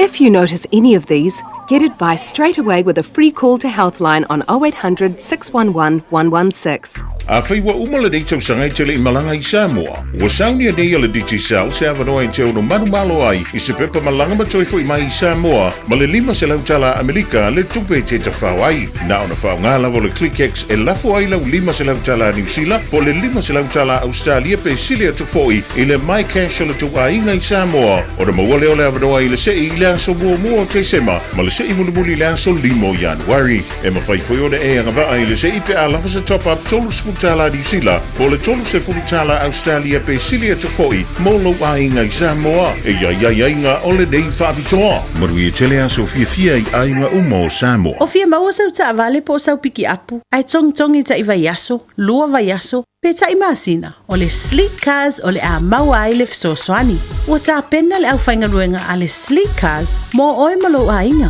Aua e te popole I se mea e tasi, te tala fitu aso, mai le sifulu I le Taeao, angai le afo le ono le afiafi. Tele la lai au kilani I saute, vili mai loa, I le o lua tasi fa, fitu lua selau, po le o lua o, fa lima, tasi lima tasi.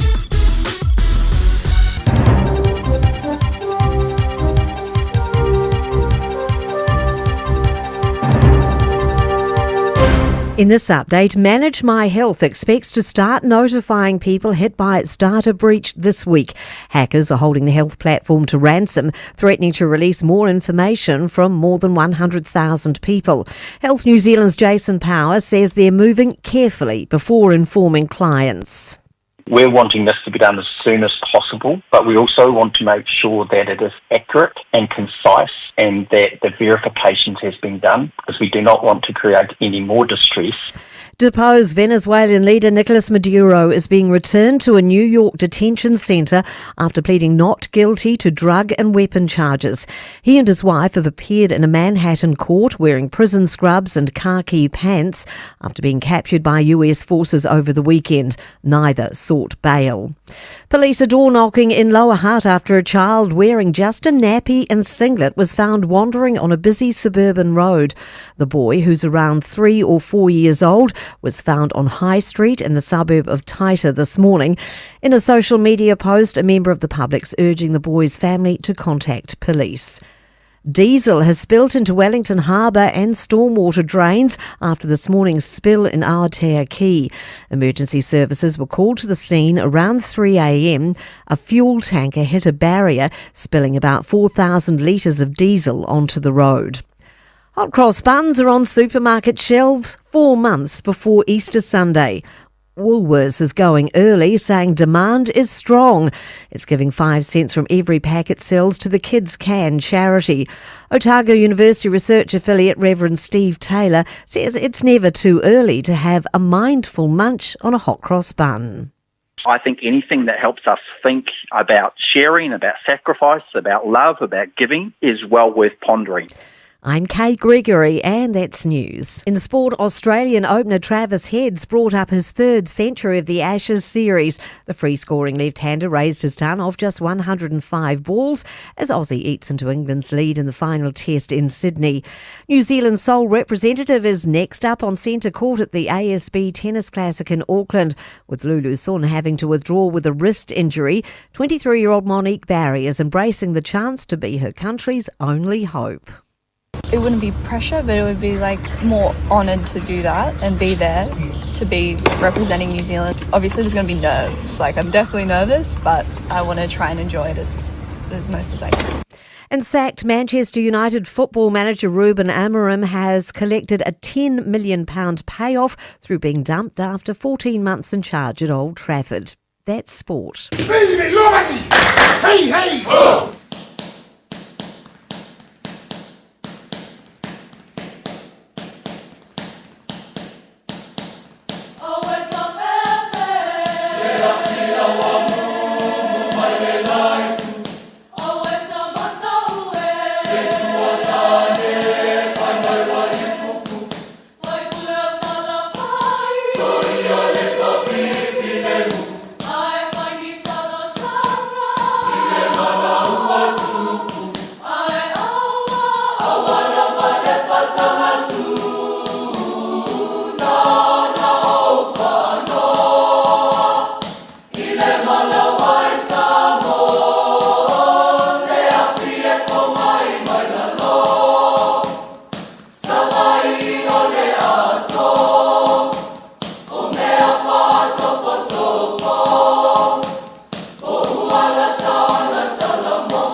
Falava o le siufonga le neo Samoa, le Radio Samoa.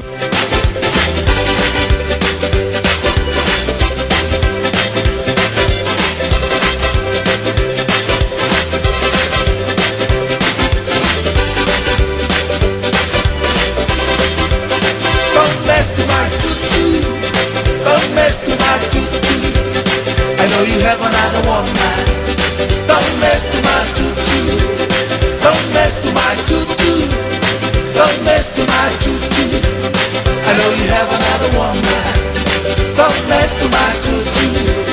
Well, I got a great shoe, and I left it behind.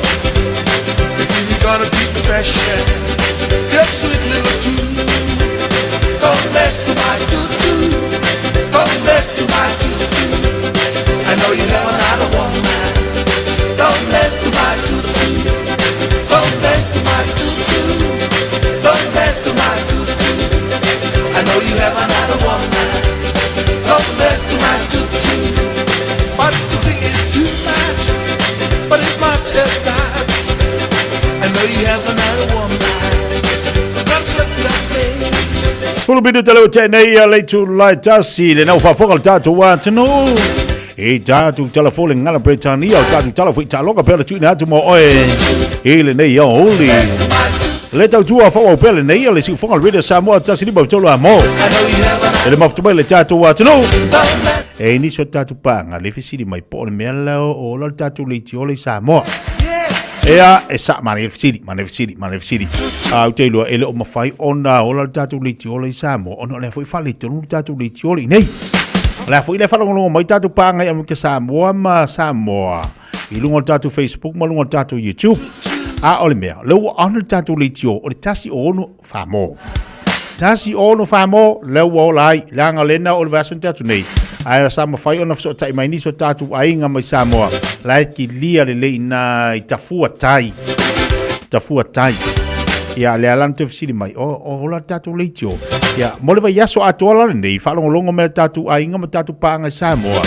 Te iloa awa pele ola, ia le na, o lo whale tono le pou nei, o lo mau fo ifso ta inga me tau leiti o, lava la tau. Le aso ngafua e pa, ia le aso to nai, mai le se fule te le tu la iwa, anga i atu le toe se fulu, le tu la lima, i le Fiafi. Lo winga la Taeao anga i le Fiafi. Ia kako sui fu ngi kausanga. Male makanga ngi kausanga kako udungo ya internet. Kako udungo ya Facebook, udungo ya YouTube. Si kako vai foi makako fafsanga. Si ko kilo mayo kawawa ya. E mai mau pangkai do ko oko. Ia nga o kai kanga ko kilo mai fifis ko foi ngo kai ka. Na lo le ngota. Olena mo walto so ta inga male sunga ya tongisia le sunga le pula le tatu wa faltava le omega ka e le maua pisi tongisia le mtanga le yaso pe mai la tongisia vala watu ia le olua tasi fafitu ono lima fatasi so le watu o le olua tasi fafitu ono lima fatasi a le tuatusi o le lua se lau Cavendish Drive na i Manukau pa sanga i tonu lava mal tatu pamo le mopili male McDonald's Malaula ia se tava le mo e male ainga. Ina ia mo se sale le mo e la mtanga tau sanga fatiti el tina mal fanau. So sto ngata vale mo umala val tau tu al sunga tongsia. Ela tole na utapela tu mo ngalu wenga. Pera masani ai ile a Fiafia por si po. Ya Malu no sai. Ole lava le Malu longa. Le sile mea le wa o tauna fa malatu pe mo tatu watunu o le lava le Malu longa pia lava la Malu longa me na va ve a fia tatu nei me o mai tino ia lava la Malu longa a fa pe te fainga luenga ai lo te fainga luenga po tauna lava la Malu longa le au a fa pe foi te fainga e te usu le Taeao tauna mana va mai fai le sa Malu longa e tatu e mana va mai ala foi ma foi si fe au le fale oka hai ia nga ka mafai ala ia le e fosi atu le tino e fa tino ai le telo fe au ai le lo ala le la vale tino o le mela tona fai o le tu ala lo fo tatu pokala ia lava le leila Malu longa ia mana o mia le tino le Malu lo le se to e a fo wina si to e mo si malo si fa Malu lo le tino fa Malu lo malo ma fo fa alu wingal tala fa moi fa koma le lo ma fo le ngai ni ia tatu e la ve foi au skemi o loka kingo o Malu o loka ma fo le felu wa ile felu e pe sorry e maka o kia per taxi da passe si la loka ma fo e ve cambia so loka ma fo ile e vai o le mea lea o le me como fai le mea wa fele so lo ka mafau a ole mana ia te tau tatu iai e te tau ona malo lo tino ta oto lo tino ave ese mamelo mafau ese mamelo mafau ona itu ese miti mafau fa malo lo le lo mafau e te ala e foila e te ala e i te mo umala malo longa te fa longa tu ngoi lo tino o ka se manga ia lo kingo mo si malo si fo ko e fa longa ko lo mafau so le makwa manga yo lo ka mafau la ko fele si lo ka mafau ba fo ile sa malo lo le tino ke ia ela ile umala malo longa ai ko fulo le paipa wa kiri nga fele si le mafau ole mana ia la vaenga na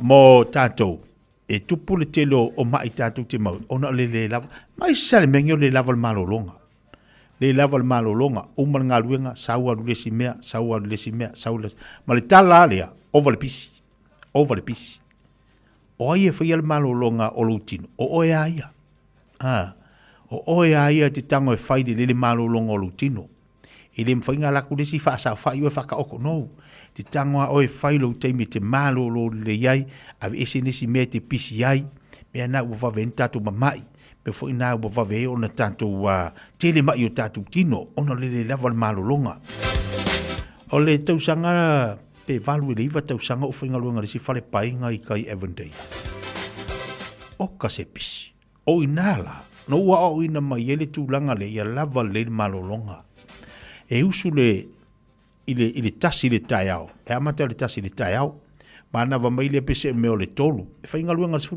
tolu su fai tu la ile aso pe a nga pisi ai terminal le te e mo felisi nga luenga le Fiafia e a luenga ile ongo nga su kas e a umala le ongo le Fiafia nga su kas ko e kuri le taimita i amanta le fale pai ko e sa o ingala na ua o ina mai ele me te tau na fai ke fa longa ku longa kingo e se afanga le pi ka ke fa lo e kwa le lava le malo longa ina ua ka kango loka ikaia fai le me tau na tango e fai kipi le singa luenga fai ngale ngaluenga e tasi ia mau lo le malo longa ma ke vai la ia a onga epis male mo wala malo longa ua ke le nga stress lo ma fau ma pressure o le telo me ke vai kwa e se alu whaalongo ke vai a koe o fōringa, e se whailu vai a whaalongo rutino.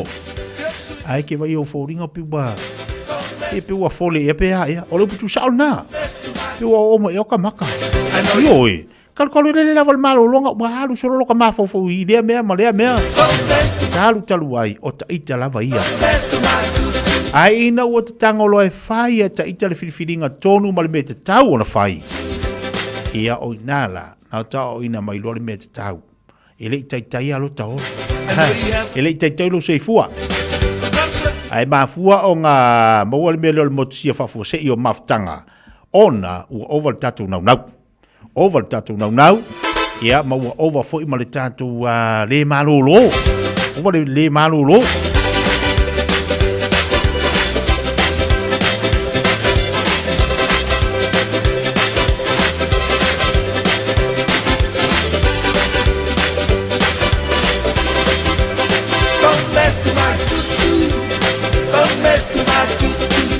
Okay. Lea lai whaatasi mai i se Julia Lii. Tunu mafono. Viliamu. Te tia. Matua ki lia laval tatu tasi ono. Tesi male tasi wha mo. Radio. I nei ale sai sifo. Sale i mo auta. Le ai se wha le tonu mai lava ia te semalu olori. Okay. Ia lea ola. Anga ina i opa anga ina fsiri mai anei po o le altu langa o le tatu li tōlai. Lea lai maua mai niso tātou. Lea lai maua mai niso tātou. Ia e whaafonga mai. Wai mai... Lea lo wha mai a fonga mua. Ia, ma le unanga ma le tau tupe ana iai. Le whale vai maunga. Ia le tau whai a fonga mua. Ia po le whitaringa seu manu. Pe ona ia lan tau tua le Taeao. E le wawanga inga wala ura kama. O e se Julia di. Alvanga na mo tātou le nei Taeao tātou whasoa ma watu e foistu alala mo tātou watunu ulava leila umano longa. Iau fuafuanga a pisi tele ngā ruenga ma pisi fuafuanga tau. Faisi taimi mo oe te malolo le iai. Faisi taimi te malolo le iai. Tūnisi mea e whairisi taimi. Ai o te pisi de si taimi malua ko males kai mi ke fa longo king wa le lava o ka mo fa fosi de tino ia nga ka mo fa ile fa ave uma me le taimi tas ale lava se malo longa o tu lalo na po kala me mo tatou le nei tau sanga ina ia mo se maftanga Fiafia o malitina me fa na a pisi for kinga ia pa yakul kama darling kau fa mama mai la wan o ke pisi ke le foi o darling e ke ro le le o ke kai ole kalar ko inga la le ole kalar ko inga lo makua au ke va o ke pisi so ako e pisi kele ola fa ma wa ma ia lo ke va le ke va mai o le ke dai kiki ke kai ia wale le kama kiki ia va penga fo ila il to ina oi fa pena fo lom tua va ia ko pisi kele ko inga ia ngai fa ile ko inga va ai babe se au ke pisi kele au foi ke pisi kele ngai ke fenga benga e sau e lo kule me e la kule me ai va ai o se ko lua au la vang e kele lo walu so i nisi be va inga ngalu benga o se ia uma kamai vai do la kikire ngalu vali I know you have another one. Don't mess to my. Oh, vai mai yo foreign in mak vai vali la box. Don't mess to my tutu. Ia ke ia la per ko le ai la. E si de dar ki piu si me. Ke va be aqua e unha me i de va. E va be aqua e unha me i de va la le. Beleza, Micaele vai mai le ai o anga kasi de due kasi a oi. Luas full minuto c'è le giù la chasi. Sofia ma mutama oi ya so uma. O oi watasi ilo upatu. Na fama ya wachealu. Ne iyo uma usisalu. Ayo polonga. Iyo uma natu.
Are you and your whānau fully immunised against measles?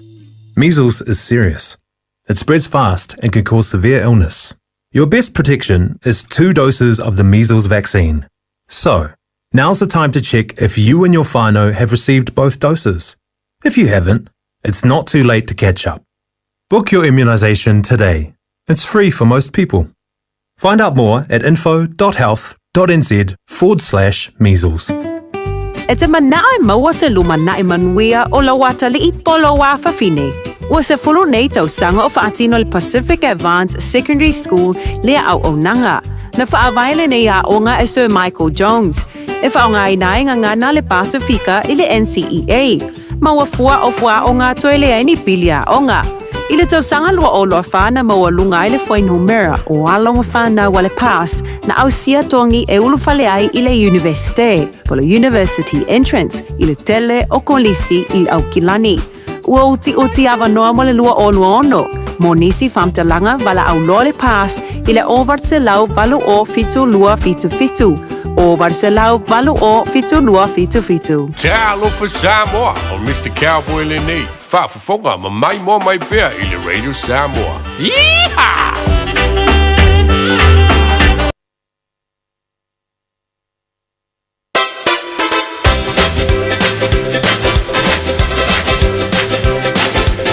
Luas puluh orang minit jauh Chennai ia leitu lai just leitu lah bulu jatuh pekalame leitu tu Fiafia mai mau oleh ni fo ia oli ia perjalanan jolong kalau solong kalau ni maman via Fiafia mangal kalau fengai merjatuh wan cenu mai se voli tapo inga mau na ia jatuh tamam tidak matu mau teman lawa fengai lu inga tu file tu so se fata fai tulanga awalo fatu yang cau ono leua tonu mai ni sini o tatu falinga la fantu na to wal no fil tatu watno e te balanga Samoa ia so Fiafia o lea awa e te alu ma ave ia misela pui e pele ia pele pe oe ia pi tunu ia mai fa mai matutia pe ona yai fa mo tinore fa yo lo tu pui o le tatu misela te le malangatu I Samoa e manai fo lo malanga ma ave ia lo pe tui manai ia lo asiasiane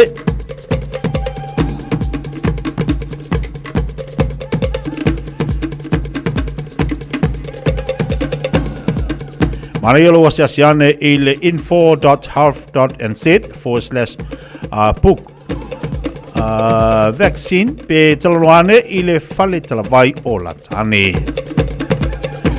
Reisi tatu falinga nei awari ngalo salominga ole tatu tusia songa fatse mal tatu lominga ole ba fili e mo wai falpenga Samoa sifo tuila mamanua oniso tatu tatu Samoa olanga open taf olanga opu o le matafa i le matai I le whainga o whaablave pei o whapiponga, Malu o leo se singa o ainga, whaale lau singa o Paolo, o sile whainga o Paolo, si I whaalalo o whalanginga o Kalesia, ma le tele o ngangana o whaalolonga, na le fitu sifutala tau o tatu tusi lea iai le wawhifili ma le tatu songa. Manele wala mai I le lua no lua tasilima vitolu, lua no lua tasilima vitolu, po le shop radiosamoa.co.nz, pe sumal tu atusi o le tolu patolu wono Hopewell Avenue I Manukau. Tatu fasisilanga nei, tau a fianga whaapitoa a mori mau Iova. O le antari malo mori mau Iova I au kilari la I le luas fuluafe o tangata e au fiai sui as fono mai atunu e luas folu. E awatal nei tau a fianga whaapitoa I le vai as fau, as falaile I anuali iwa e o atu I le asa Januari asas formatasi nei tau sangalu o luono. O le no whanga e whai lea I Eden Park e wala unia ma le mawhana so se tasi e fia awai I le nei tau a fianga whaapitoa ma e le eise tongi e ulu whaleai e lima se formatwha vitio whaale tus paia e whaatal noanga ma la aunga o le a whaam o le a whaamātila ai le tāua o le whaatuatua ai maise lava I le nei taimi. O le a whaali ai mātati whanga fau, o le a whaasolo, o le whaasolonga o le atati whanga ua whaasolo I le lalolangi ua whaamatuaina o le tala lei ia Iesu.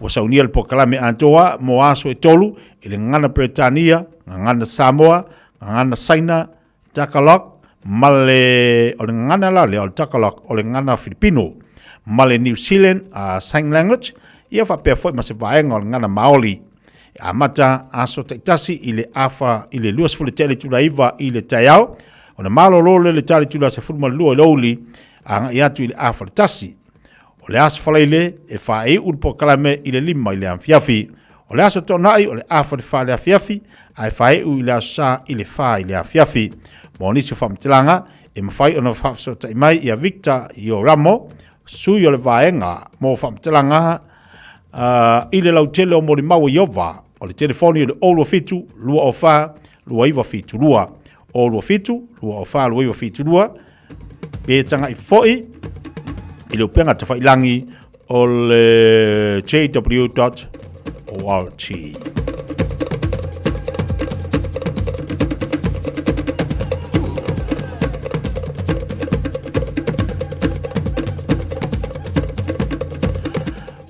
leisi tatu fase silanga ni usai baya. Mo kapteni uma o kukiti, ali ima tamai ta e wha moe moe e au wai i le tamusanga o le pinka, lua olu ono. O le awhaiele tatu whanutanga i le aso lulu nei aso fitu i anuali, lua olu ono i le no whanga masani, ngati o Tara Park, a whaleono le Fiafia, whailo atu o le fono fo ilea, e whangata ai, le whauluina ai o au, ma se i ai le tatu droa e a manta ta alonga i le aso tona inei se fulo i anuali. Moniso whamtelanga, whafsota iane i a le Leo Nancy Parelei i le olua tasi iwa tasi whawha iwa. Po o vui pe telo Stars, olua fitu, tolu wal tolu, ononu whalua. Whaftai o le taitei fono, o le sungai a sola.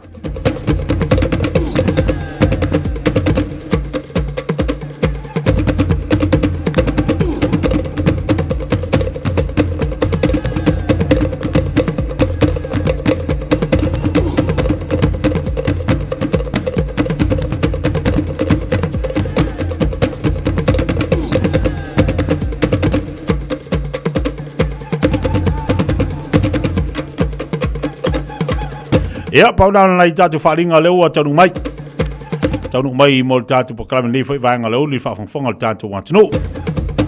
Na tue mau se si vaenga nei fwoi pakalame mo le aso Taeao. Te masani a wale whairoina ni si vaenga whuntanga. Ai mo se fwoi nisi o tatu wa unanga matautua pe ona iai.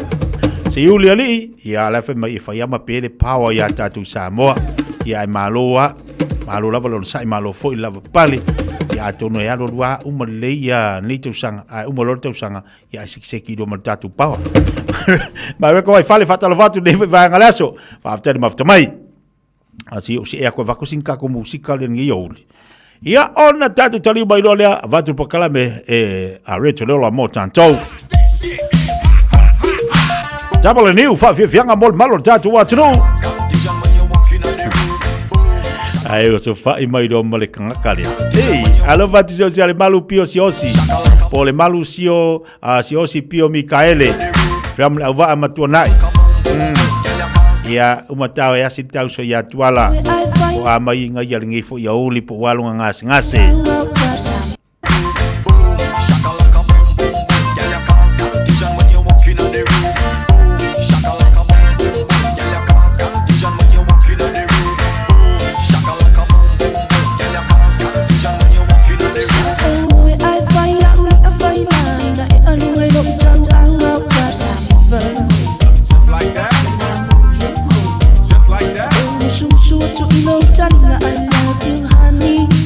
See my eye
polonga, polonga lo mafafa.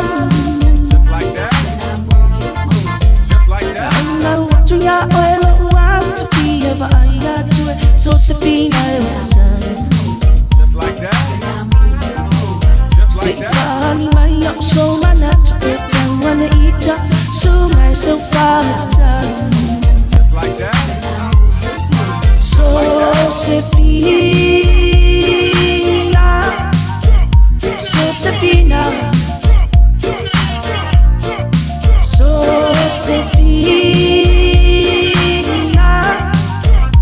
Josefina, oh, joy when I'm not tired, even fear for I don't fall. Josefina,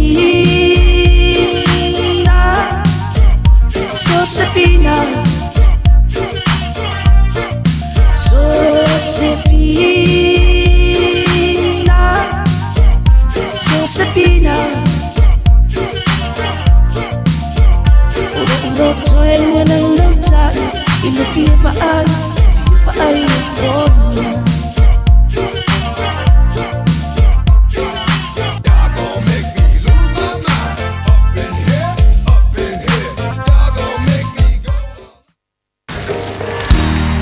Bread of life sent down from glory. Many things you were on earth, a holy king, a carpenter, but you are the living word. Say it now. Come on. Ia, whatalo whatu Samoa ia te ole neia so le swafa mawalunga ma le sisi le ese o tato li whaolo Yesu Keriso ma alo lava le soifua ia o amai foi o ele neia so mea foi mea o e angai atu iai po e lo ainga ia po e ngā luenga foi ia whatalo whatu tato polkalame o le areto leola ia watu e foi sina upu wha malosi ia te ole nei foi ia so fou o fwa i le tua ia te tato ia ai o le tato mtaupu, ia o le fietala noa ia te oi le ola manuia ua fo ina mai e le atua ia te tatou. E le mana o le atua ia tatou malaia, e mana o le atua ia tatou manuia, ma tatou fiafia i le ola ua ia fo i mai. O le autula, o le whanua e tumu i auro. Ia, o le tuspa ia, o le Ioane, mata upes furu, fai upes furu, fai mai rongoi, leise mena sawai na ona sawa ngoi fasi fa umatia fa mai Yesu wo sau ina ia auto mo le ola ia mo atili ai lava o le ola atili ia e se tala moni lava sa tupu i Australia i se tangata e ngoi asiaki ia i le portausanga e hafe valu se lau na lue ai siaki o ia o se kamuta a ina ua whalongo ua pā mai le tala i le skeke fo leo Victoria e winga le mengo o le Gold Rush ro inga ua maua i le auro i ona vaitafe i ona whaatau lo le siaki o mea uma ma tuu i lalola na ngā luenga leo ka muta ia ai alu e sa ili le mele eli auro ia ua o atu ia siaki i le nofuanga leo Victoria ma tuanga lue maa losi ia su e atu lea vaitafe anga ia tu lea vaitafe lea vanu ma lea mea ai umai fo wale ai se auro wa uma le Gold Rush wale aini auro le mea lea ia muli ane ua na o le la vao siaki ma ua vai lava ia ma ua give up ia ua musula siaki e toi fo ilo na ainga ona e faisi na mita ma fa mawalunga siaki e mala e toi fo i malele ai o se mea taluaisa atu ulo na ainga mana mea uma ia e sawe suele auro lea ia ona tango leo siaki piki ia lesi nuu mamao e sea la ititi ia e alwe nofo ai ona ole nuu lea e ingo ia Yambuk Victoria ia e le ai foi tangata o nofo ai wa matauria ule to ese auro o ese uma tangata male nuu foi lea ia waluaku la siaki manofo ina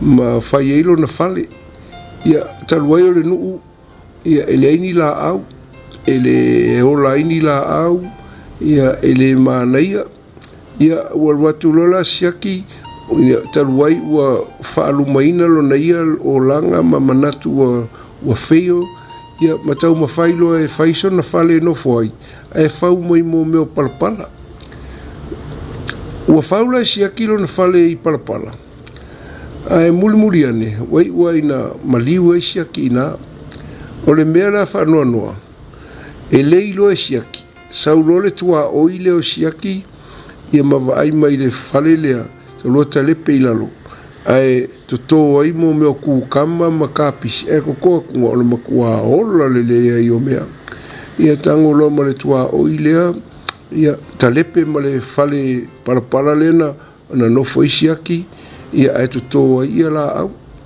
ia ua malepe la le mele sa nofo i siaki e vai atunga le tua oilea ue e i ila mai si palapala o palapala ia sa fai ele fale o siaki o mo mea sa mai totonu masingi le sa elie ia ouro ai le ilua o lai ei o le makua kele o le ouro i palapala na o iloa la le tua o i ola o le makua kele o le ouro alfangua lea o ke siaki le makiva na ke le iloa inga o lai matua tele le ouro ia wai uro ina lau iloa le ai lea ua mau ai le tele o le ouro ia ma ua toe solo ma i tangata ma avea ma ai ua ola tele a le whaanoa noanga o ti e siaki le fia ai ma le mativa ia ae na tele iloa e ola le le ieila au ia ma maua ai le auro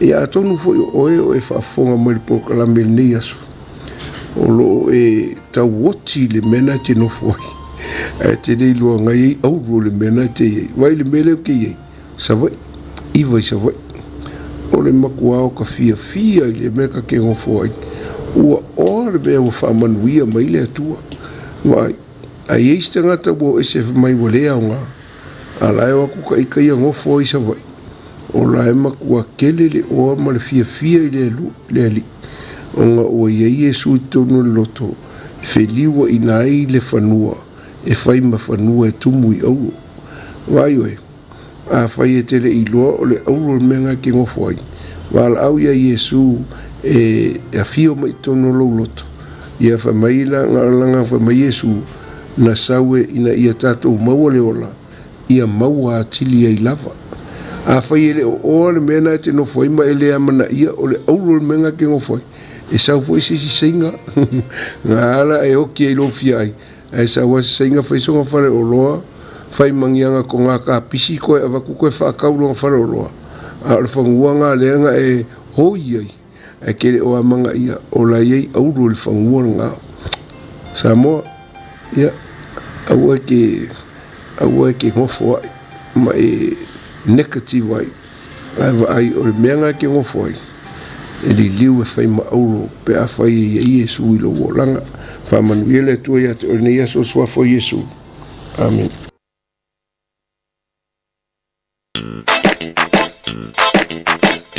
Eva mai pea i the radio kasi lima i wakolu a mo au ngā tele sunga mo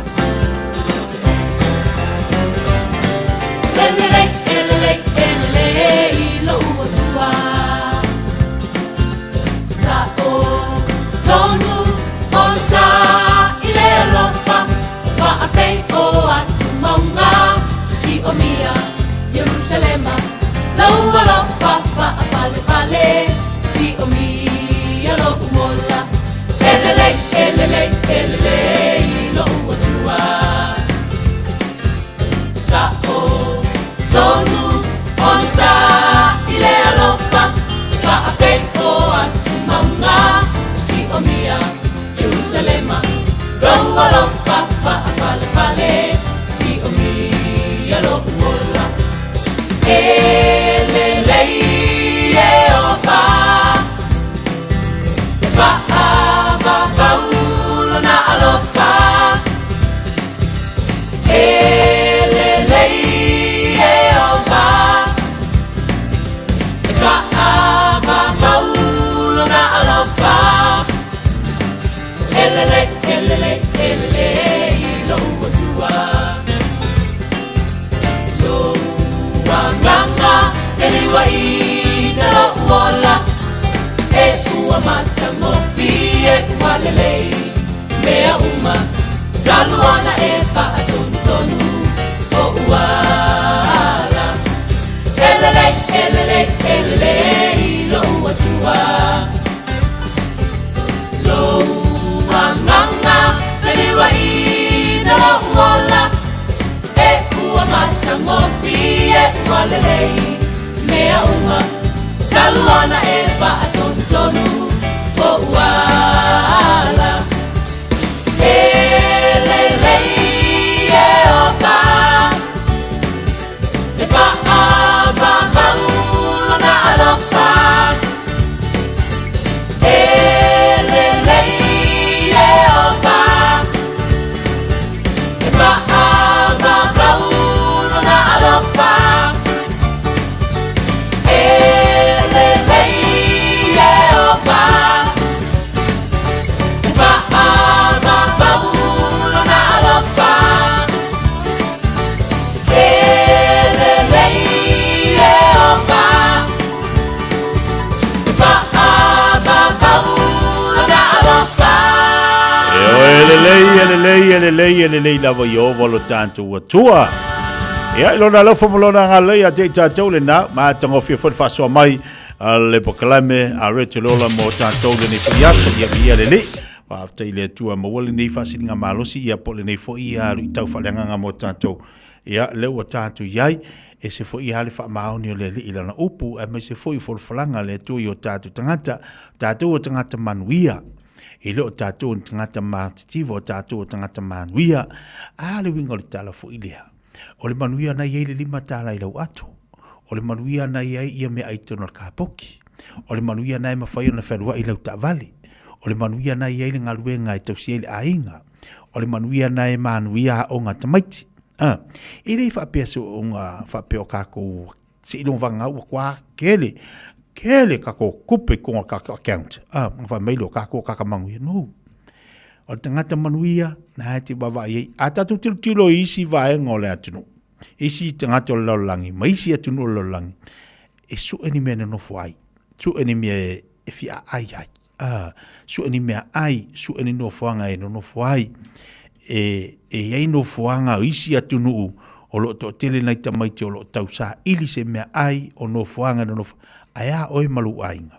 Na e te nofo le whare le lei, te whelua i te taawari le lei, e te tau sami le lei, e te ta oto i lo moenga i le moenga le lei, e te tango atu i lau atu la tawa le vale i le lima tā la, su atu le pusa aisa la i le pata ma le susu, le paka ma le susu, ia la i le moa, o le manuia, o manuia na whailo mai ene tua mō tātou. Lorowinga, mā tango fia fwoi whasoa mai mō tātou le nei asola upoleli o tātou o tangata manuia.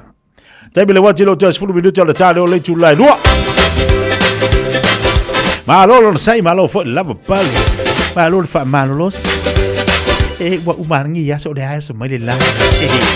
Le sisi me si dola tau e lo tātou fiafia ma tātou talitali o singa aka singa musika mo oe.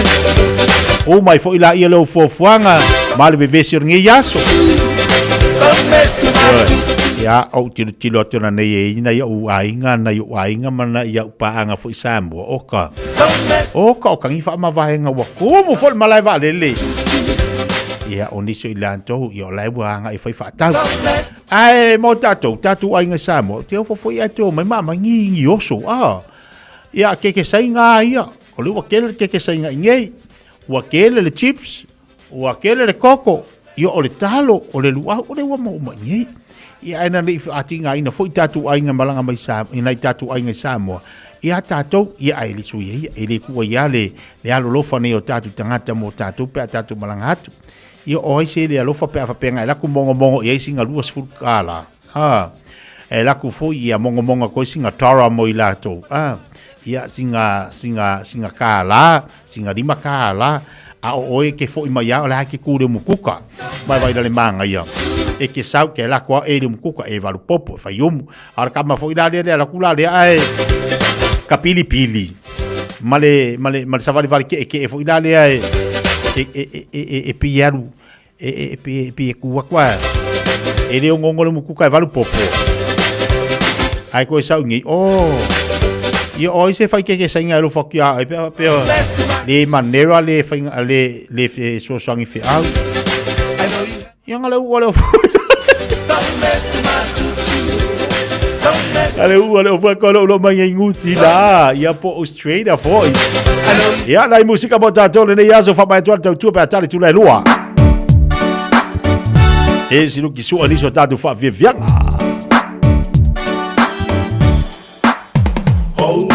Tania sei fali maya fai maya se computa e le angala apole a Sofia fa lo moatu Tania la moto ifo ole la ongisa a tu mau pe lo vita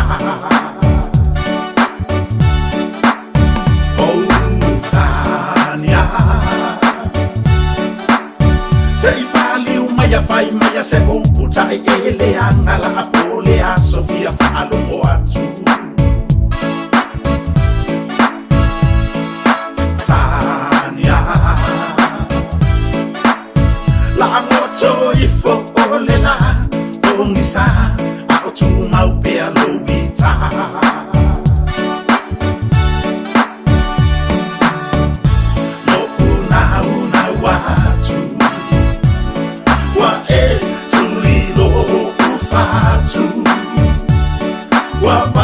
vai lo uanganga ila tama futana awo Tania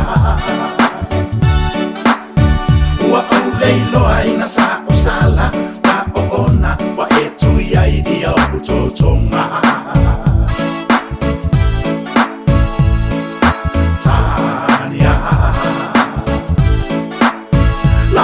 so ifo ole la pongisa a tu mau pe lo vita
Ua au leiloa ina sa o sala pa o ona wa e tui ai dia o putotonga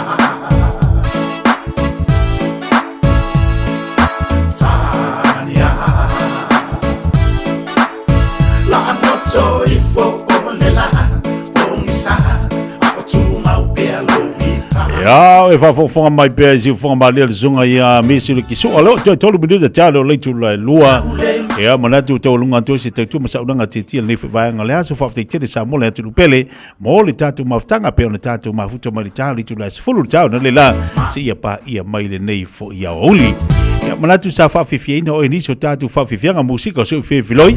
Tau walatu ni tautua le radio Samoa. Whafte tele fo ina tatu ainga ma lena mafuta mai Samoa ilunga le tautua.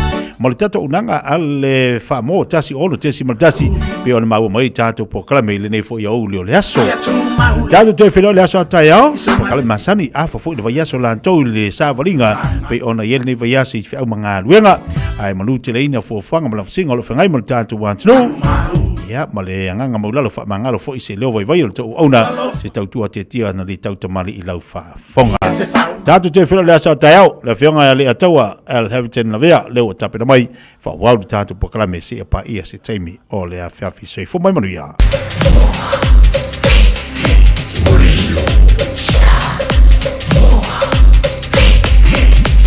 Tasili mai votu amo Beta Drive Doctors ile tau longa fa tau I mangele fa pea manrua mo le vainga o so ngase pe amana o mia e fa tino e foi ma tupui o le fana witi o tupui le COVID is flu river mo la tau is flu on tau sanga malunga atu fa pea ma tupui o le flu ala au telefoni lua lima fitu valu lima iwa valu mo so no e fa tino ai nei au nanga o fisa fo mai mangele I taftafane on McDonald Aman Rewa I taftafane on Faletusi po le Public Library Beta Drive Doctors Clinics